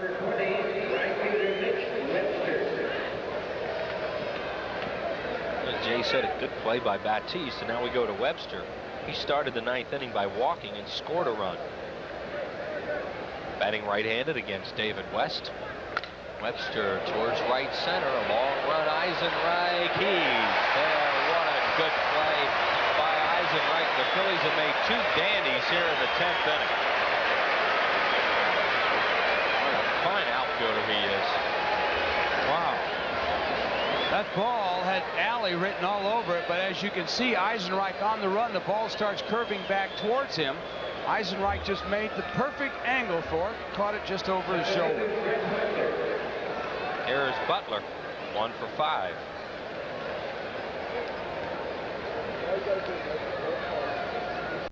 That ball from a right-handed batter is going to slice back, as you said, and it came right back to him. Didn't come right back to him. He ran to it. Butler shows bunt, takes it. Butler got that base hit down the left field line and put 2 on with nobody out in the 9th, and then he scored the eventual tying run. Offerman on deck, who's had a perfect night. He's been on base 5 times. Butler up there just faking bunts. He's going to stand there until he gets a strike called on him. He has Batiste up at third. There's Kim.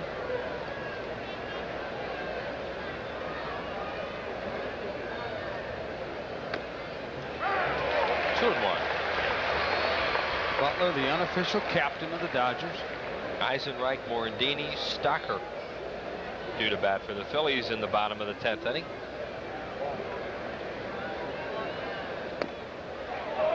Three and one. Dodgers continue to wear that number 52 on their uniform in memory of their former teammate Tim Cruz, killed in that tragic boating accident this spring in Florida.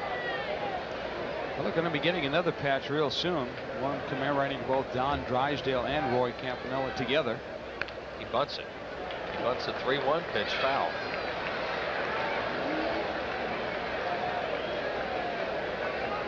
We've seen him bunt with 2 strikes. Sure. His 12th year as a pro. Last year 41 base hits bunting. This year 15. He'll bunt anytime, anywhere in the count. 3 balls, 2 strikes, 2 outs to Butler in the 10th. He walked him. Butler, a base stealing threat, is on with 2 outs for Offerman. 3 for 3 with 2 walks. All right-handed.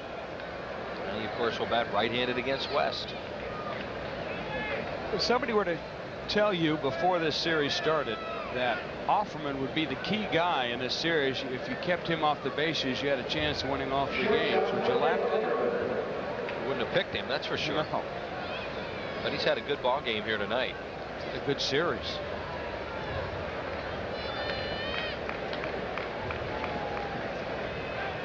It's not what the Phillies wanted going into the Giants series either, to have to extend their bullpen this way. But they're in an extra inning game. To center field, and Lenny's right there. Going to the bottom of the 10th inning in a tie game. No runs, no hits, no errors, and 1 man left on base. It's 5-5. Spotlight's on Philly. We'll tell you what we like. Now batting 9th.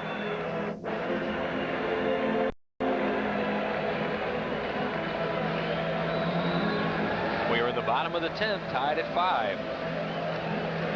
Eisenreich with a couple of hits tonight. He's 2 for 4. His average at .335.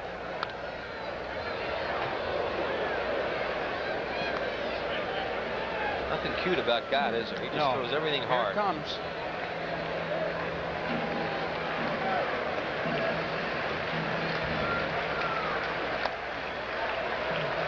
Whistling fastball upstairs, 1-1. I asked him today, I said, what was the hardest part for you to get ready, to get yourself to become a stopper, to get back and do the job that you think you're capable of doing? Offerman on a big hop got him 1 away. And he told me, he said, the mental aspect of it. He said, because when I was in San Francisco and even in Pittsburgh, they never thought that I would ever make it back. They were under the assumption, the old theory, that once you got an arm problem or a shoulder problem or an elbow problem, that was it, you were done. And the Dodgers gave him that opportunity to come back. But the mental aspect, though, is preparing himself to be able to go back out there and throw like he thought he was capable, like he used to, was the toughest part for him. Morandini 0 for 3 tonight. He's walked and scored a run. See, most of these hitters have late swings on God because he's throwing very hard.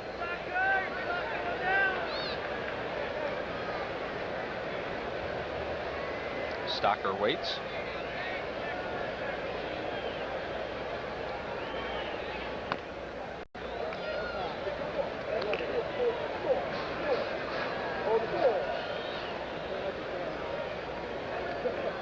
One ball and 1 strike on Morandini.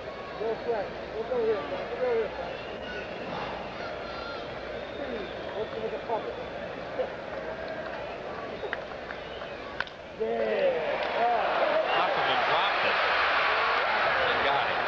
Opperman almost made a fine play jumping for it, and then it dropped right at his feet. Well, he was able to recover quickly. 2 outs. Show it to you one more time. Morandini, fastball down, hit it right at Opperman, who had to jump for it.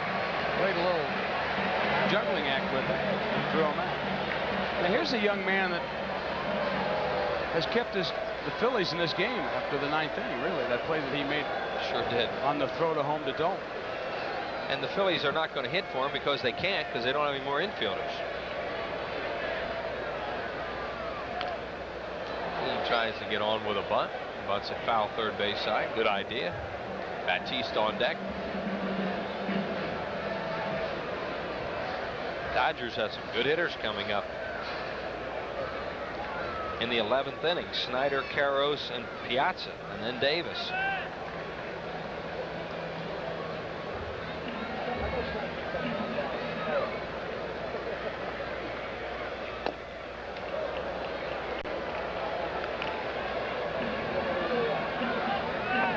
Got 6'4", 235. Running fastball, 90 miles an hour, and a quick slider.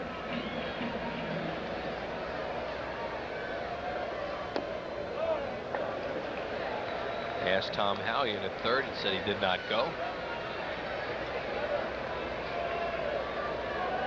1 ball, 2 strikes now on Mickey Morandini. 2 outs on Kevin Stocker. 2 outs in the bottom of the 10th inning. In a 5-5 game.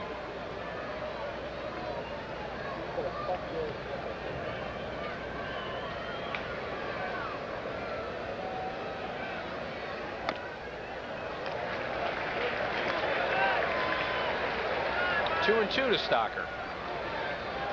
Tried a little trickery there. He tried to come with a backdoor breaking ball. Stocker walked in his first major league at bat, scored a run, struck out, then was intentionally walked and fly to center field. He is 0 for 2. Strike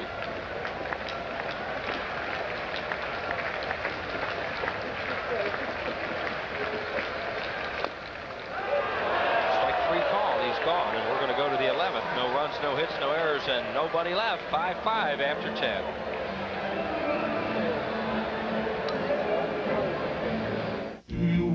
West.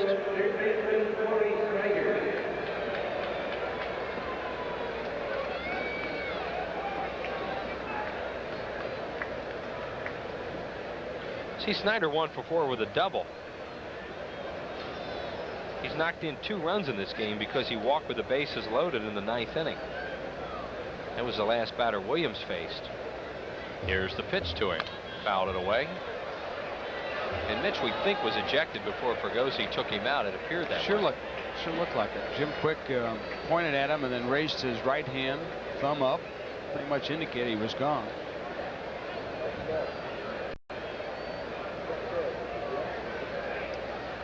It didn't make any difference. Fregosi had already walked out towards the mound and motioned for the bullpen.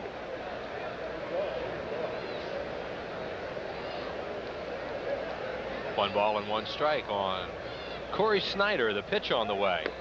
Strike 2 call outside corner. Snyder didn't like it.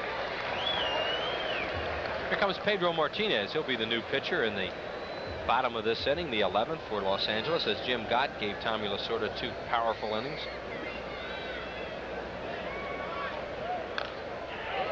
I'll tell you, Gott threw the ball as well tonight as any closer we've seen this year since Wetland here that night. Tell you what you got to be careful of if you're playing defense. The Phillies are playing defense now. Is the fact that, all right, you're in the top of the 11th. It's been a long day. You're tired. It's hot. It's muggy. You got to make sure you don't get back on your toes. You still got to be awake and alert. Got him. Chased a high fastball, and Corey Snyder is gone in the 11th inning. 1 away, and that'll bring up Eric Karros.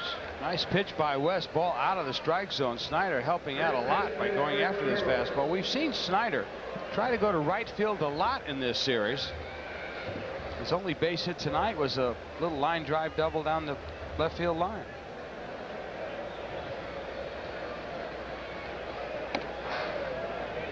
Karros hit the ball in the 5th inning, on which Thompson leaped high against the wall in left field and robbed him of extra bases with a runner on at the time. Baptiste will cut it off, throw on the run, and got it. Kim Baptiste plays third base very, very well. Somewhat better than he plays shortstop. He does. He's playing that position better than shortstop. I'll tell you something. Watch this. The ball gets in the lights. You can't tell too much, but watch Baptiste. Just a little bit there. You can see him dip his head. The ball got in the lights. He stayed right with it, and then makes the throw. Piazza, the batter, 2 for 5 with a couple of runs scored. And West wants a new baseball from home plate umpire Jim Quick. About Darren Dalton. How must he feel right now? All these games he's catching, and now we're in this heat wave into the 11th inning. Piazza catching every inning for the Dodgers, although they got Hernandez in there the other night in the 7th inning.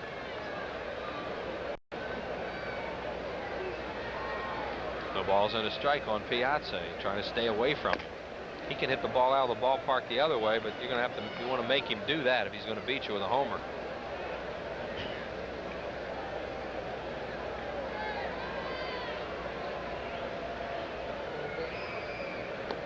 Breaking ball, swings over it, 1-2. What a diamond in the rough they found in this kid. What was he, the 669th draft choice or something?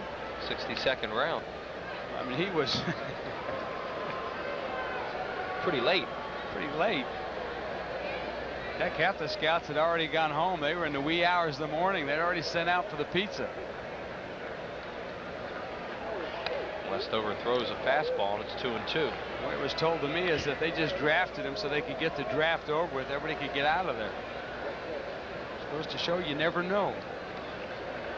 Well, Piazza's a perfect example. Sometimes you don't know what's inside a guy, and he obviously is a great competitor to be able to do what he's done in his rookie season. He can really hit that mistake up.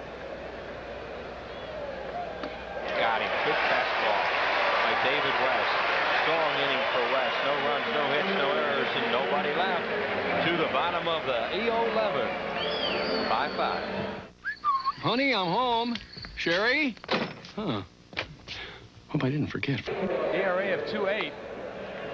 His walks have hurt Martinez a lot. You can see 30 walks in 50 innings, but look at the strikeouts. Pitch is somewhat similar to his brother, but has had some control problems with the walks. Good fastball, good breaking ball. Ball runs a lot. 50 strikeouts in 50 innings. So his ball does move, and he'll face Kim Baptiste. So as we go to the bottom of the 12th inning, we're all tied here at 5 apiece.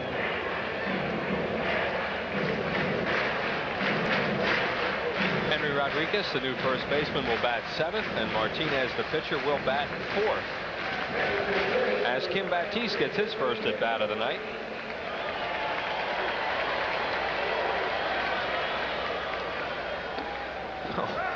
Starts him with that yellow hammer, huh? Slow, big breaking curveball. Martinez has a great arm. We've seen him several times this year. Very good fastball. Lenny Dykstra on deck. And then Milt Thompson. Outside. Similar to his brother, you have to make him throw strikes, because he does have a few control problems, as we see Corey Snyder at third guarding the line. Rodriguez also guarding the line at first base. Off his glove, but it's going to go right to Harris, who throws to Rodriguez, and they got him. That ball was through the middle for a base hit, but it hit him off his glove. 1-4-3 on the play. That'll bring up Dykstra.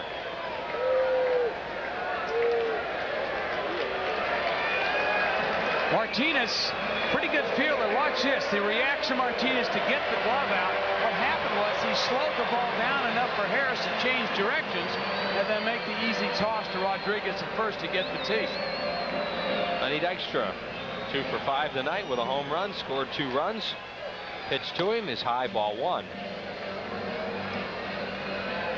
Jose De Leon throwing in the Phillies bullpen. There he is. David West probably only going to pitch 2.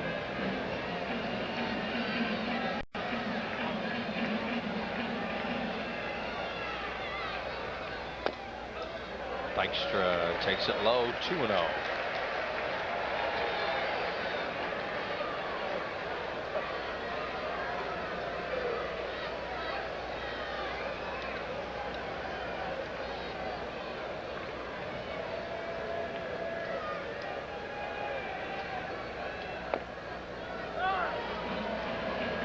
Strike called. 2 balls and 1 strike on Dykstra with 1 out here in the 11th. 5-5. You know, they've got another brother named Jesus. It's a left-handed pitcher. And all indications and reports that we've received from the different scouts, they say at his age he's better than these two. It should be really something for the Dodgers. Hard shot, but right at Harris on 1 hop, and he throws out Dykstra. 2 outs in the 11th. Have you ever recalled 3 pitchers pitching for the same team in the big leagues at one time? I can't remember 2, but not 3. I'm sure there are. And they say he's about 2 years away. It's one of those things you say and you know there's an answer. Probably yes. Yeah, back in the early 1900s maybe. With 3 pitchers, 3 brothers on the same team. You know the brothers, you know, but I mean, yes. As a pitcher, yeah. I mean, they lose, you know that, but remember the McDaniels? McDaniels, that's what I was thinking of, the McDaniels. The Deans, not bad. They're going a little further back than I can remember. 1 ball and 1 strike to Thompson, way inside. Kruk is on deck. And the pitcher West is hitting in the 4 hole. Phillies have Todd Pratt, Ruben Amaro, Wes Chamberlain, and Pete Incaviglia still available off the bench. What do we have in the big leagues today? We have the Maddox on different teams. Well, somebody will tell us if there's ever been 3. 3 balls and 1 strike now on Thompson. Outfielders very deep for the Dodgers, trying to prevent an extra base hit, and he walked him. And Kruk will get a shot. Well, that's been the big problem with Pedro, as we mentioned earlier. In the 50-plus innings he's thrown, 30 walks, now 31. His strikeout ratio is terrific, but he has a lot of control problems because his ball moves so much, especially the running fastball. Kruk the bat and Chamberlain on deck. This is a situation where Bill Thompson will be told to stay at first base. Don't even think about running. There's Chamberlain, because then they would walk Kruk and take the bat out of his hands. His run wouldn't mean anything. Dodgers will hold him on, of course. They're not just going to give it to him, but I don't know that he'd run even if they gave it to him. Outside to Kruk, who has a homer tonight.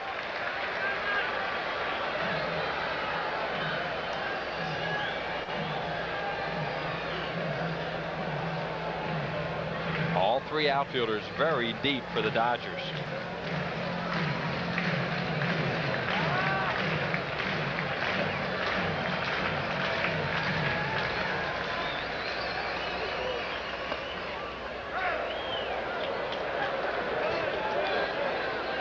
John a little upset with himself, guessing, looking for an off-speed pitch, got the fastball right down the center of the plate.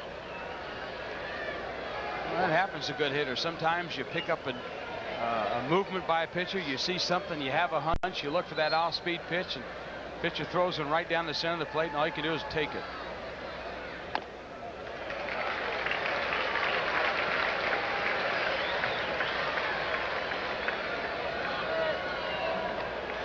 Pedro Martinez, his brother Ramon, the starter tonight. Martinez has thrown 3 home run balls.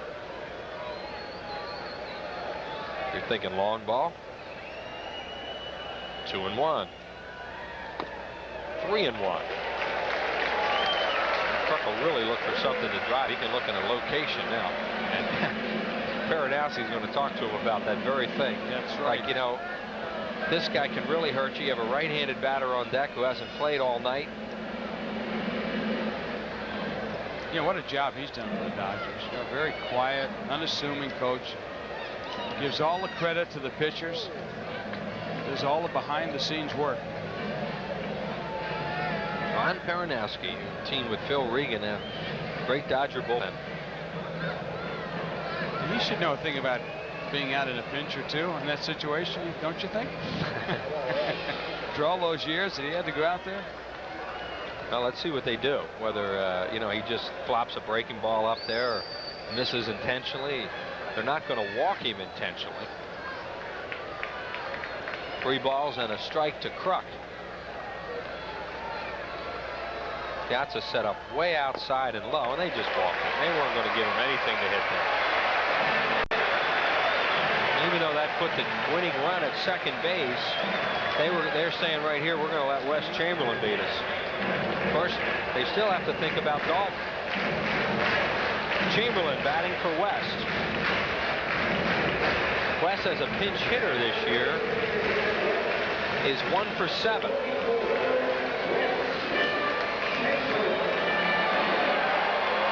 We're talking about Ron Karanowski over his 13-year Major League career, 101 saves. Pitched for about 4 or 5 different teams. His 13th year as a Dodger pitching coach.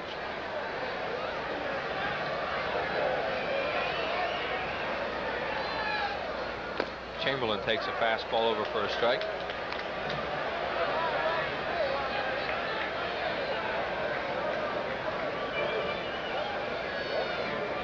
Dodgers not playing a double play down. They are just making sure that they can try and knock something down. They have the infielders well back. Corey Snyder is off the line. Oh, there's 2 outs, of course. That's why. That's another reason why they didn't worry about walking Kruk in that situation. There you see him off the line at third.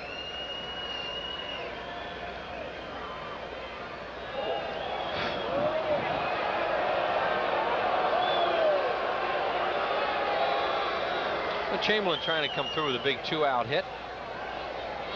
Eric Davis, a decent arm in left. Butler, a weak arm in center. And of course, Snyder, a very strong arm in right field. Phillies have a good base runner in Milt Thompson at second base. And Piazza and Pedro Martinez going to talk it over.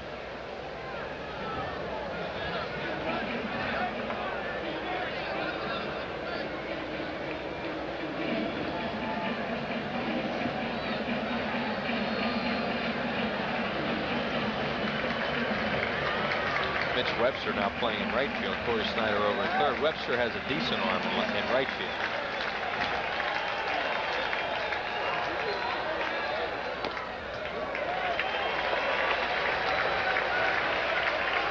Chamberlain trying to give Martinez a good at bat. 1-1.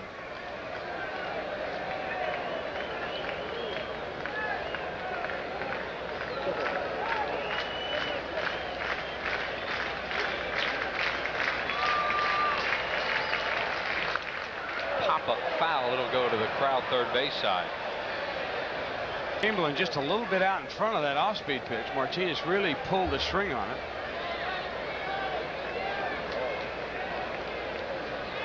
Chamberlain has faced Pedro Martinez one time this year, and he's 0 for 1.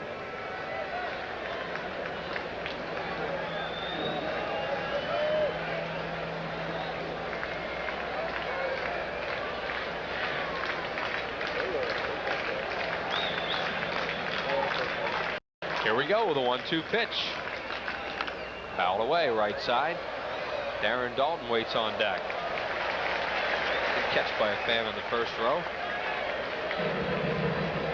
We are in the 11th inning, tied at 5. Dodgers tied the game in the 9th inning with 2.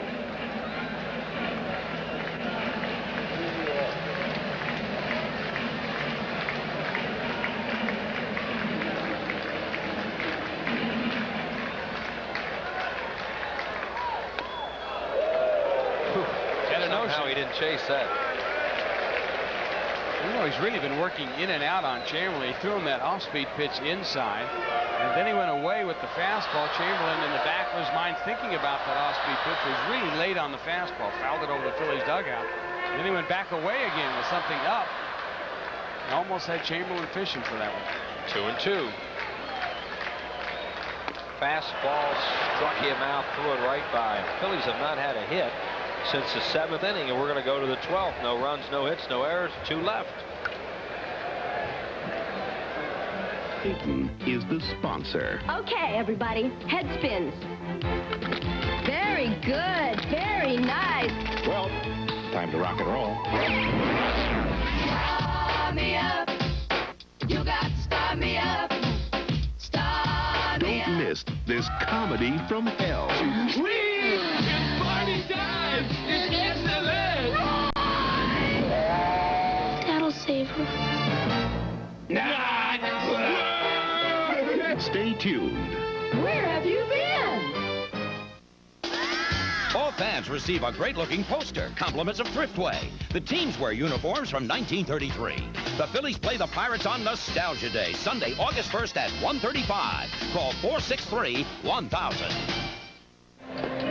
The new pitcher for the Phillies, right-hander Jose De Leon. His last appearance was as a starter in that marathon doubleheader here on Friday night. He, of course, had a no decision. And you see Jose coming into game number 20. Phillies have Jose De Leon and Mike Williams left. The Dodgers still have Trilicek, Roger McDowell, and Nichols is going to start the doubleheader, one of the games of the doubleheader in New York tomorrow night. So basically they're down. They have two pitchers. And they have Goodwin on their bench, a left-handed hitter, and the catcher Hernandez. Phillies have Todd Pratt, Incaviglia, and Amara. Eric Davis, the batter here in the 12th inning. 2-0. It'll be Davis, Rodriguez, and then Harris.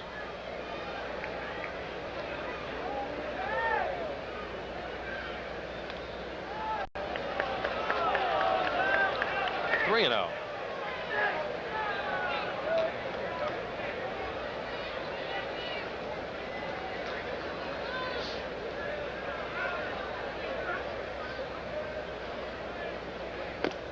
Walked him on 4 pitches.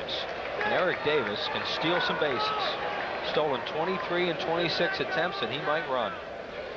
See, they'll probably try to bunt him over. Maybe they'll let him try and steal a base. We'll see. Rodriguez, a left-handed batter, coming up.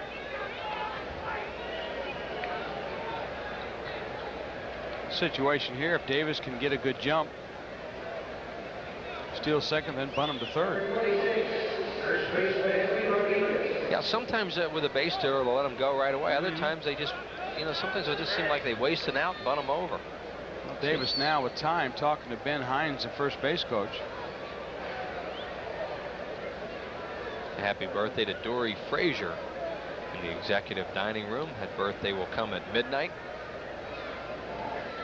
Oh, we've got some time left. 2.5 hours early. He is around a bunt, and it's low, ball 1, and De Leon is yet to throw a strike.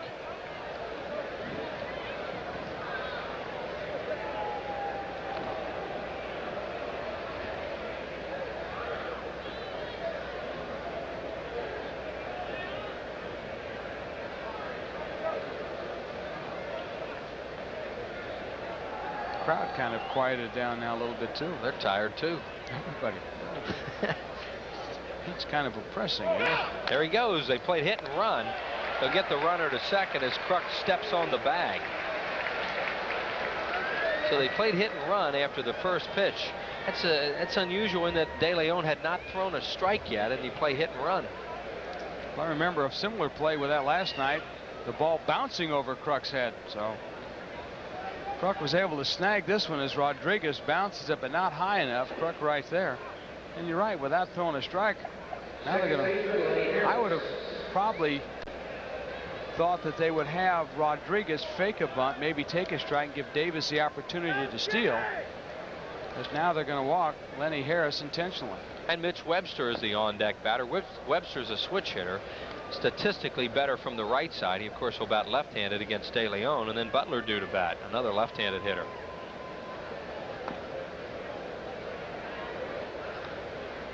Harris want to know, what was that, 3, 4?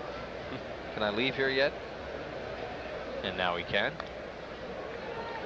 So Mitch Webster, who's played a big part in this ball game, as he came in and walked in the 9th inning to get the Dodgers 2-run rally started. That tied it at 5, and we are now in the 12th.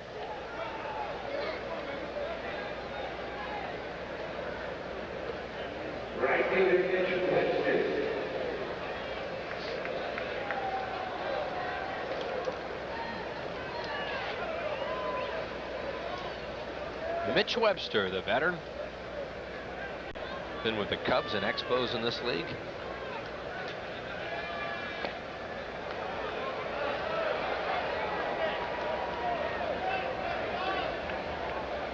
For the Phillies, Mulholland, Mason, Mitch Williams, Larry Anderson, David West, and now De Leon.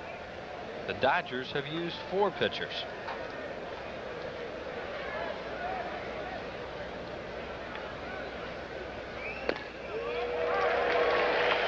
Webster will take a strike. Well, he's a line drive hitter. Just tries to put the bat on the ball with a little bit more power than Butler. He's got a very short stride and a quick bat. The 1-1 to him. Outside. Don't want to walk Webster because then you get in a situation where a fly ball can get a run home. But Butler not the ideal fly ball hitter. There's Eric Davis on at second base. And Lenny Harris on at first. There's 1 out. Fly ball, shallow center field. Dykstra coming on. He's there. And there are 2 outs. Now it's up to Butler for the Dodgers.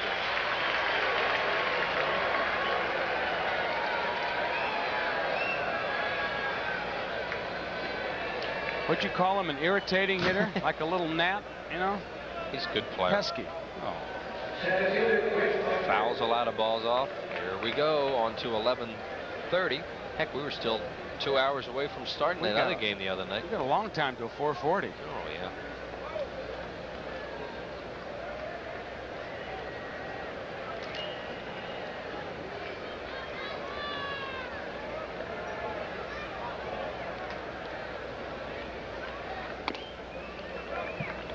Butler got that 1 hit in the 9th inning and scored the tying run.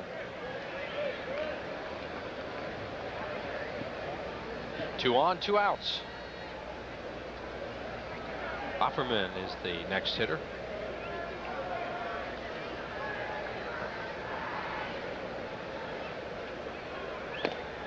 Strike call.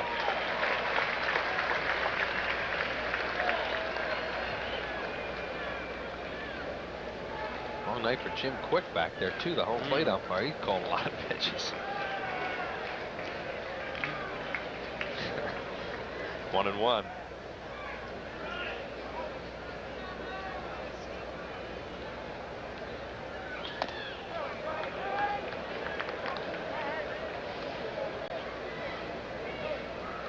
De Leon likes to nibble a lot, in and out, up and down. You're not going to find him throwing the ball down the middle too much.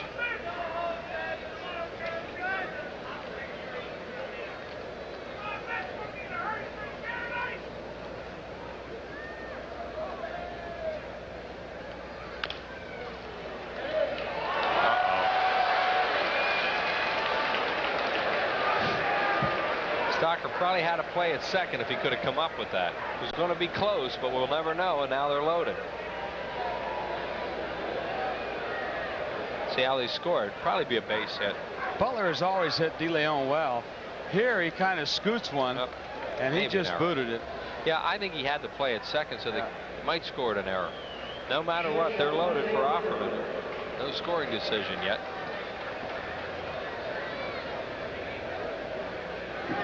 Yep, error on the shortstop, and it was. Tough play, but should be.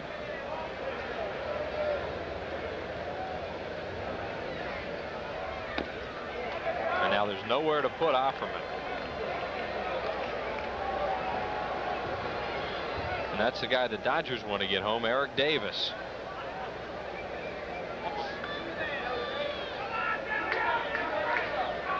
Pop up. Morandini out. Waves everybody off. Squeezes in. The Phillies dodge another bullet. What a night. In the 12th inning. No runs, no hits, 1 error, and the Dodgers leave them loaded. Still 5-5. They're talking baseball.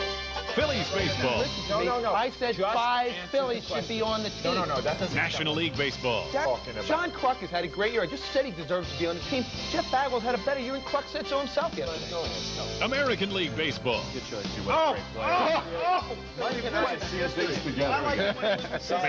Baseball. It would be fun to have a pennant race because this is the last year we'll ever have them. That's right. Oh, you're so wrong on that. You with your realignment nonsense, you're wrong before and you're wrong again. This is the last. It's the Great Sports Debate Summer Baseball Spectacular.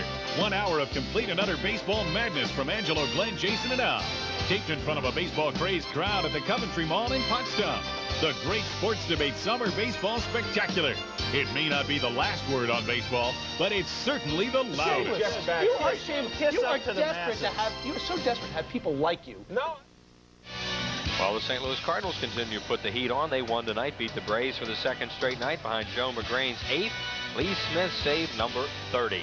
Montreal shuts out San Francisco. San Diego over New York. Anthony Young's lost 26 in a row. Cincinnati edges Chicago. They're still playing in Houston. Pirates winning that game, and they are in the 8th inning at Colorado, tied at 5. Let's go over to the American League where Detroit beat Minnesota. Cecil Fielder, number 23. Milwaukee over Texas. Oakland shut out Cleveland. 4 pitchers combined on a 4-hitter. Seattle over New York. Ken Griffey, number 22. California over Boston. Chicago beat Toronto at Toronto. And Baltimore over Kansas City. Chris Hoyles hit number 15. And then later on he added number 16. That's the Major League scoreboard. We go to the bottom of the 12th. Darren Dalton, Jim Eisenreich, Mickey Morandini. 3 left-handed batters due to bat against Pedro Martinez. On in his second inning of work. And Dalton takes it outside, ball 1. Philly fans hoping Dalton can end it right here with 1 swing. I wonder if he's too tired to do that. 2-0. All night they've been getting Dalton on the changeups, changing speeds, fastball, changeup. Stocker due to bat 4th in the inning. Batiste would be the 5th hitter. You want to look that far ahead. Late on it. Good fastball, 2-1.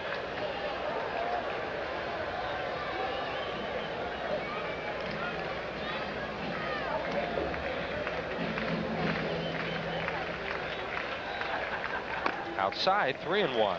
Jay's mentioned about Pedro Martinez. He does have some control problems. Phillies need a base runner. We are in the 12th, tied at 5. 3-1 pitch to Dalton. Throw it by him.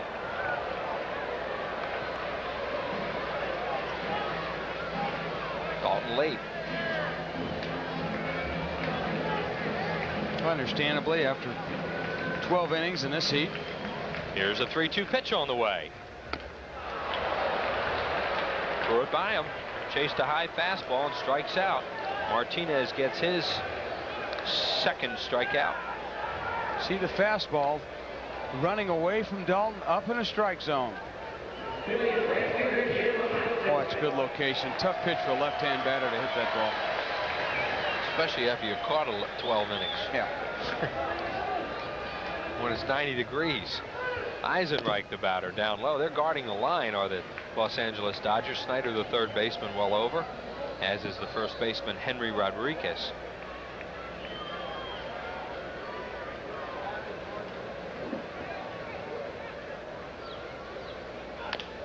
Jammed him, popped it up. Who wants it? Snyder in foul territory, 2 away.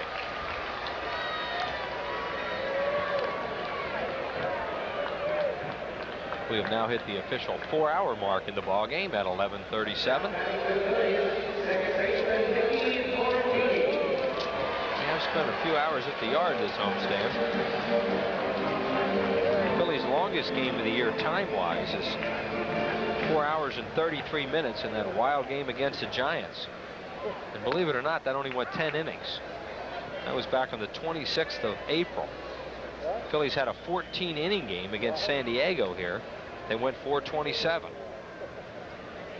Morandini, a little looper, and that is going to drop in. Davis was playing him over there, so he'll cut it off. And the Phillies have a 2-out base runner for Kevin Stocker.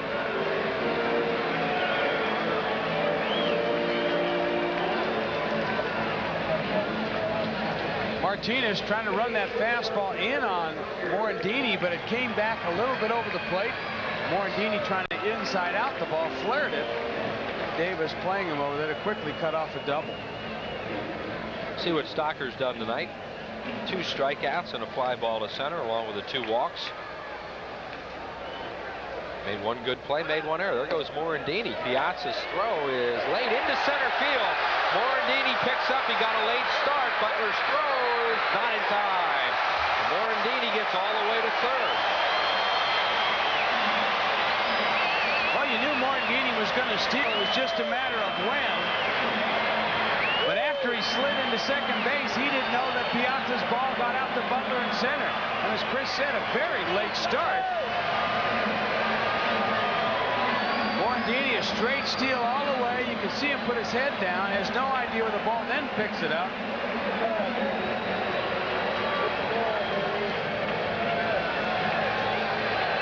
So the crowd has got back into the act now as the Phillies have a runner at third base with 2 outs here in the bottom of the 12th. That's a stolen base and an error on Piazza. Morandini is 10th of the year. How about this one? This be a Cinderella story. The pitch. Oh, we almost hit him. Batiste is the on-deck batter. They're really shallow in the outfield on Stocker.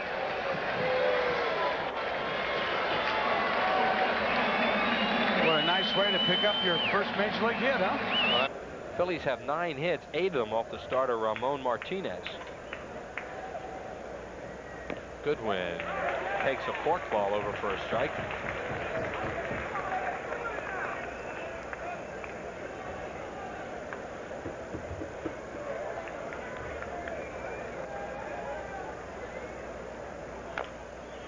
Off the plate, here comes Kruk. Watch this guy run. See, that's what happened. He can fly. Yes. Saw him last night. And Kruk got caught. They got caught in between is what happened with a fast runner because Kruk was playing the line. Well, Mark, as Goodwin bounces this wall, you see De Leon running over there. He didn't know what Kruk was going to do. John had to field the ball because De Leon couldn't get it. So one of those situations where, as you said, it caught in between. When a guy that can run like Goodwin, he's got an easy base hit. Now the question is, when will Goodwin try and steal? He's stolen 1 base in 1 attempt. He just doesn't get a chance to play that much. They recalled him recently, and he's done some pinch running. And Piazza the batter. He's caught the whole ball game for Tommy Lasorda. Strike called right there.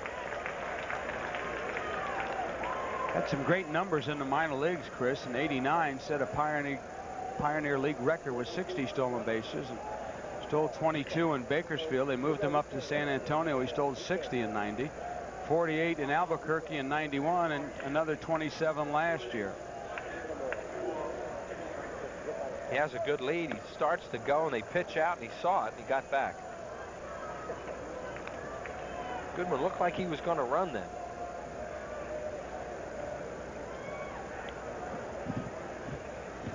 Goodwin coming out of Fresno State, played for the Bulldogs. He's a 2-time All-American in 1988 and '89, and also played on the 1988 U.S. Olympic team.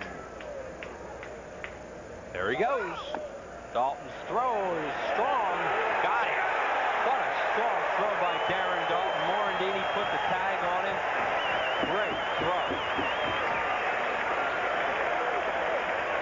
You talk about a throw that has to be on the money. Watch where this ball is, right over the bag, and the tag by Morandini right there. Now, a lot of times you'll see catchers will throw the ball high. They may have a strong arm, but this was thrown right about knee-high. All Morandini did was had to drop the glove right on Goodwin's foot. The pitch was ball 2 to Piazza. It's 2-1.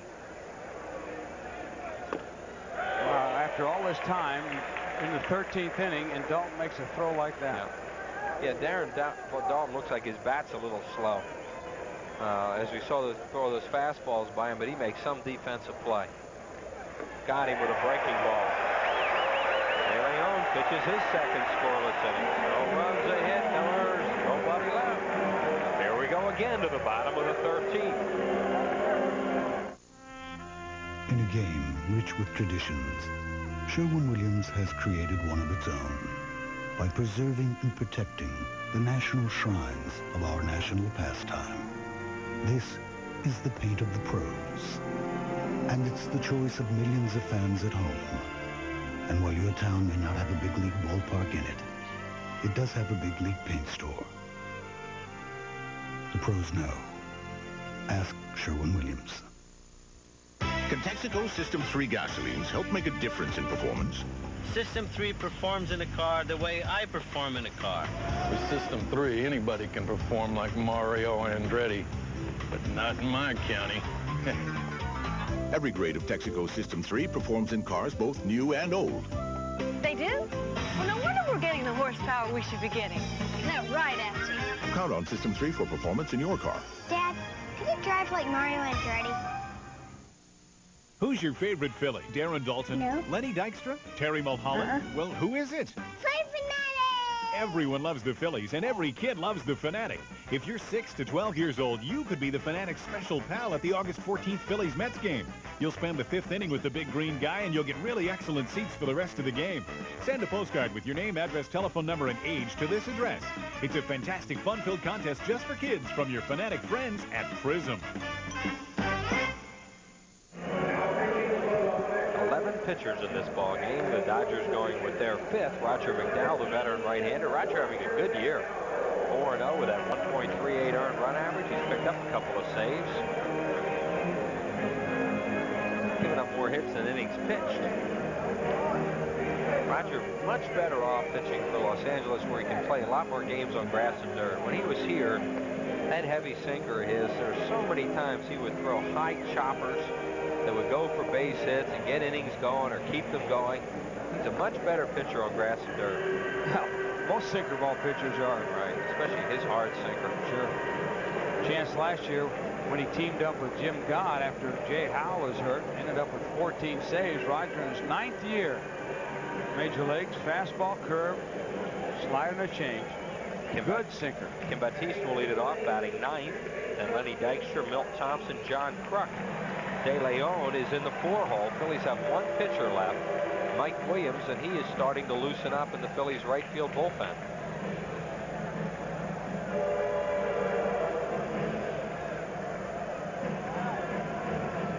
And Batiste tires are waiting as Roger wasn't ready to go and steps out. Roger McDowell.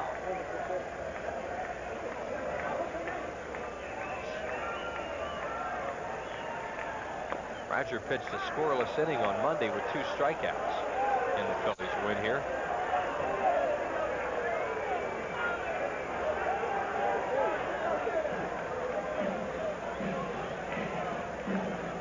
Roger's 6 foot, 197 pounder. He's now 32 years of age, born in Cincinnati. Batiste beats it foul. Corey Snyder right over on the line at 3rd. Same thing for Rodriguez at 1st.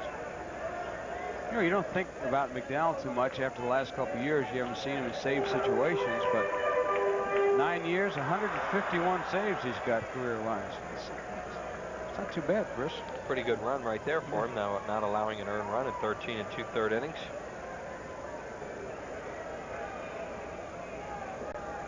Roger has always been very, very durable. There's that sinker ball, and he beats it into the ground. Lenny Dykstra, the on-deck batter. The other day, McDowell came into the game. Phillies had a big lead, and he fooled around with Dykstra, threw him a couple of curveballs. And both were laughing about it. They wound up striking him out. Trying to be a little bit different tonight. Tied at 5 in the 13th inning. There's Dykstra waiting. 0-2 on Batiste. Pops it up, playable, right side. Webster, the right fielder, one away. And the batter is Lenny Dykstra.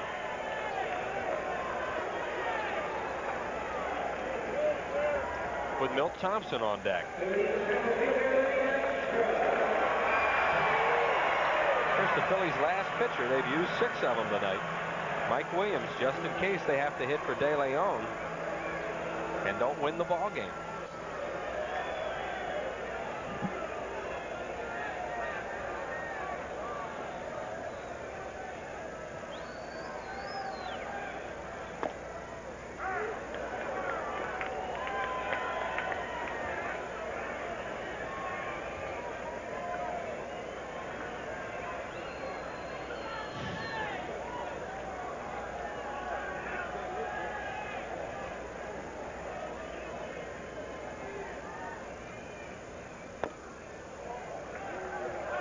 Curveballs tonight. 2 sinker balls, 1 and 1.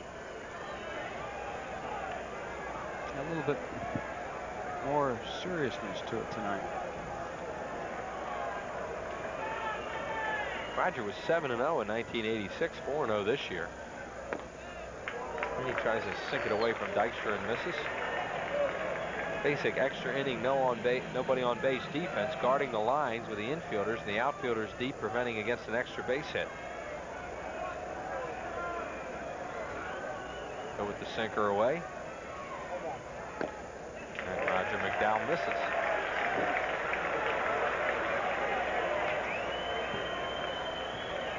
Well, he's not going to give in to him, that's for sure. He'll come back right with another sinker.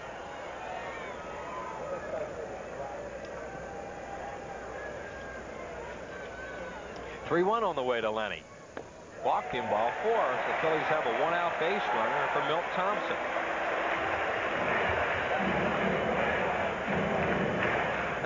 Jim Fregosi still has 3 players available on his bench. Todd Pratt, who will keep as a backup catcher.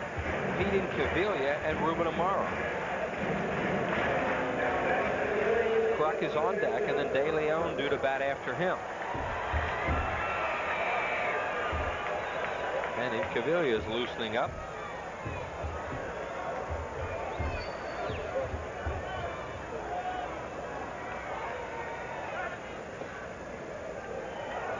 Milt Thompson is a .600 lifetime hitter off Roger McDowell.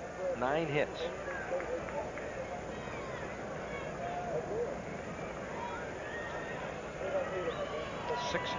.600.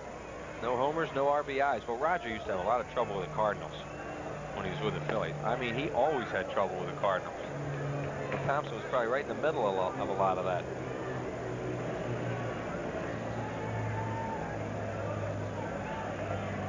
No balls and 1 strike on Milt.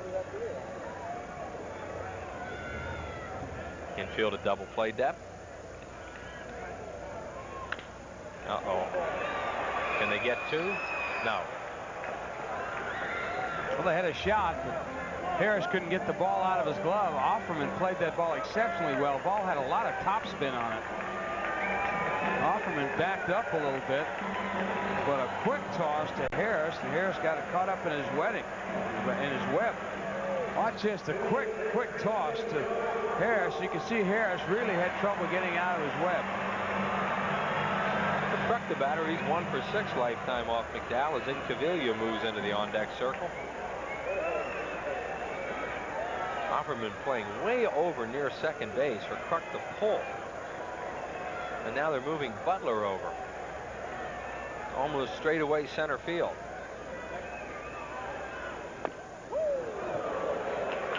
Sinker by McDowell. You see the defensive alignment by the Dodgers. Butler continues to move a little bit towards center field. Right center, that is. Roger McDowell will keep the ball in the ballpark. He's only thrown 1 home run this year. 2 outs. Thompson at first. Tapper to second. And Kruk retires. Roger McDowell gets the Phillies out in the 13th. No runs, no hits, no errors. And 1 man left on base. We're going to the 14th.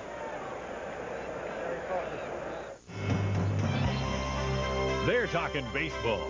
Phillies baseball. No. I said 5 Phillies should be on the team. No, that doesn't. National League baseball. John Kruk has had a great year. I just said he deserves to be on the team. Jeff Bagwell's had a better year, and Kruk said so himself yesterday.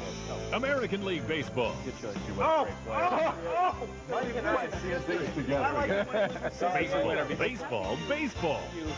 It would be fun to have a pennant race because this is the last year we'll ever have them. That's right. Oh, you're so wrong on that. You with your realignment nonsense. You're wrong before and you're wrong again. This is the last. It's the Great Sports Debate Summer Baseball Spectacular. 1 hour of complete and utter baseball madness from Angelo, Glenn, Jason, and Al. Taped in front of a baseball-crazed crowd at the Coventry Mall in Potsdam. The Great Sports Debate Summer Baseball Spectacular. It may not be the last word on baseball, but it's certainly the loudest. You are desperate to have. You are so desperate to have people like you. No. This copyrighted telecast is presented by the authority of the Phillies and is intended solely for the private and non-commercial use of our audience and may not be reproduced or retransmitted in any form or otherwise used without the express written consent of the Phillies. Well done, JJ. I guess that means they better not do anything bad about this broadcast. Well, some of the fans are exiting now. I guess they've gotten either tired or have run out of clean clothes to wear. So they get the last subway.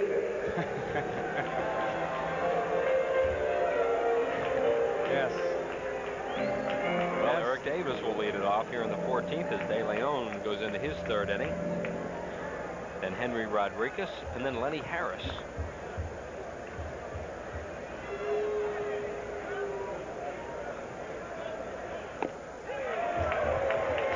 Davis trying to get the Dodgers a run there with a big swing and a miss. Eric Davis 1 for 5 tonight with a walk. He struck out twice. Once was very controversial. Popped up. Dalton off with a mask. Has a play. 1 out.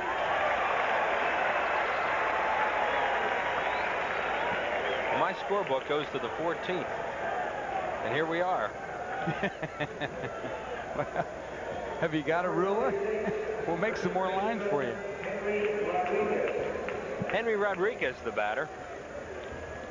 This will be his second at bat. He grounded out to Kruk his first time up. Kruk over on the line against Rodriguez, a left-handed batter. Another left-handed hitter, Harris, on deck.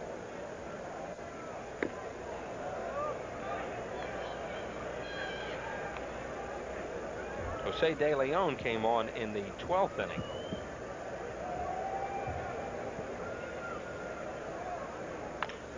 Hard shot right at Stocker, who fields it, throws him out. 2 outs. And it is now 12 o'clock. Well, don't forget, happy birthday to that lady in the executive dining room.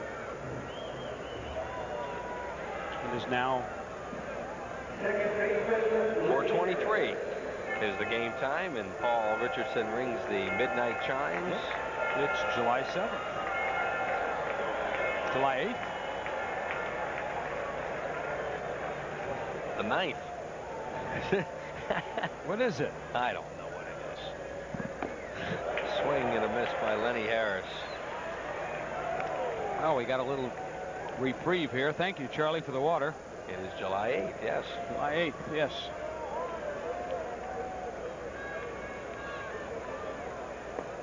Fork ball, and Harris swings over it.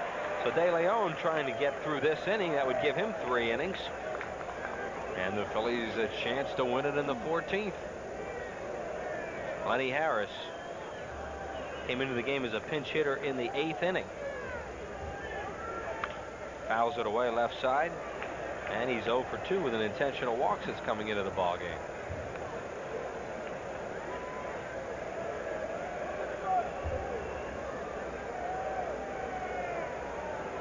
Of course, the Dodgers are really thrilled about this being getaway day, and they're on their way to New York on a bus trip. They had a couple-hour bus ride to New York tonight. Well, it's their fault. They tied it. Oh. Is that what you're going to do? Sure. Okay. They can't complain.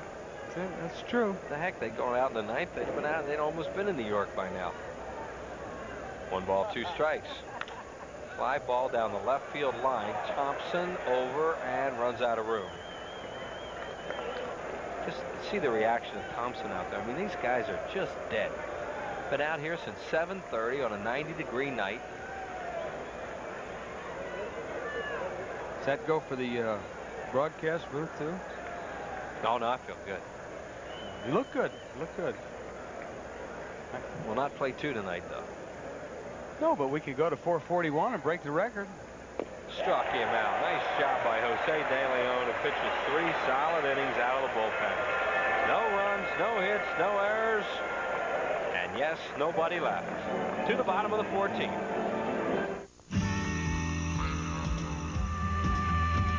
There's no place on earth that I'd rather be than out in the open where it's all plain to see.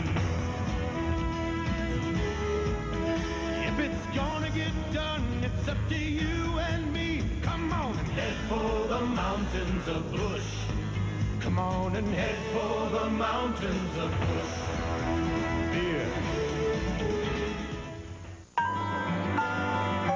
Yeah, how far away do you think I can get in 72 hours?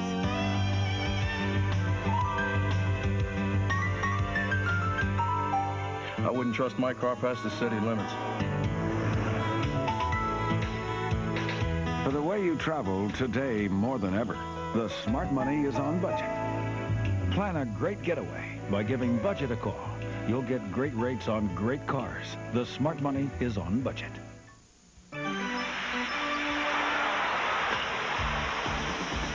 The Phillies, the Giants, the best in the East battles the best in the West. Live from the Vet Thursday night at 7:30, exclusively on Prism. Well, this is getting to be a habit as we promo the game while you're still playing in the same day. Tonight at 7 o'clock, Larry Rosen has the pregame show. The Phillies and the Giants at 7:30.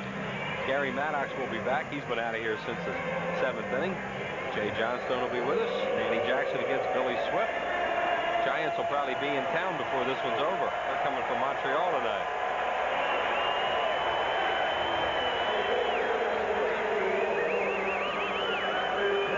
Pete Incaviglia will bat for Jose De Leon. Pinch hitting here in the 14th inning. Here is Incaviglia.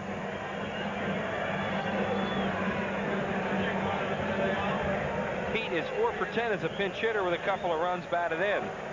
Facing Roger McDowell, pitcher number 6, used by Tom Lasorda. He has 1 pitcher left. Rick Trilicek. Phillies have 1. Mike Williams. Ball 1 low. Darren Dalton is on deck. Yes, he has caught all 14. And Jim Eisenreich to follow.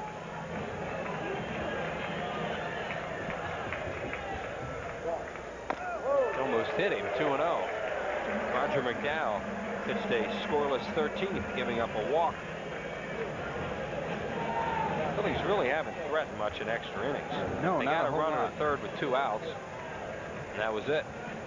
So, not that we want you people to think that we are impartial, but I'm sure that there are several people around this area here that probably, besides the fans, would like to see Pete do something. One of them not being Roger McDowell. 2-1 to Incaviglia. Beaten foul third base side to Larry Bowe. Will toss it to a fan. Like Bowe was bowling then. And that little girl has a souvenir. It was worth waiting till after midnight. Yeah, Larry, you like doing that. Larry has a little girl himself at home. Torrey.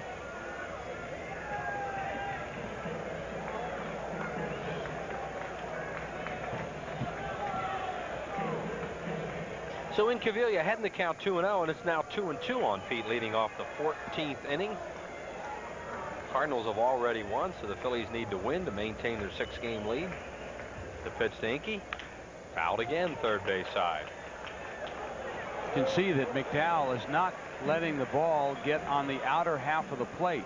He is trying to tie up Incaviglia on the inside half. Most of the scouting reports will tell you that Pete Incaviglia likes the ball up and out over the plate so he can extend those tree trunks he calls for arms. And if he's able to do that, he'll probably hit a ball about 400 feet. So McDowell with that sinker trying to keep it down and in and out of his power zone. Incaviglia batting for De Leon. The pitch. Ground ball right to Corey Snyder on one big hop. Throws a little low, but Rodriguez has it, and there's 1 out. And Darren Dalton, the batter. Dalton is 1 for 5 tonight, with a walk and 2 strikeouts.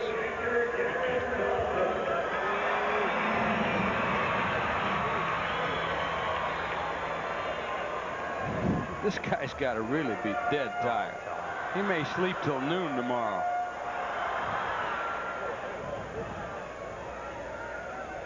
Cancel his morning plans.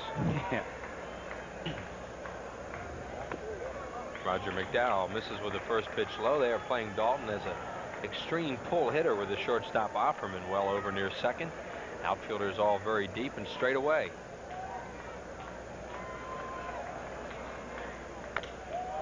Popped up, shallow right field. Harris a long run for it, and he makes the play, and there are 2 outs. This game is getting into a little bit of a lull, wouldn't you say? Both teams very tired.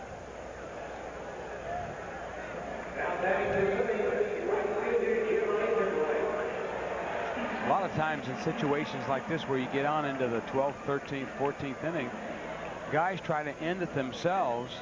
Sometimes kind of go out of the norm of what they can do physically with a bat, and they try and drive the ball out of the ballpark and end it with one swing. Eisenreich, the batter, he fouls it off. Heard athletes and coaches say, you know, players have to play within themselves. Well, you get to this point of the game, and somebody wants to take charge and just get the game over with. So sometimes you see some of these guys take swings that maybe they don't normally do if it was between the 1st and the 9th inning. Well, if Eisenreich doesn't keep it alive and the game goes to the 15th, that'll be the longest game inning-wise that the Phillies have played all year.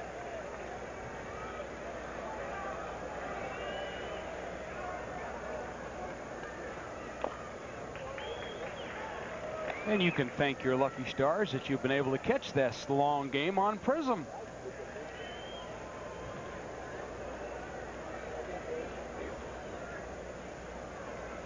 One and one to Eisenreich. Ground ball to second. And that'll do it here in the 14th inning. Phillies go 3 up and 3 down. No runs, no hits, no errors, nobody left. To the 15th. They've got one shot. What am I going to do? Point at the bad guys and shoot! To get the goods. On the bad guys. This once, I would like to hear you scream. Play some rap music. Bruce Willis. Damon Wayans.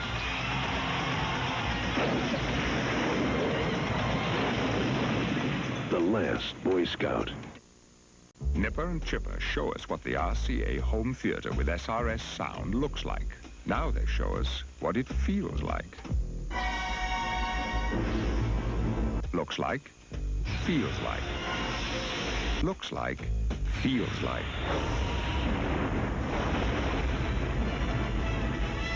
Any questions? For the ultimate in home entertainment, see the new RCA home theater TVs at all Boscov stores. When Bob borrowed a lawnmower, all he got was short grass. When Bob borrowed hedge clippers, all he got was nice shrubs. When Bob borrowed a ladder, all he got was red shutters. When Bob borrowed a hose, all he got was wet. But when Bob borrowed money, he got indispensable banking services. The Mellon PSFS Smart Accounts. The package accounts for people who borrow as well as save. I'm Dick Vermeil. Can diet help control diabetes? The American Diabetes Association recommends a high-fiber, high-complex carbohydrate, low-sodium, low-fat diet. A good diet consists of 60% carbohydrates, less than 30% fat, and the rest protein. New pitcher for the Phillies, their 7th and final pitcher of the game, Mike Williams.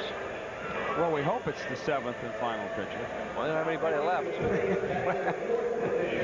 Who's left in the who's left on the team that can pitch? Have the Phillies designated anybody that you know that can pitch? I know. I haven't heard that one. You know, I guess you have to designate 1 or 2 players. They're out of extra men. They got Amaro still, and they have Pratt, of course, as we mentioned. But yeah, you're down. Both teams are down to rolling their last bullets, and everybody looks tired. And we'll see what happens. We're in the 15th inning. Phillies' longest game of the year, and Mike Williams misses down low, ball 1. Mitch Webster leading it off. Webster batting in the 9th hole. And then to the top of the order, Brett Butler and Jose Offerman. 2-0.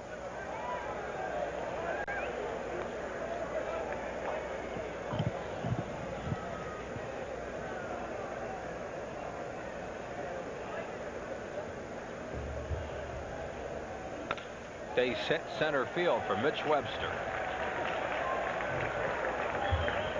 And now a great bunter coming up, and Brett Butler, and they will try to move him over.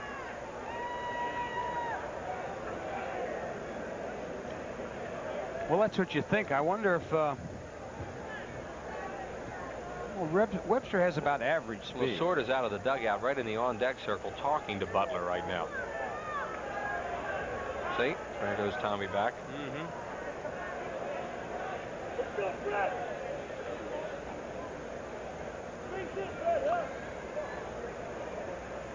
Lasorda every now and then likes to pull a trick play. He used to pull a play when Russell was on the team. Bill Russell, a shortstop, was a very good bunter.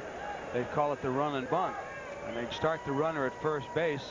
Russell would lay down a nice bunt towards third base, and the runner would continue all the way over and get to third on the bunt. Webster, a pretty good base runner. Quick base runner leading off. And Butler bunts it, and it's popped up. What a play by Dalton. Oh, on a bunter like Brett Butler, and Darren Dalton, after all these hours behind home plate, busted out there and caught that thing. You can tell even Butler's a little tired. The bat was level.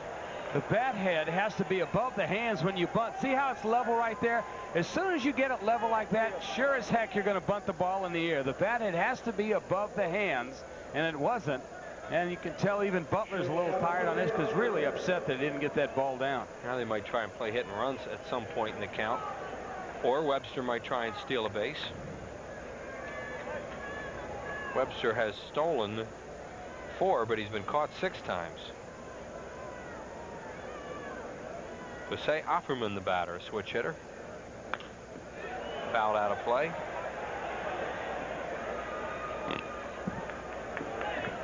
Well, at least they've got Offerman batting from the left side. Even though he's had a higher batting average from the left side, he's really hurt the Phillies from the right side.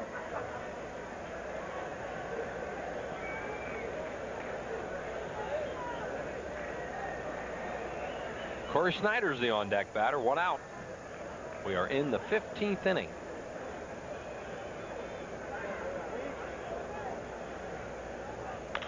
Fly ball left field, playable for Thompson as he drifts back, waits, 2 down, and Mitch Webster heads back to first base.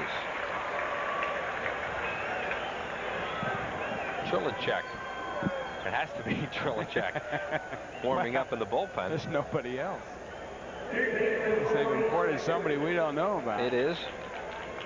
Roger McDowell is due to bat after Snyder.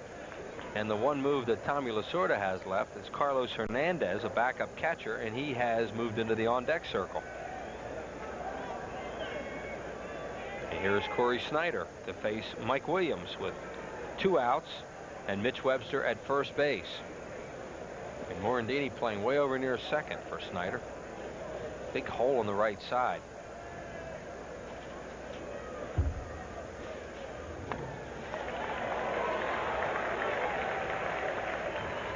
There you see the defense where Morandini's playing.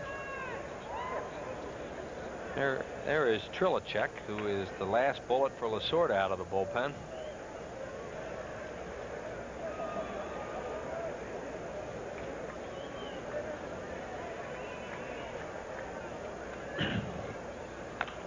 Fouled away, and he's ahead of him 0-2. There's Carlos Hernandez. He would bat next.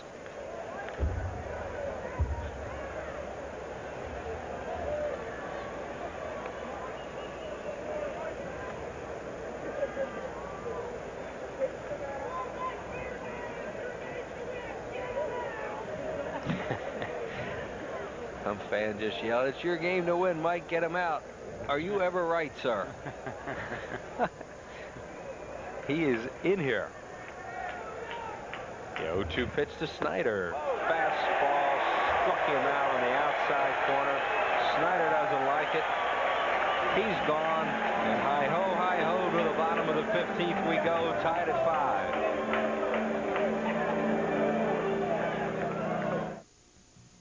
Do Texaco food marts really have everything? Oh, they have gum, cheese, candy. Many reasons I come to Texaco. Chips, cereals, nice people. There are many reasons. You want it, they got it.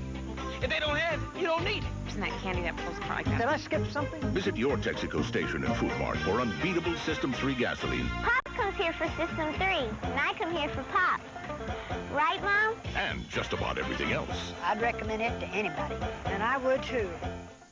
You've seen it before. The ones who run with the herd, and the one who always seems to run alone.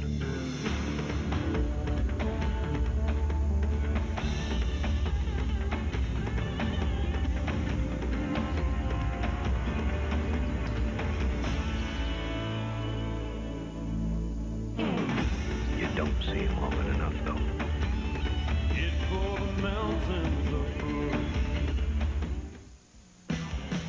The Great Sports Debate Summer Baseball Spectacular is coming your way July 19th at the Coventry Mall at Routes 100 and 724, just south of Route 422 near Pottstown. Join Angelo, Glenn, Jason, and Al for an hour of complete and utter baseball madness. Visit any of the mall's 90 merchants prior to the taping and register for a great grand prize giveaway, a Prism night at the Phillies for 2. It's the Great Sports Debate Summer Baseball Spectacular, Monday, July 19th at the Coventry Mall. Be there or be a Mets fan. Hey, is that... Yeah, it's my new Wagner Power Painter. Can you edge with it? Yeah, like this. In fact, it'll take care of just about any project you've been meaning to do. Why am I painting this by hand? Get a Wagner. Here's a strikeout pitch by Williams. Pitch that was just on the corner. Corey Schneider did not like the call by Jim Quick, but too late now.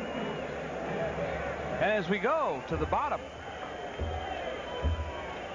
of the 15th. That is correct. 15 innings we're in. Mickey Morandini will lead it off. Wow. Morandini to batter. Stocker to follow. And Batiste. Morandini tonight is 1 for 5 with a walk and a run scored way back in the 2nd inning. Have you ever seen Morandini drag bunt? No, you know, more push bunt, I guess. I don't remember if I've ever seen him drag. He doesn't do it too often. To say Harris is playing in short right field, and Rodriguez way down behind first. Roger McDowell is one of the best fielding pitchers in baseball. Well, and that's one of the. I'm just saying that's one of the things about Roger. He really helps himself as a sinker baller. He's able to do a lot of things out there. That's why I asked if he was a good bunter, because if he is a good bunter, you don't worry about the pitcher. You get the ball on this turf, you get right at the second baseman, and with your speed. Funny I should mention that. I'd like to. I'm telling you, I mean, he is. It looked like he was on a spring on the pitching rubber. Watch the quickness of McDowell as we talked about how quick he is and how good a fielder. You can see him bounce up, then quickly got to his knees and made a nice throw over to Rodriguez. Yeah, Roger's always been really good.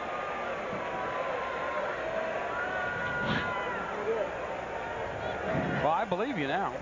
Yeah, I saw him enough years. Kevin Stocker, 0 for 4.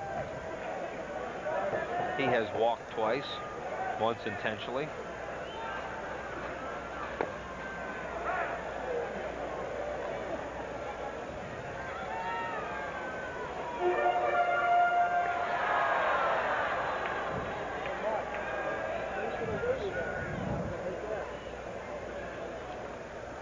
Everybody's working on half a tank right now.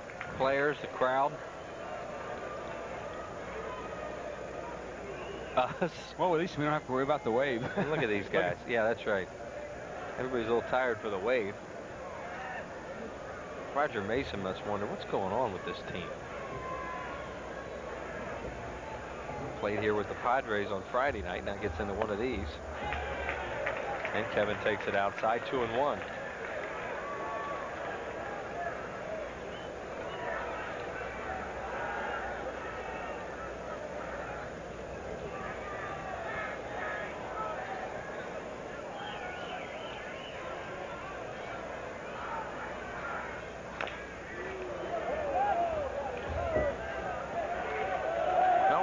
makes the play.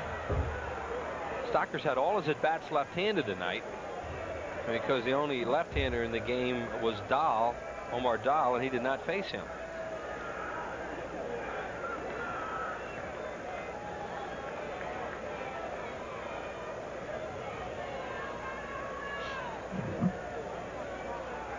Two and two on Kevin Stocker. The pitch. Beaten foul first base side. It's Henry Rodriguez playing at first base. Larry Crawford says no, he's going to throw the ball out. Scoreboard says the Giants here Thursday through Sunday, July 8th, 9th, 10th, and 11th. That's today, partner. That's today. Game number 1 of that 4-game series. Giants equipment truck is going to get here, and the Dodgers are going to be in the clubhouse. We will have that game, of course, tonight. Jack O'Malley's going to have a heck of a backup down there. He's got trucks backed up in the tunnel. Stocker hits this one. Oh, it took a bad hop, and Rodriguez has it. And McDowell covers. 3-1 hookup. 2 outs in the 15th to Kim Batiste. Rodriguez did a pretty good job of staying with that ball. The ball that Stocker hit right off the lip, as you can see. But Rodriguez, playing deep enough because of the situation of the game, was able to field it flawlessly.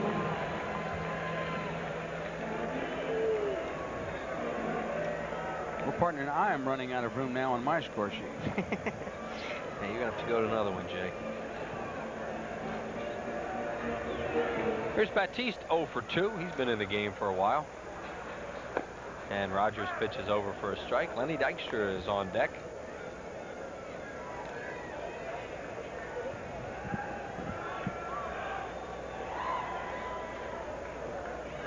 McDowell working his 3rd inning.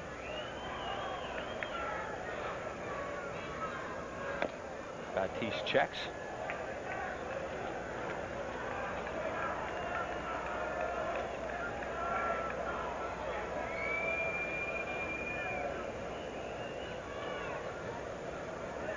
Kim Batiste, playing at 3rd base, came in on a double switch.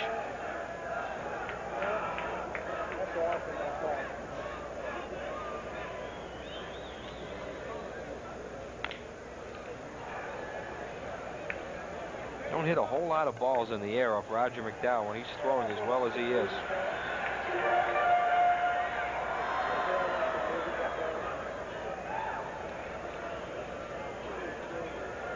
We had over 41,000 in the ballpark tonight at one time. 41,730. Still have a few thousand left as we move on towards 12:30 here in the 15th inning of game number 1. We'll play again tonight. That will be against the Giants. Here's the 1-2. Beaten on the ground to Offerman. He has it. Throws the first, and we are going to the 16th. No runs, no hits, no errors, and nobody left on base. It's still tied at 5. What is a mountain man's natural environment? Let's explore. A mountain man enjoys peaceful surroundings. A place where gentle winds blow. And the beauty of nature is all about. Only here does the mountain man find true happiness. With a smooth bush beer or an easy drinking bush light. So, head for the mountains and find out how the true mountain man can make any environment a more natural one. Hazy sunshine this afternoon, high close to yesterday's 96 downtown.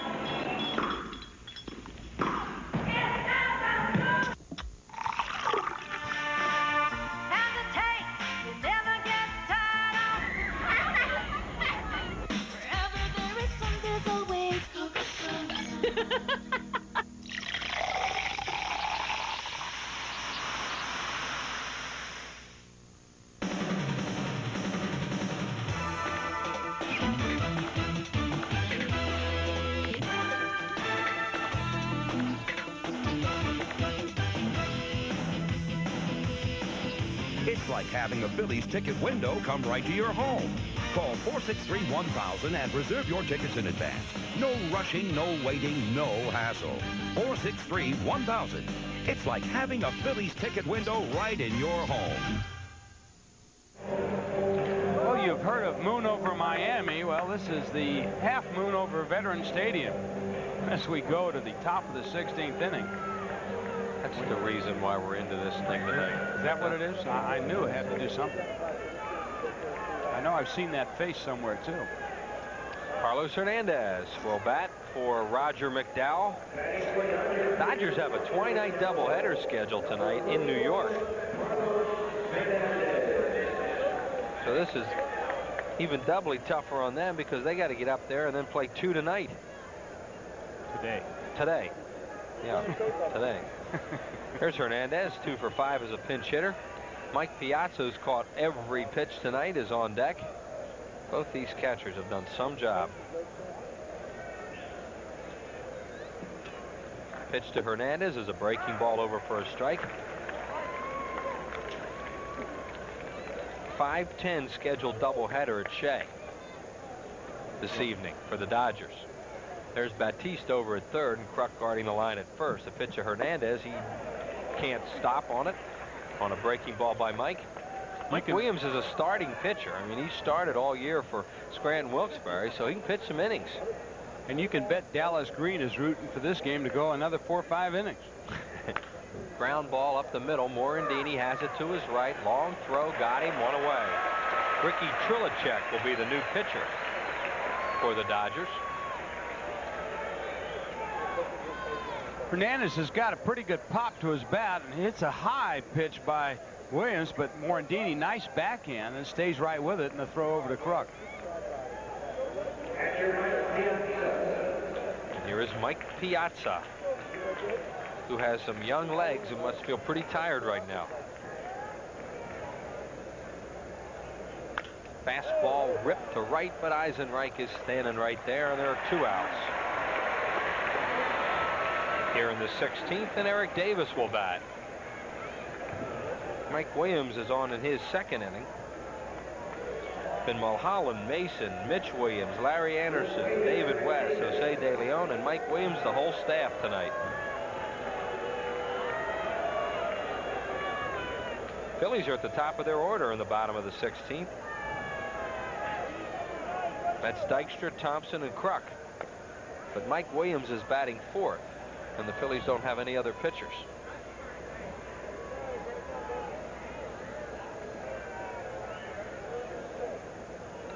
Pitch on the way to Eric. Line drive and a base hit to right field. 2-out hit for Eric Davis. And that'll bring up Henry Rodriguez, the first baseman, a left-handed batter.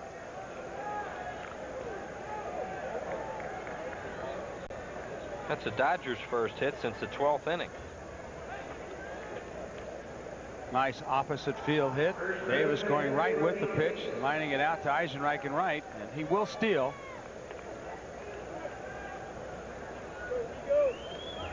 Just a question of when. Make that the 13th inning when they got the infield hit by Goodwin.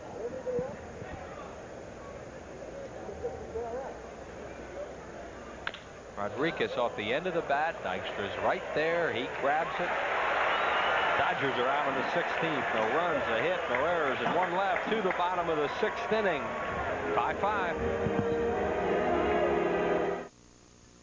Well, sports fans, the All-Star break is coming up, which means that summer is half over, and some of us still have a little painting to do.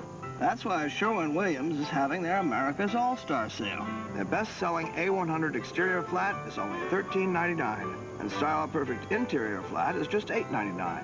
The sale's over July 31st, so you better hustle. We both got a lot of work to do. I heard you guys got a great deal on the '93 Ford Escort. Not a deal, a whole new way of buying. 4 Escorts, one price, $10,499. Not so fast. I want power steering, rear defrost, and a good stereo. Still one price. All right, I want air conditioning. And what if I want a hatchback or a sedan? $10,499. Now you can get any of 4 new '93 Escorts, all well-equipped for $10,499. No gimmicks, no hidden costs. See your Quality Plus Ford dealer today. How about a wagon? $10,499. Just checking. When my doctor said to start exercising, I knew I wasn't 25 anymore. But that's when I called Bill, my nationwide insurance agent. Jim had some questions, so we did a nationwide care review. He talked about his financial plan, life insurance, disability coverage, even retirement. Yeah, we covered everything. It turns out Jim was okay just the way he was. Insurance-wise, right? Well, right. The Care Review from Nationwide, because things change.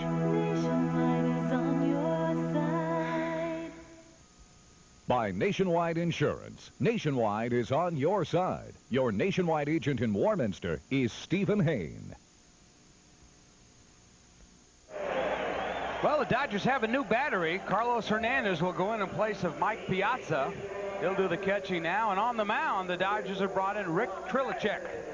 Trilicek, a right-hand pitcher, fastball, curve, slider. Doesn't show the curve a whole lot. Basically a sinker-slider type guy, but the last Dodger pitcher of the night, the only other pitcher they haven't used, Rod Nichols, is on his way to New York. Dodgers have a TKnight doubleheader tomorrow night. He's scheduled to pitch one of those games, so Tommy Lasorda going with his last guy. And the Phillies will counter with the top of their order in Lenny Dykstra. So as we go to the bottom of the 16th inning here at 12:33 as the moon is shining brightly over Veterans Stadium.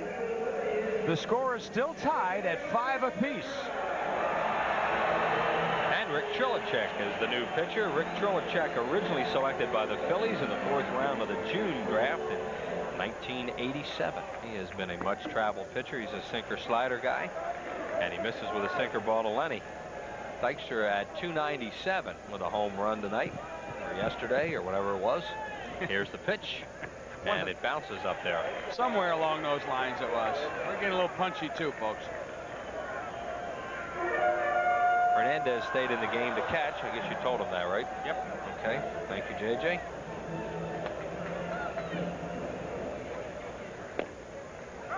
Over to Dykstra, 2-1. You know, actually, the Dodgers are pretty lucky to have Hernandez, because Hernandez is a pretty good catcher.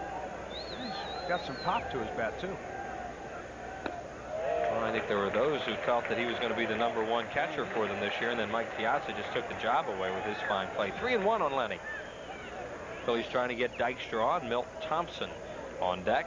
Kruk, and then Mike Williams.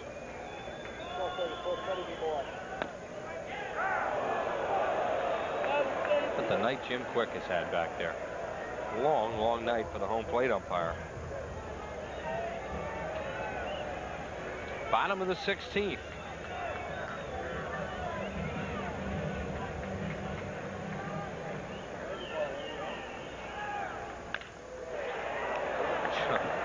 Stay with him. Right at Harris, 1 away. Dykstra waited out Trilicek until he got the pitch he wanted. A pitch that if he could pull, and he hit a rocket, as Chris said, right at Harris. Dykstra, great batting eye, was able to work Trilicek till he got a pitch he could really hammer, but right to Harris.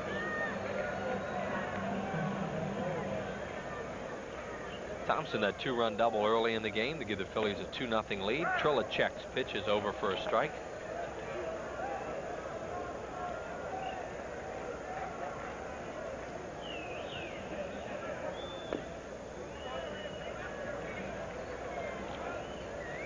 Trilicek is 6'2". He's a 200-pounder.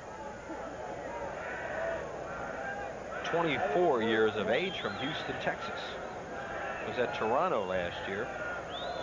In just a couple of games, pitched most of the year at Syracuse. Topper off the plate. Who wants it? Trilicek throws.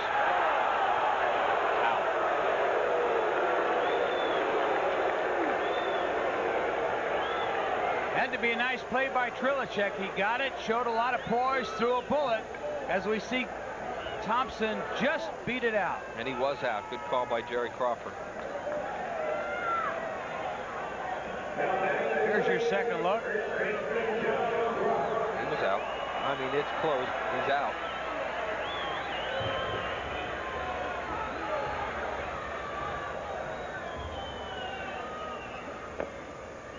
Mike Williams is due to bat next.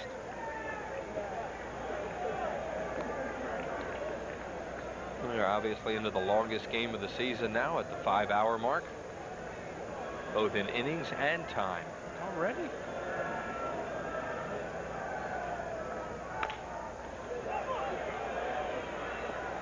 Harris throws out Kruk. 3 up and 3 down go the Phillies in the 16th. No runs, no hits, no errors, and nobody left. We go to the 17th. Recently, an object was sighted. It was big. It was just big. Too big to measure with the human eye. They say it could show up anywhere. Whoa! Did you see that? Pizza Hut! Bigfoot from Pizza Hut. Out of sight, big! 21 slices. I can handle it. On a totally different crust. Whoa! For a ridiculously low $10.99. It's a legendary value. Bigfoot from Pizza Hut.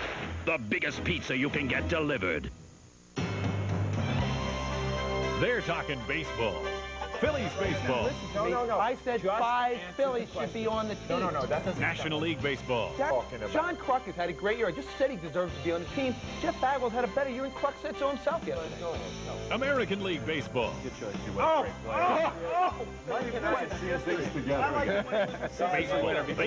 Baseball. It would be fun to have a pennant race because this is the last year we'll ever have them. That's right. Oh, you're so wrong on that. You with your realignment nonsense, you're wrong before and you're wrong again. This is the last. It's the Great Sports Debate Summer Baseball Spectacular. 1 hour of complete and utter baseball madness from Angelo, Glenn, Jason, and Al. Taped in front of a baseball-crazed crowd at the Coventry Mall in Potsdam.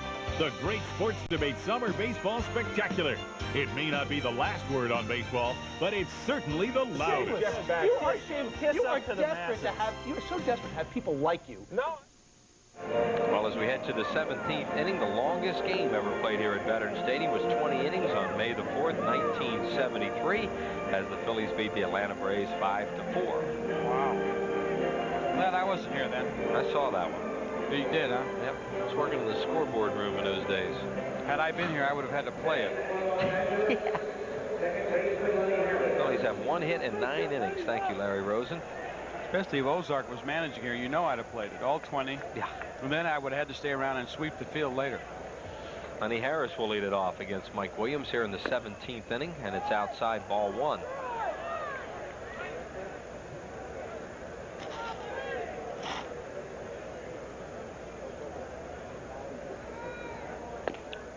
Strike call to him. It'll be Harris, Webster, and Butler.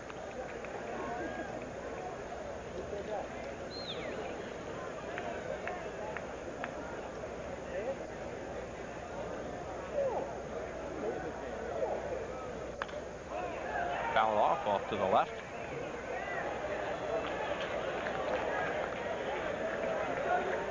You can tell by the arc of the fouls and where they're going how the players' bats have slowed down considerably in this doubleheader. Everybody's really feeling the effects of this game. Well, it's not only the length of it, it's the heat. I mean, they're playing in 90 degrees all night and playing now into the 17th inning. Knowing that they have a 2-hour bus ride ahead of them, plus a doubleheader coming up. The Dodgers do. Phillies have a big series starting tonight with the Giants. Pitch must have been a little high. 2-2. 3-2, I mean.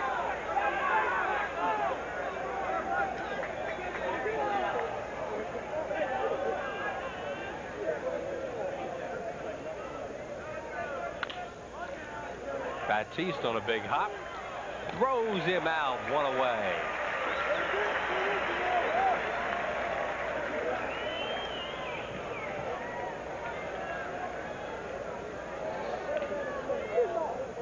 And Mitch Webster, the batter.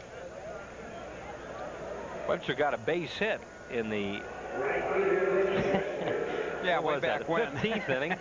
That was the first batter that Mike Williams faced. Mike now into his 3rd inning of work. He's given up 2 singles thus far. And he is due to lead off the 17th inning, and he will have to do that.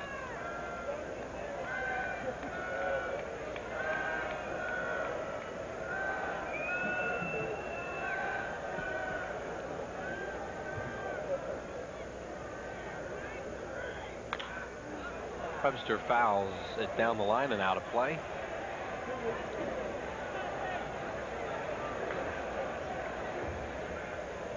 Well, somebody's going home happy with a souvenir.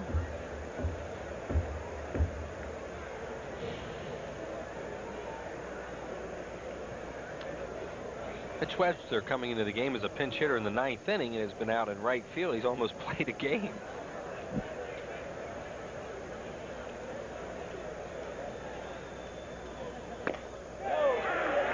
Strike 2 called. 1-2 on him. Nice pitch by Williams. Right on the corner at the knees.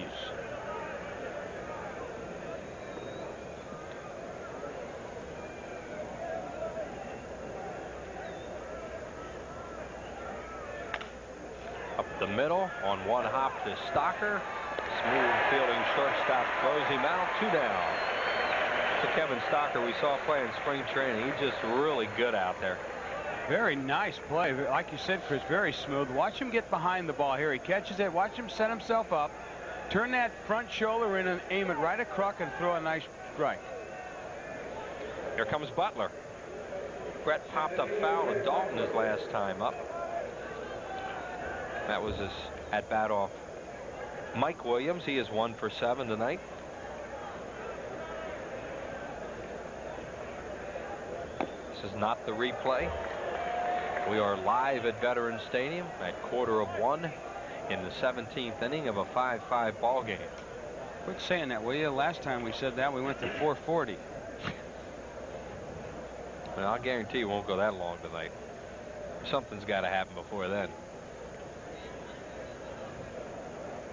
Butler bunts. Dalton on it. Can he get him? No. Look at that Butler. What a great bunter. Number 16 on the year. Brett Butler with a bunt base hit. 2 outs. 2-out base runner for Offerman. Butler attributes Maury Wills to the fact that showed him some of the secrets on how he used to deaden the ball. And of course, Brett perfected that by a lot of practice. And here, even though you know that he's going to bunt or has a chance to, he puts it in an area so good that Dalton doesn't even bother to throw. Yeah, and Dalton did the right thing. If he throws it, he might throw it away and put him in scoring position with 2 outs. So he just held on to it and Offerman the batter. If Butler thinks about running, Dalton's thrown 1 base runner out in these extra innings. Good one. Doesn't go, and it's outside ball 1. Corey Snyder, the on-deck batter.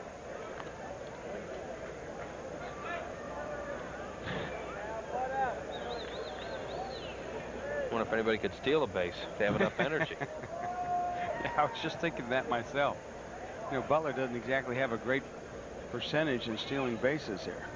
He's been thrown out more than anybody in the league. There he goes. They pitched out, and it was a bad pitch out by Williams. They called it right, and he gave Dalton a bad pitch out, and Dalton had no chance to throw.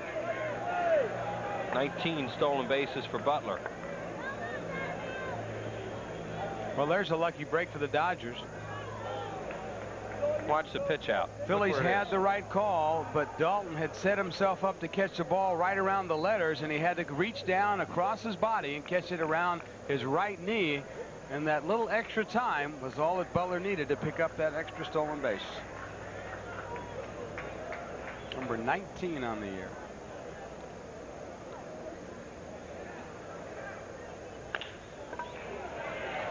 They're going to get out of it.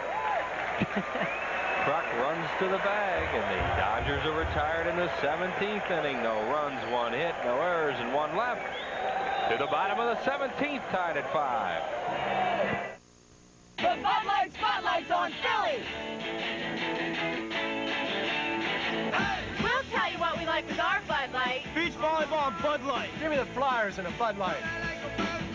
Cheesesteaks? Cheesesteaks, cheesesteaks. And I'm already with the Philly cheesesteaks. Anything goes well with Bud Light. We like Bud Light and Dan. Bud Light! Bartender, we need a Bud Light. When good just isn't good enough. Well, yeah, looks like you got a new pride and joy. Well, it's not exactly new, but it's new to me. And I see you're putting in super premium. You bet. I saved every dollar I made for 2 years to buy this, so I'm giving it nothing but the best. Nice car. See what I mean? So when good just isn't good enough for you, experience our best. Fly with the new superpower, Citgo.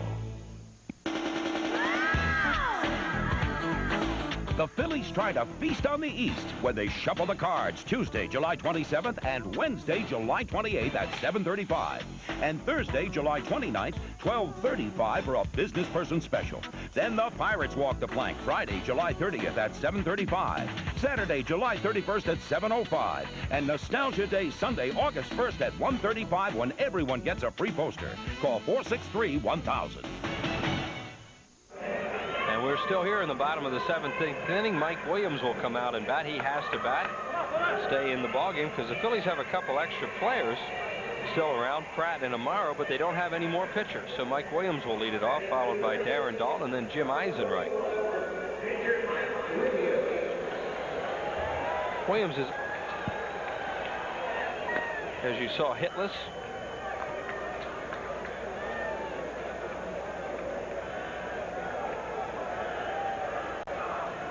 And he struck out in that one at bat.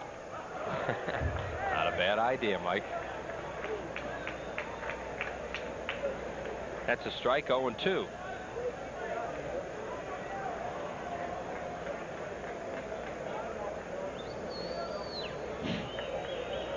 Pitch to him. Struck him out. One out here in the 17th. And that'll bring up Darren Dalton.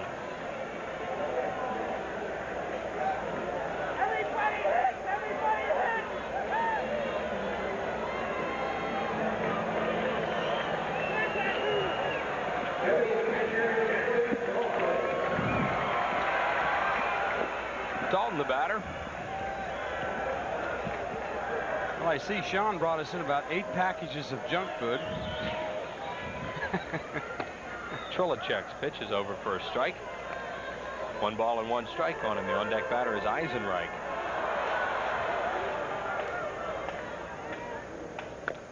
Outside, 2-1. Trilicek coming on in the 16th inning.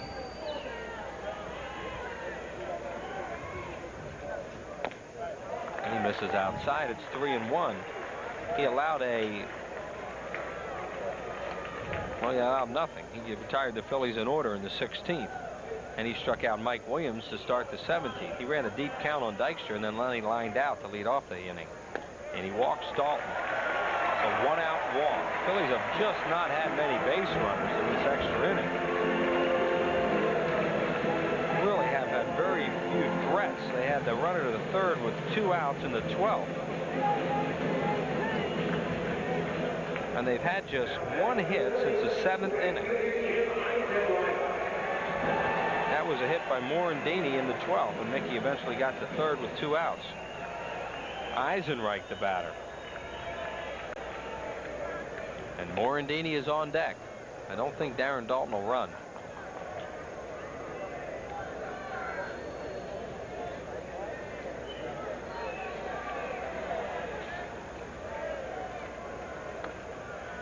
Eisenreich takes it up high, ball 1. After playing 17 innings, if Dalton's able to run and steal a base here, they'll probably have to go out and get some kryptonite for him. 17 innings he has caught tonight.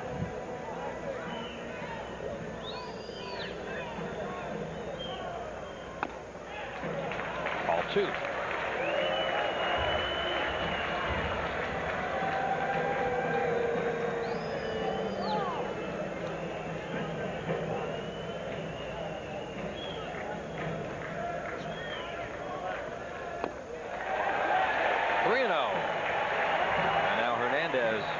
Catcher is going to head out and talk to Trilicek.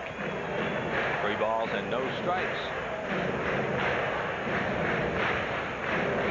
Rick Trilicek, formerly a pick of the Phillies, and then went to the Toronto Blue Jays organization.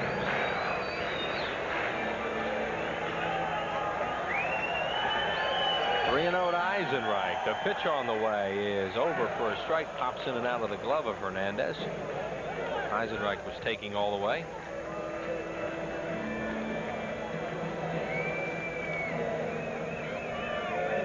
How about a little hit and run here? Whatever. Ball 4. The Phillies have 2 on now with 1 out. This is their best opportunity in a long, long time. And I mean innings and hours. There's a look at the Dodgers skipper. 17 years he's been the manager of the Dodgers. 42 years in the organization. Phillies have a leg-weary catcher on second base. They have Eisenreich on at first. There's Dalton checking with Boa. 1 out. Davis is in left. Butler in center. Webster the right fielder.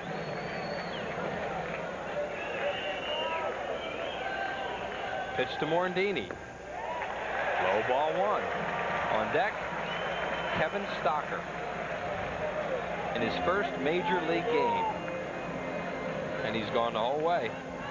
There he is. I bet it's a thrill for him. Come up for 9, go 17. They said he was going to play a lot. You didn't think it would be in the first night. Harris makes a nice play. Throws him out. The runners move over, and here's Stocker. We'll talk about a script. Here it is. Nice play by Harris to throw him out.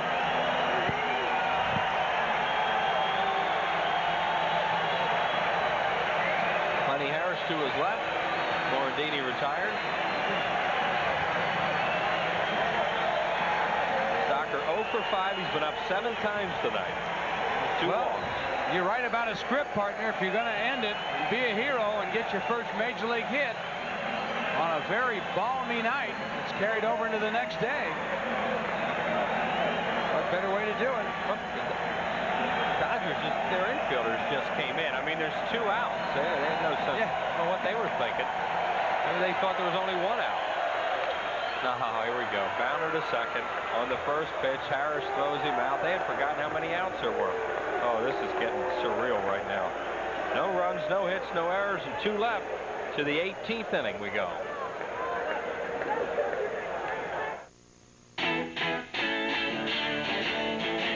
Live from Philly, it's Bud Light. Bud Light is in the house! I'm talking about Bud Light. Bud Light is slam! We just want a Bud Light. Is that so wrong? Salute. Hola, amigo. Join the Bud Light, yeah! Birdman loves Bud Light. I need a Bud Light. We live in Philly and we love Bud Light. Ask for Bud Light. Do you want your car done right? If you want your car done right, bring it to a place that puts its money where its mouth is. Bring it to Jiffy Lube, where millions of cars every year are covered by our pledge of satisfaction. Everybody says they'll do the job right, but at Jiffy Lube, we guarantee it. One more reason, Jiffy Lube is America's favorite oil change. We got experience at Jiffy Lube. Upon completing the rear axle assembly diagrams using a 9-inch gripping wrench, tighten the C diagrams and secure the frame extenders to the housing mount. Congratulations, you built a tricycle. While the simplest things can be made complex, the challenge is making the complex simple. But that's what we do at Bell Atlantic Mobile, with straight answers, clear explanations, and with no assembly required. Bell Atlantic Mobile, advanced technology and people who make it mean something. Kids 14 and under get a really neat mesh jersey free. Compliments of Model Sporting Goods when the Phillies take on Barry Bonds, Will Clark, and the Giants Sunday, July 11th at 1:35. Call 463-1000. And Rod Nichols, who was supposed to pitch one of the games of the doubleheader in New York Second tonight, game, right? is warming up. Well, it was a quick trip back from New York. He had him in New York, yeah. Wow. Then they turned him around on the turnpike. Well, you know, Tommy's got all those pull with those state troopers. Snyder, Hernandez, Trilicek due to bat. Now, if he wanted, and he's going to use Nichols, he could use somebody like Hershiser as a pinch hitter. Sure. For Trilicek, so we'll see what happens. Speaking of pull with state troopers, anybody seen Gary Maddox? No. Yeah, I saw him when he left here after the 6th inning. Well, it's about time for his turn again, isn't it? Mike Williams working his 4th inning in relief. Pitch to Snyder, breaking ball, swing and a miss, struck him out. Boy, Williams really has a good slider working down and away. Watch the location as he starts the ball over the outside part of the plate, and then it breaks down and out of the strike zone. And Carlos Hernandez will bat. Hernandez batting in the 4-hole. Trilicek batting in the spot where Piazza was. And Trilicek is on deck. The pitch to Carlos. Hard ground ball. Great play. Batiste up. Throws. Got him. 2 outs. Wow. Boy, I'll tell you what, this game has been ugly, beautiful. It's had all kinds of stuff in it. A lot of good defensive plays. Well, this late in the game, you need those plays. You can see Batiste right there going down on one knee, quickly getting up, making the nice throw over to John Kruk. And Trilicek will bat with 2 outs and nobody on base. The only thing that bothers me in a game like this, Chris, is when you've got your guys out there that are playing every day, like Kruk, that's got some knee problems, some injury problems. It's going to be tough on. Well, this is a nightmare game. There's no doubt about it. With a 4-game series with the Giants coming up, I mean, this is one of the worst things that could have happened to a club to go into a night like this. But you're in it. In the 18th, Trilicek, by the way, is 0 for 1 this year with a strikeout. And Fregosi really doesn't want to take anybody out. Doesn't have anybody left. But the fact is that this is a win game here. You got to win this game. Breaking ball misses. We are in the 18th inning. We have literally played a doubleheader. I've been meaning to tell you about that. 1 ball, 2 strikes on Trilicek. I'm bringing the deodorant tomorrow. Struck him out on a breaking ball. On in order of the Dodgers in the 18th inning. No runs, no hits, no errors, and nobody left. Kim Batiste will lead it off for the Phillies in the bottom of the 18th.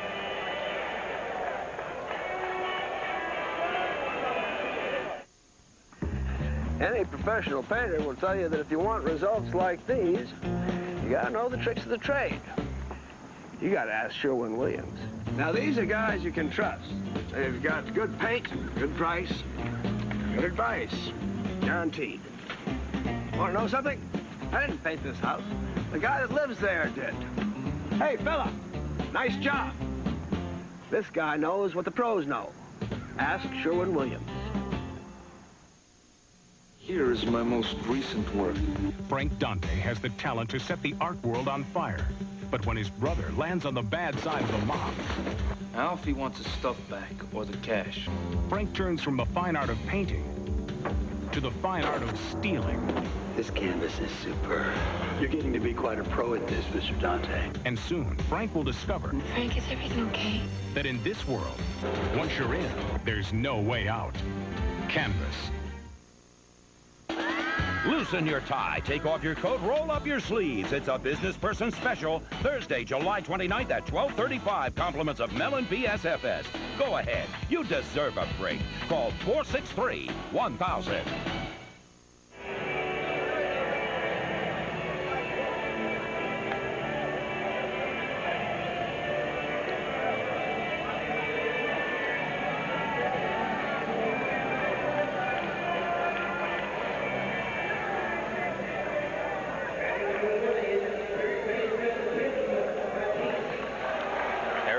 Chamberlain with a rally cap, Ricky Jordan with his rally cap. Both those guys have been used up a long time ago. They are not eligible to participate in this evening any longer. And it's 101, partner. 1 minute away as Batiste fouls this ball back and out of play just in front of us. We are 1 minute away from when the game ended on Friday night. Friday night's first game, game 1, ended at 102. Batiste batting in the 9-hole, and then Lenny Dykstra due to bat next, and Milton Thompson.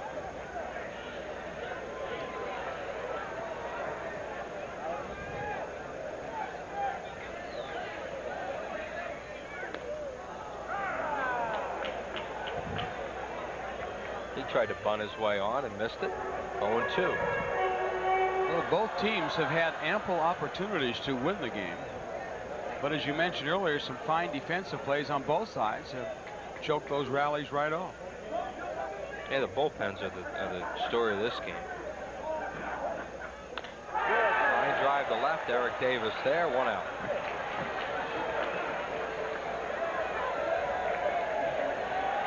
And here comes Dykstra. And he was flirting with 300 at one point earlier tonight.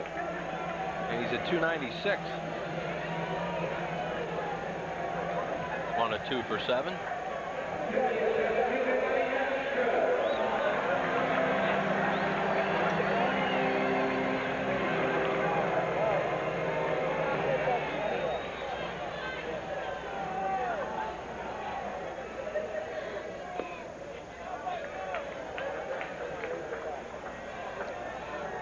Dykstra at 296. He scored a couple of runs and now has 82 as he keeps adding to his league leading total, major league leading total.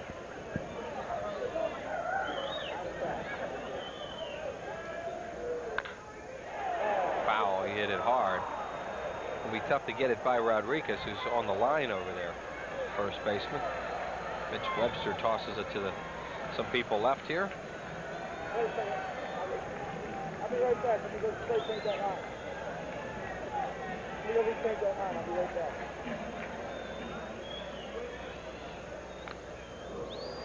I get it.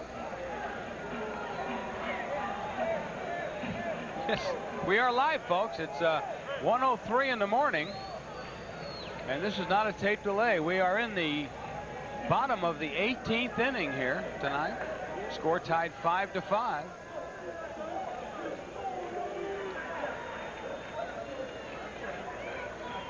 One and 2 on Lenny. Ball 2, 2 balls and 2 strikes. This is Rick Trilicek on in his third inning. He has not surrendered a hit as of yet.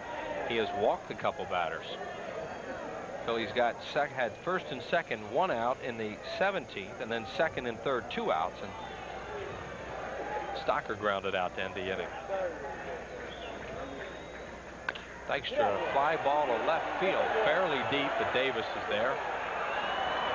And there are 2 outs. Trilicek has really moved the ball around well in the strike zone. Of course, when you get to these late innings, a lot of guys are tired. And they'll swing at a lot of pitches that maybe they normally wouldn't swing during the course of a 9-inning game. Giants are probably close to being in Philadelphia right now after playing up in Montreal tonight. And the Phillies pregame show with Larry Rosen begins at 7. Our game tonight at 7:30. Danny Jackson and Billy Swift, the probables. Foul ball by Milt Thompson. That's what he needs. Beat a ball off his knee at 1 o'clock in the morning.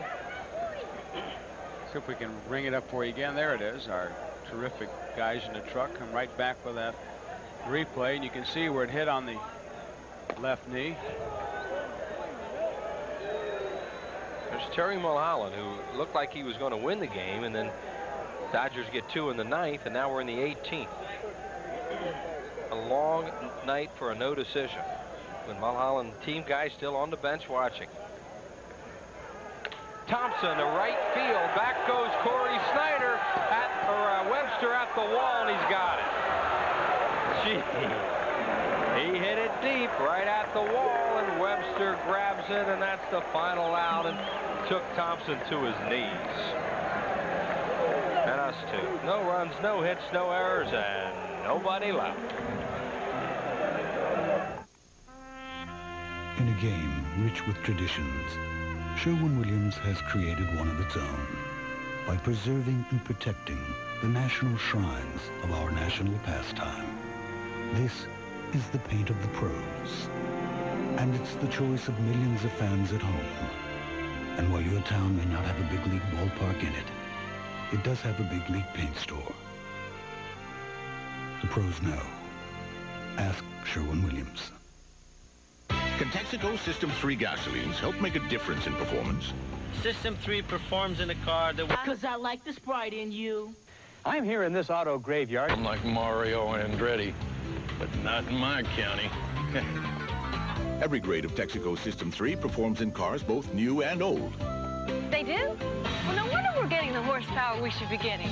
Isn't that right, Auntie? Count on System 3 for performance in your car. Dad, can you drive like Mario Andretti? Who's your favorite Philly? Darren Daulton? No. Lenny Dykstra? Terry Mulholland? Well, who is it? Flavor Fanatic! Everyone loves the Phillies, and every kid loves the Fanatic. If you're 6 to 12 years old, you could be the Fanatic's special pal at the August 14th Phillies-Mets game. You'll spend the 5th inning with the big green guy, and you'll get really excellent seats for the rest of the game. Send a postcard with your name, address, telephone number, and age to this address. It's a fantastic, fun-filled contest just for kids from your Fanatic friends at Prism.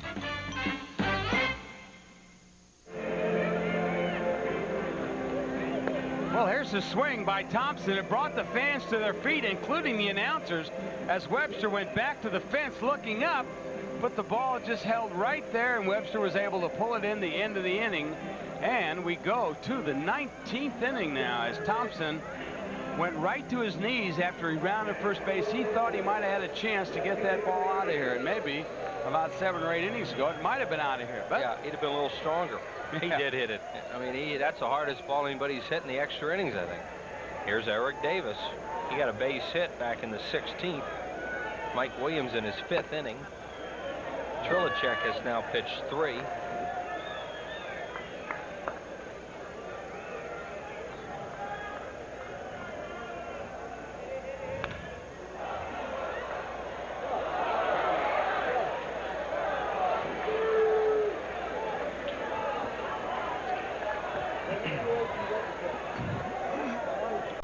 Williams, who had been scored upon in his other outings since coming up, has really hung in there tonight. Pitched 4 tough innings. Strike called.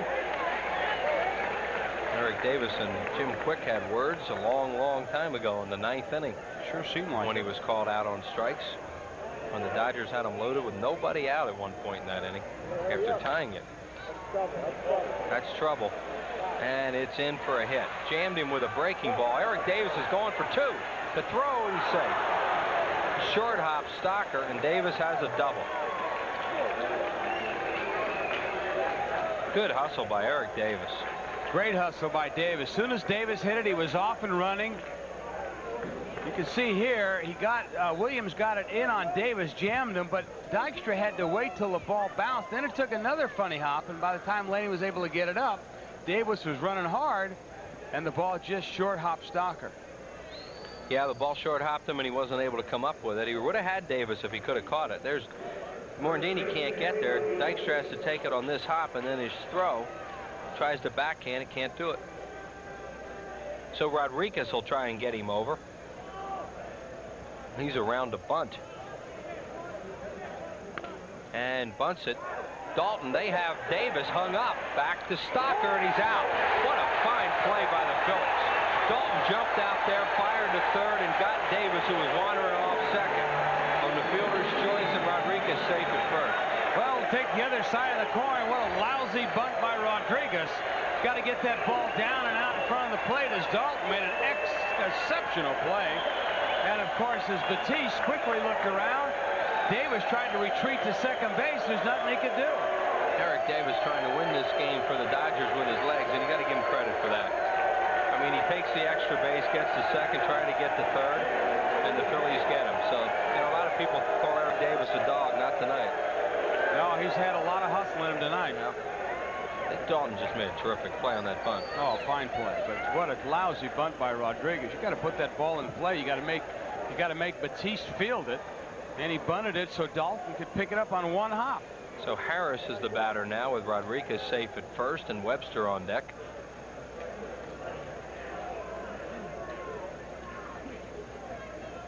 Pop up, playable.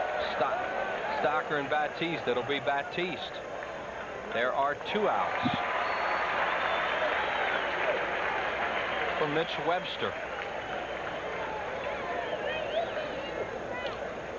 Williams really showing some good stuff tonight. Got a ball a little bit up in the strike zone.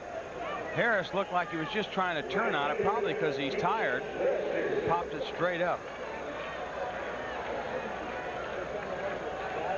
Here's the story on Webster, who didn't come into the game till the 9th inning. He's had a full night's work. He's the one who just caught that ball right at the back of the warning track with the ball hit by Thompson.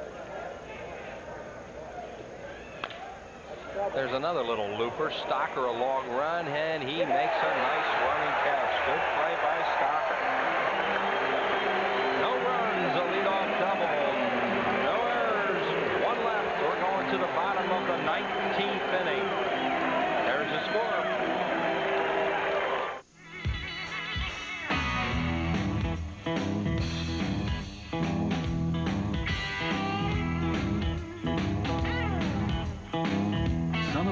protectant. Nothing works better on your car's leather, vinyl, and rubber. It can turn just about anything into a great-looking car. Nice car. What, this pile of junk? Give it the gun with Son of a Gun. Son of a Gun and one-step tire care. Now available at Pep Boys.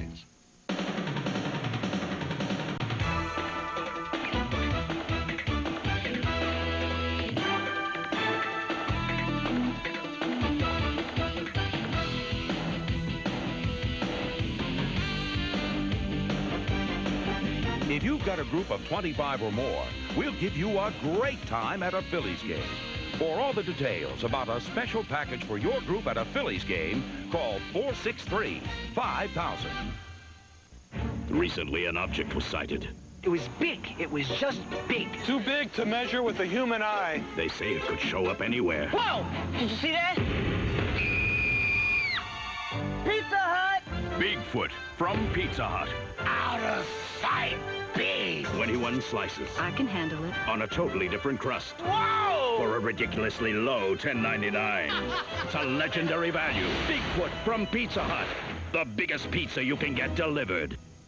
For the Phillies here in the 19th inning. That's right. This is the 19th inning. The longest game ever played at the vet was 20 innings back in 1973, 20 blessed years ago. John Kruk, Mike Williams due to bat. And then Darren Dalton.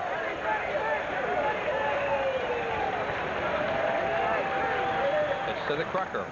He tried to end it. Yep. That's what I mean by guys trying to go out of their means or swing without swing at pitches that they don't normally swing at in the first 9 innings.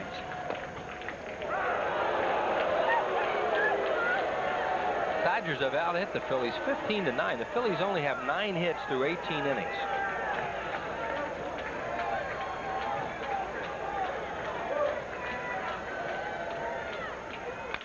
Struck a ground ball. Harris to his right. He got it.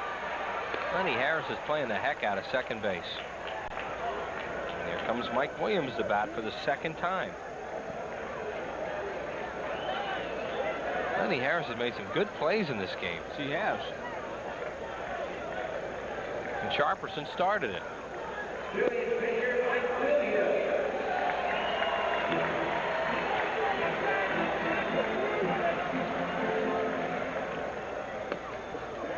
Williams in his one at bat back in the 17th struck out.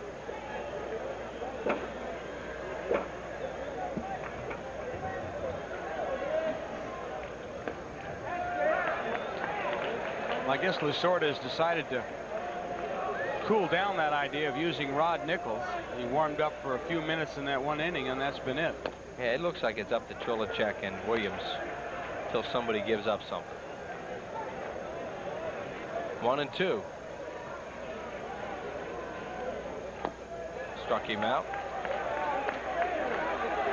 And here comes Dalton, who walked his last time up.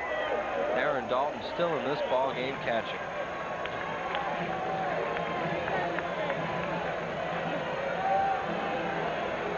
One for 6 tonight. That was a double, and he has a couple of walks. So that means this is his 9th at bat.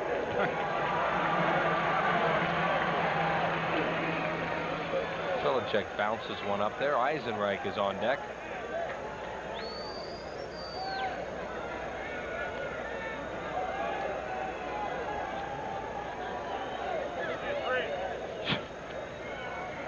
Darren Dalton catching this game. He has great numbers off Bill Swift, so you wonder if he's going to play tonight. 2 left-handers do in this series. You know what? If it's up to Dalton, you know where he'll be.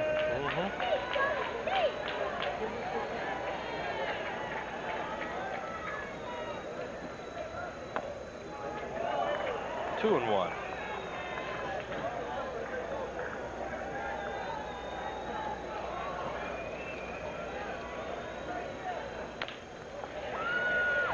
Nice play by Rodriguez. Got it. Well, the Dodgers are playing good defense, too. 3 up and 3 down. No runs, no hits, no errors, and nobody left. To the 20th, 5-5. My mama told me you better shop around, shop around. You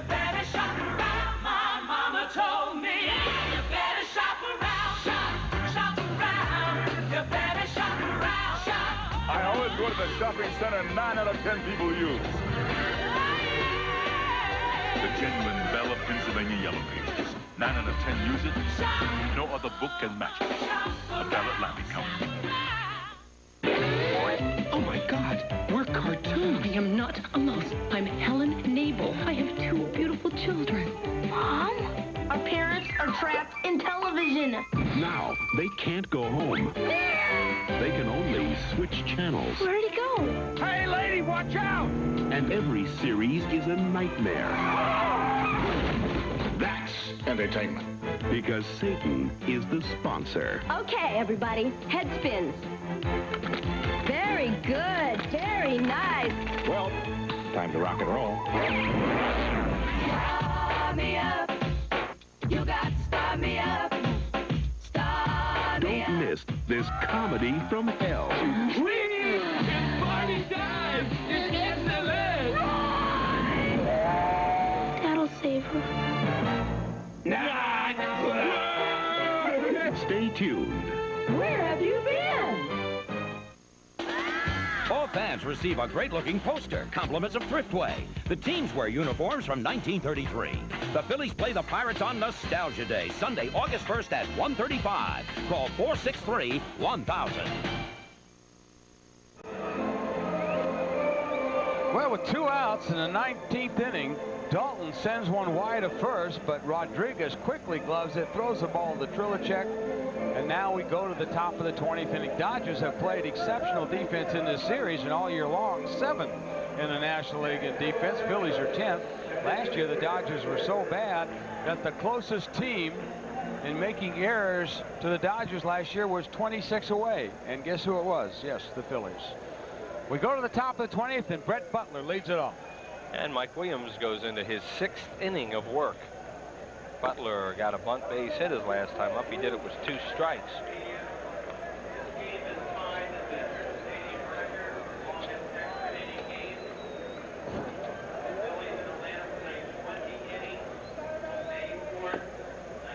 Strike call to Butler, 1-1.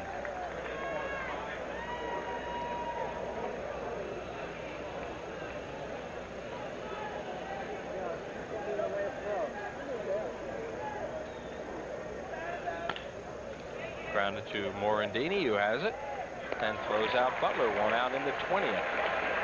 I don't know if that's a fun thing to be part of this history or not. I'll tell you later. The history we're talking about, folks, we've just tied the record in the longest game in veterans history, 20 innings, way back in the Phillies against Atlanta in what, 1985? 73. No, 73 rather. Yep. Phillies in Atlanta, 5-4. Something tells me, thinking back in that game, that Denny Doyle scored the winning run in that game on a sacrifice fly. Well, where is he when you need him? Yeah. That is a complete guess, by the way. That is not documented. But I'm sure we will find out at some point how that crazy game ended, now that we have tied the record here in the 20th inning. It's on a weekend. It was like a Friday or Saturday night, too. Probably be wrong on all counts. No runs or no balls and 1 strike now on Offerman. Grounded towards the hole. Morandini can't get him. He was playing him up the middle. Offerman doesn't pull a whole lot of balls, so he's able to beat it out on that little squibber. That's exactly what it was, Chris, a squibber. As Morandini, you can see Kruk playing and guarding the line, which he should. And Morandini up towards the second base side had a long run, and Offerman with great speed was able to easily beat it out. Corey Snyder, the batter, he struck out twice tonight off Mike Williams.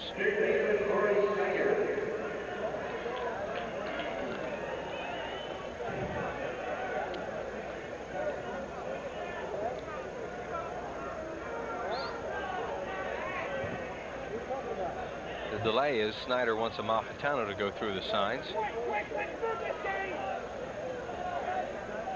The on-deck batter is Carlos Hernandez, a right-handed hitting catcher. Then Trilicek is due to bat after him. Well, with that in mind, I highly think that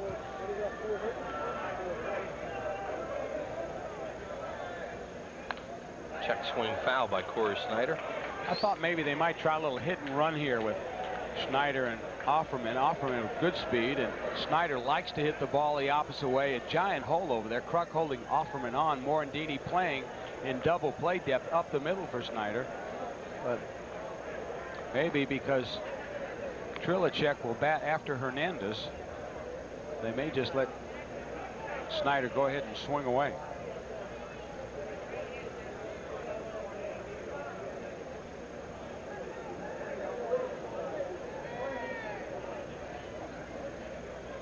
There he goes.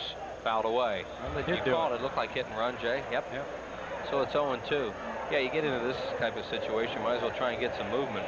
Well, the only reason I thought they may not do it is because if Snyder does the job and gets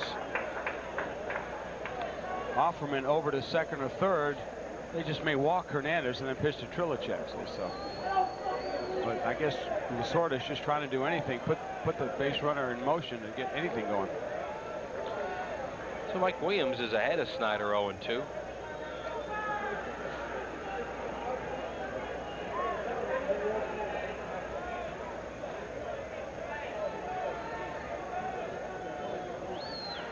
Fastball, line drive, right field, a base hit, and Offerman's going to make it to third. Made a bad pitch to him then. He was 0-2 and got it up. So the Dodgers have runners at the corners now. This is their best scoring opportunity in a long time.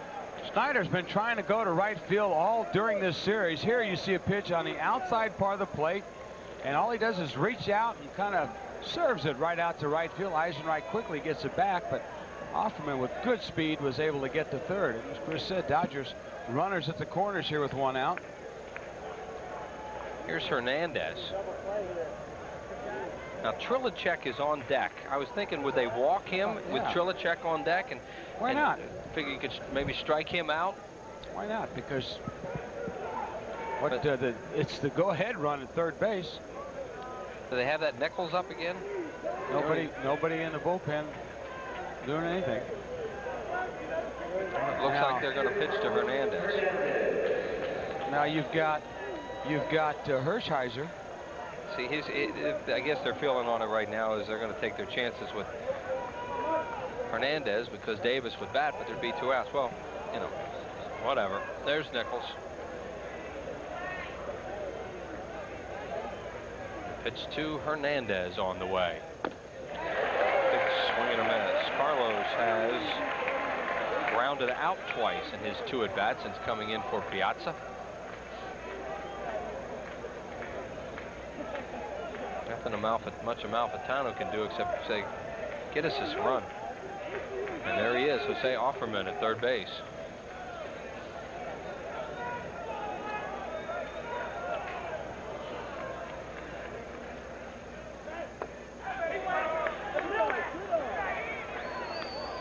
One ball and 1 strike to him.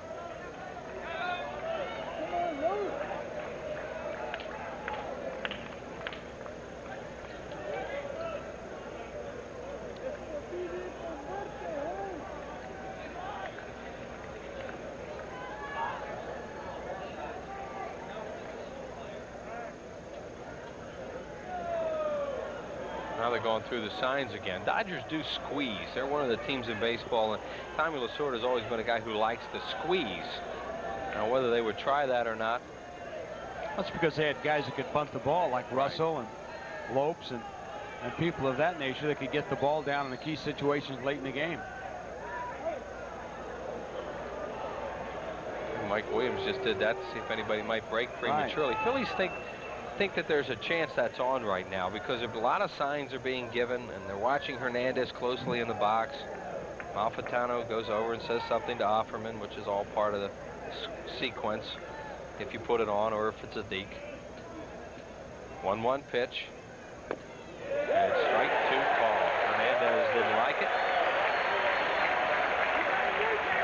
Obviously a key hitter here with the pitcher on deck. Now you don't squeeze. Now you can forget about it, you would think, with 2 strikes.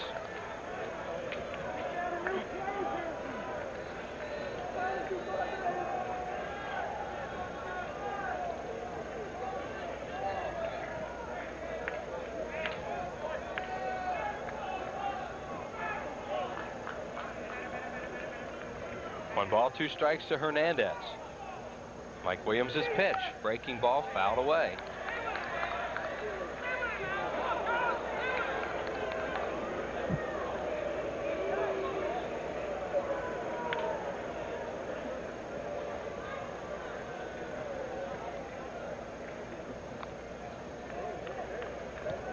As a hitter in this situation, you have to put the bat on the ball. He's got Hernandez thinking breaking ball, breaking ball, breaking ball. He took one that he didn't like. He fouled one off he was really late on, but what the Dodgers and Hernandez cannot afford to do here is strike out. He's got to put the ball in play somewhere.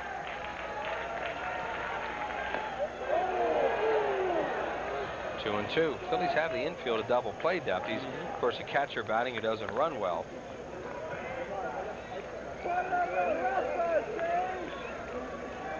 Joey's got to be getting tired of giving those signs.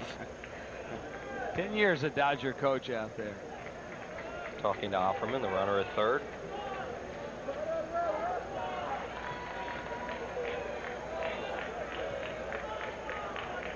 Here we go, 2 and 2.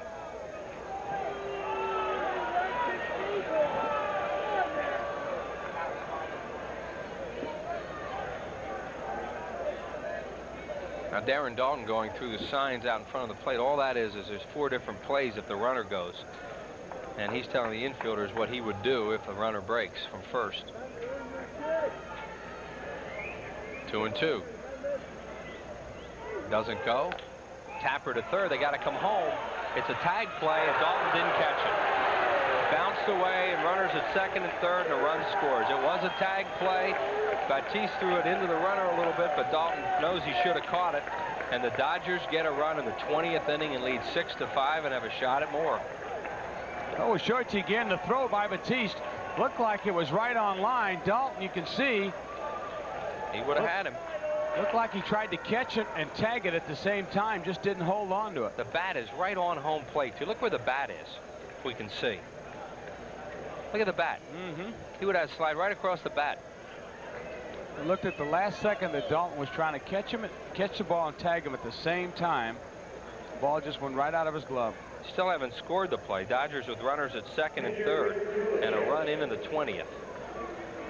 And here's Trilicek, the pitcher.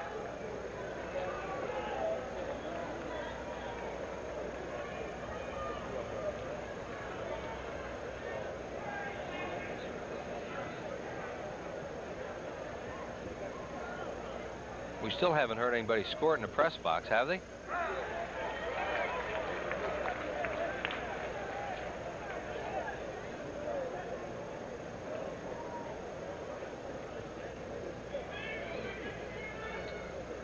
Oh, and 1 to, here it comes.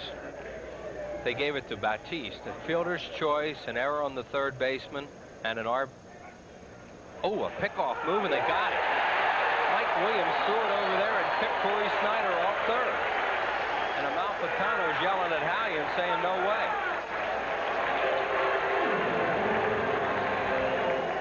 Oh, this is just bizarre night. Corey Snyder picked off third base by Williams. Fielder's choice E5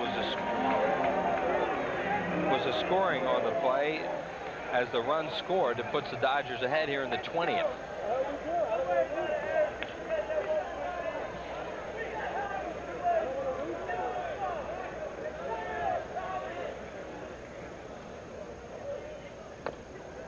Trilicek takes strike 2. I guess even Lasorda was too tired to come out of the dugout and argue on that one. Yeah. And we didn't have a replay. Wouldn't do you much good anyway. Call had already been made.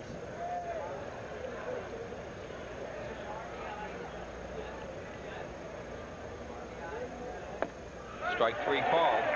Trilicek is out on strikes, and an RBI was credited to Hernandez. The Dodgers get a run on 2 hits, 1 error, and 1 left. Bottom of the 20th, 6-5 now, LA. They're talking baseball. Phillies baseball. No. I said 5 Phillies should be on the team. No, that doesn't. National League Baseball. John Kruk has had a great year. I just said he deserves to be on the team. Jeff Bagwell's had a better year, and Kruk said so himself yesterday. American League Baseball. Good choice. Oh!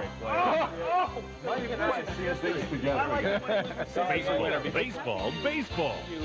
It would be fun to have a pennant race because this is the last year we'll ever have them. That's right. Oh, you're so wrong on that. Well, you with your because of the new realignment format. nonsense. You're wrong before and you're wrong again. This is the last. It's the Great Sports Debate Summer Baseball Spectacular.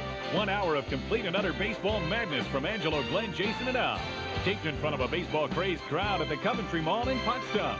The Great Sports Debate Summer Baseball Spectacular. It may not be the last word on baseball, but it's certainly the loudest. You are so desperate to have people like you. No.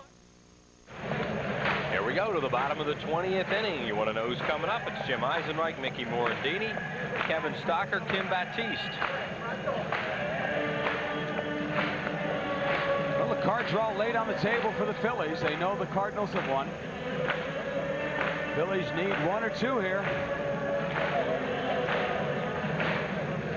There are the totals, and you see the Dodgers the Phillies have just gone dormant offensively, and to give the Dodgers bullpen a lot of credit. Phillies had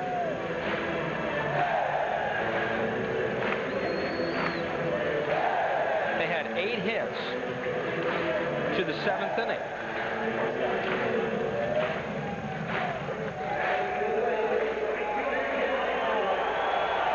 So they have had 1 hit since the 7th inning. Morandini's hit. Eisenreich takes it low, ball 1.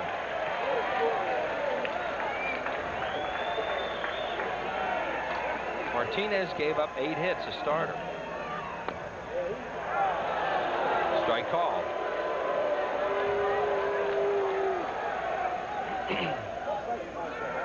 It's not exactly tearing the cover off the ball. Well, no, and they really haven't threatened much. No. The Dodgers relief pitching has been outstanding, and to Mike Williams' credit, he did a terrific job so far here tonight, going 6 innings and giving up that run in the 20th, kind of a tainted run. Trilicek is into his 5th inning. And it's 3-1. Yeah, he might be struggling a little bit too. But his longest outing of the year is 3 innings.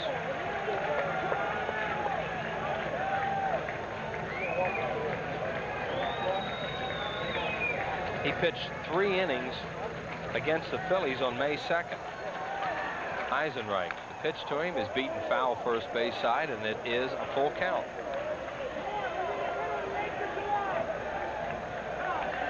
And Nichols won't even have to warm up in New York tonight. Probably could just wear his uniform right on the bus. He's ready to go. Here we go to Eisenreich. Line drive to right, and it's a base hit. Phillies have the leadoff man on in the 20th, and they trail it by 1, 6-5. Trilicek having a little problem with his control. Got behind Eisenreich. He tried to come in with a fastball, but right in Eisenreich's wheelhouse. Down and in, a little bit below the belt area. Eisenreich promptly lined it to right. Now what the Phillies are hoping here probably, well, we'll see if they bunt. I'm thinking they won't. We'll see. Thinking maybe they'll hope they can get Morandini on, have Stocker bunt him over.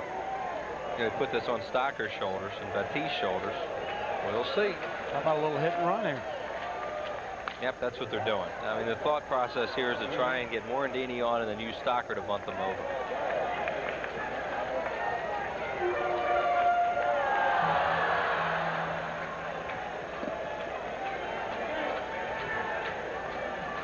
Tie game, play it different, I think.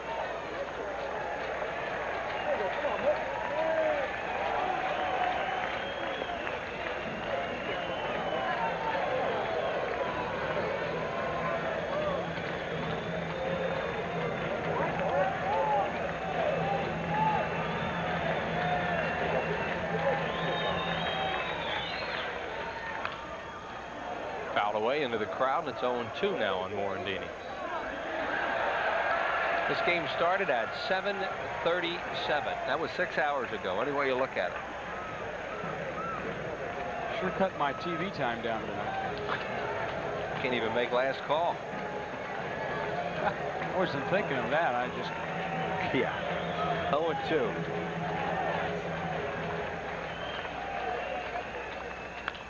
Pop-up foul. This is out of play.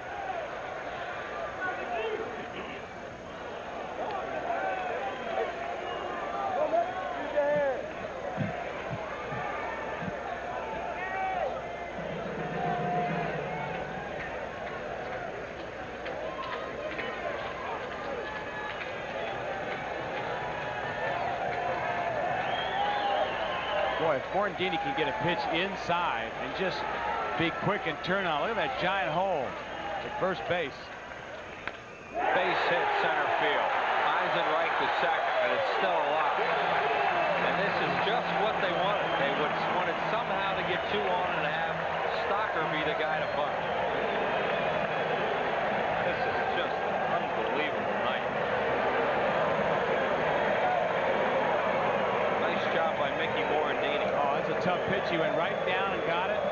Just put the bat on the ball. You know, sometimes you're so tired, Chris, you just let your instincts take over. And Morandini probably should try and hit that way all the time. Last time the Phillies had 2 hits in an inning, Jay, was in the 4th inning. They did have 2 base runners in the 17th on walks. What are we doing here? Here comes Baranowski. Is he going to go to Nichols? He's going to go to Nichols. He's going to go to Nichols. Wow. Well, here's the pitcher for the Dodgers in the 2nd game of the doubleheader tonight in Shea Stadium. He turned around on the turnpike, and now he's jogging his way in here to the pitcher's mound on the vet. At the vet. What a job Trilicek did. His longest outing was, what, 3 innings? And here, he's pitched for the Dodgers 5 innings plus. And here are the Dodgers bringing in a guy they need to pitch in a doubleheader in New York in a few hours. Just shows you how bizarre this evening is. Nichols. Rod Nichols had his contract purchased from Albuquerque on June 16th. Made his Dodger National League debut on June 16th at Colorado and allowed 2 runs, 1 earned, and 2 innings of relief. They have in the notes is scheduled to start Game 2 of the doubleheader Thursday at New York. Well, what I'm sure Lasorda is hoping is that Nichols can get out of this inning with minimal damage, and then he'll start him anyway.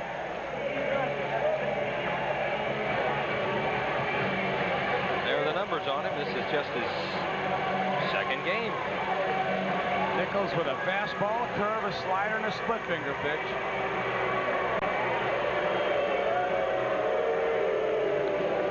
Fastball, as you can see right here, has a good bit of sink to it. Here you'll see the breaking pitch. He's motioned for the slider. Kind of a downer type slider. He was in camp as a non-roster player for the Dodgers out of the Cleveland Indians organization. At Cleveland last year, 4-3 with a 4.53 earned run average. 30 games, 9 of them starts. In his big league career, he's 11-30. 91 games, 48 games started. There's Kim Batiste and Kevin Stocker.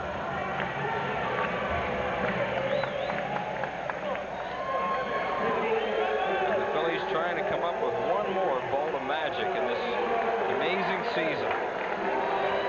The Dodgers have a run in the 20th. They lead it 6-5. The Phillies have 2 on and nobody out. In the bottom of the 20th, Kevin Stocker against Rod Nichols. Batiste on deck and then Dykstra to follow. Stocker 8 at-bats in his major league debut, 0 for 6. He's around a bunt, and he bunts it foul.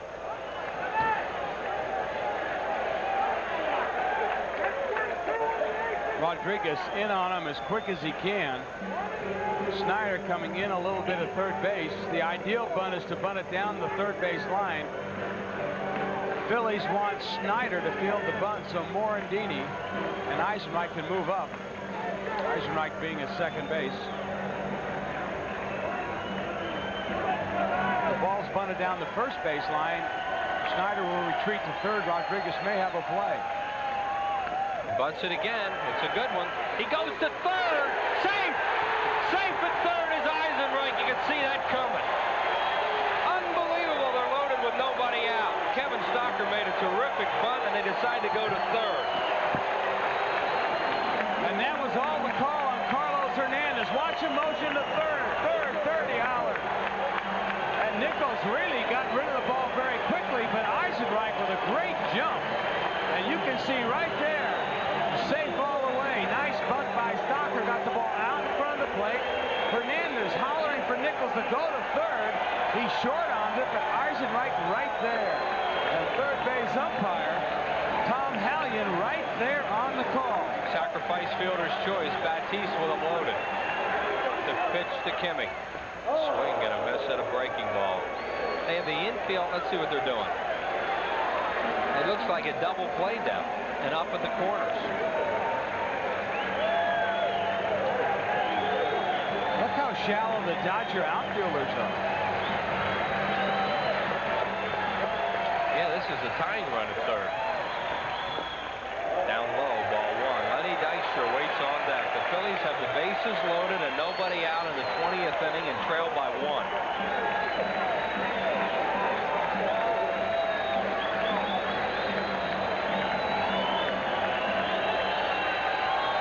Batiste swings and misses at a high fastball.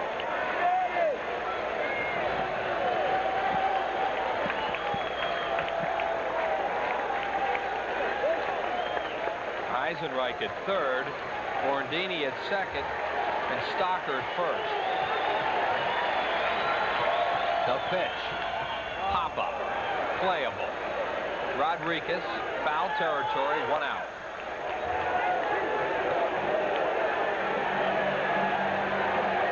Here comes Dykstra.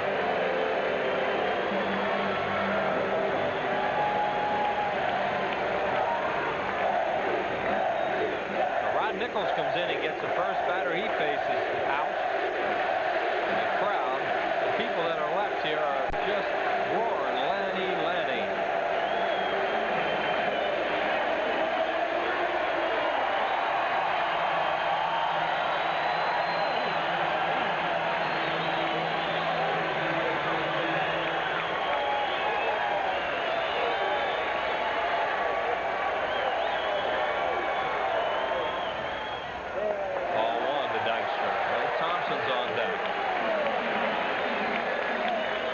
On the top step of the dugout, leaning there, watching. Look at that.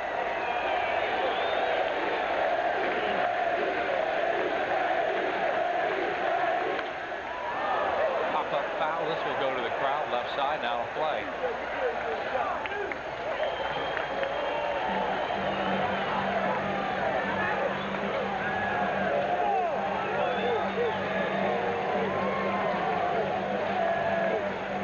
Has really come to life, haven't they? The 2,000 or 3,000 of them that are left.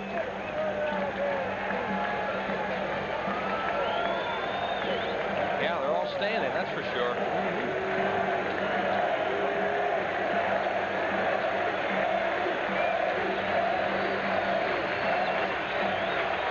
Rod Nichols, the pitch to Dykstra.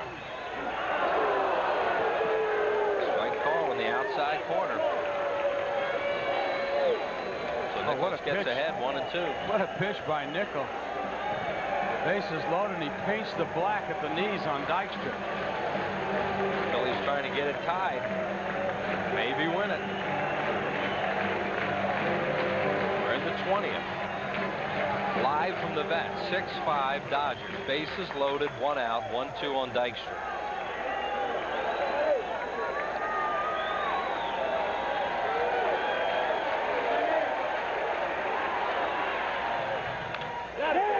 To left field, Eric Davis going back, still going back. He can't get it.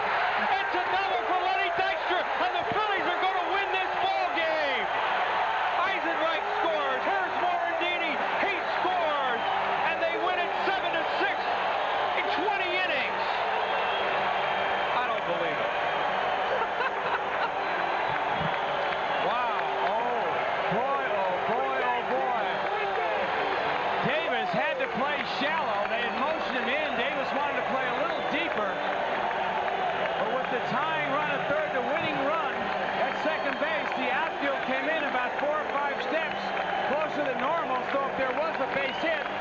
chance to throw out the winning run.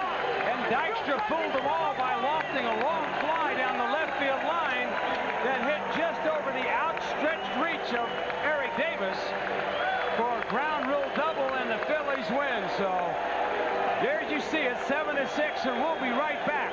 Don't go away, folks. There's your final, 7-6. And I don't know what the final word will be, but we'll be back.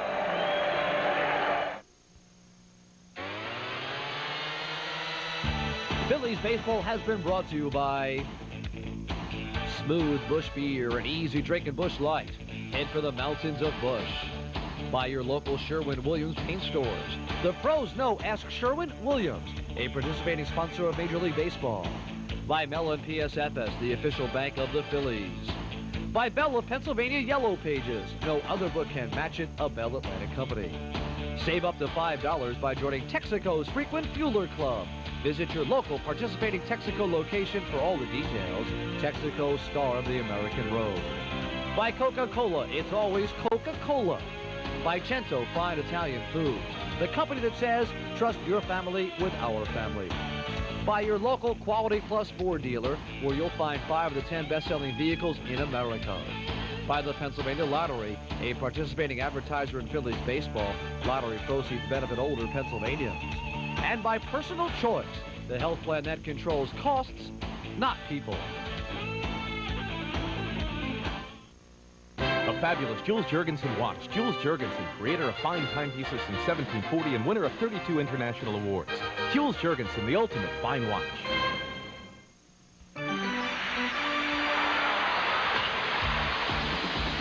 The Phillies, the Giants, the best in the East battles the best in the West. Live from the vet Thursday night at 7:30, exclusively on Prism. Well, here we are back at Veterans Stadium. The Phillies in 20 innings scored 2 runs in the bottom of the 20th to tie the longest game in Veterans Stadium history of 20 innings, 6 hours and 10 minutes. The Dodgers get 1 in the 20th. The Phillies get 2 in the bottom of the 20th on Lenny Dykstra's 2-run ground rule double over the head of Eric Davis in left field. Dykstra just took a strike on the outside corner. Nichols tried to come back with a similar pitch with the count 1-2, and he just puts this one over the outstretched reach of Eric Davis as the ball bounds into the bullpen area, and the Phillies pick up a magnificent win. There you see Davis again going back. He thought he had a beat on it. I think he thought he had that all the way, and he just never caught up to it. And Eisenreich scored. Morandini scored on the ground rule double. And the Phillies have the most improbable win imaginable after blowing that lead in the 9th inning and hanging in there like you can't believe. I'll tell you, we've had a couple nights here, Jay, in the last week that you'll never forget. If you're going to play 20 innings, you might as well win it. Well, we're going to be back again tonight.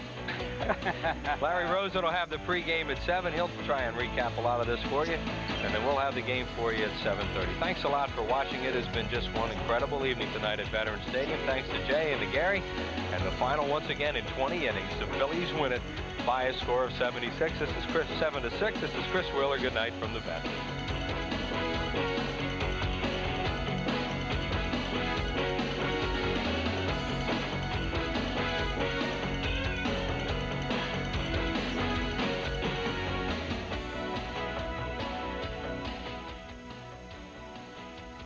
Yeah.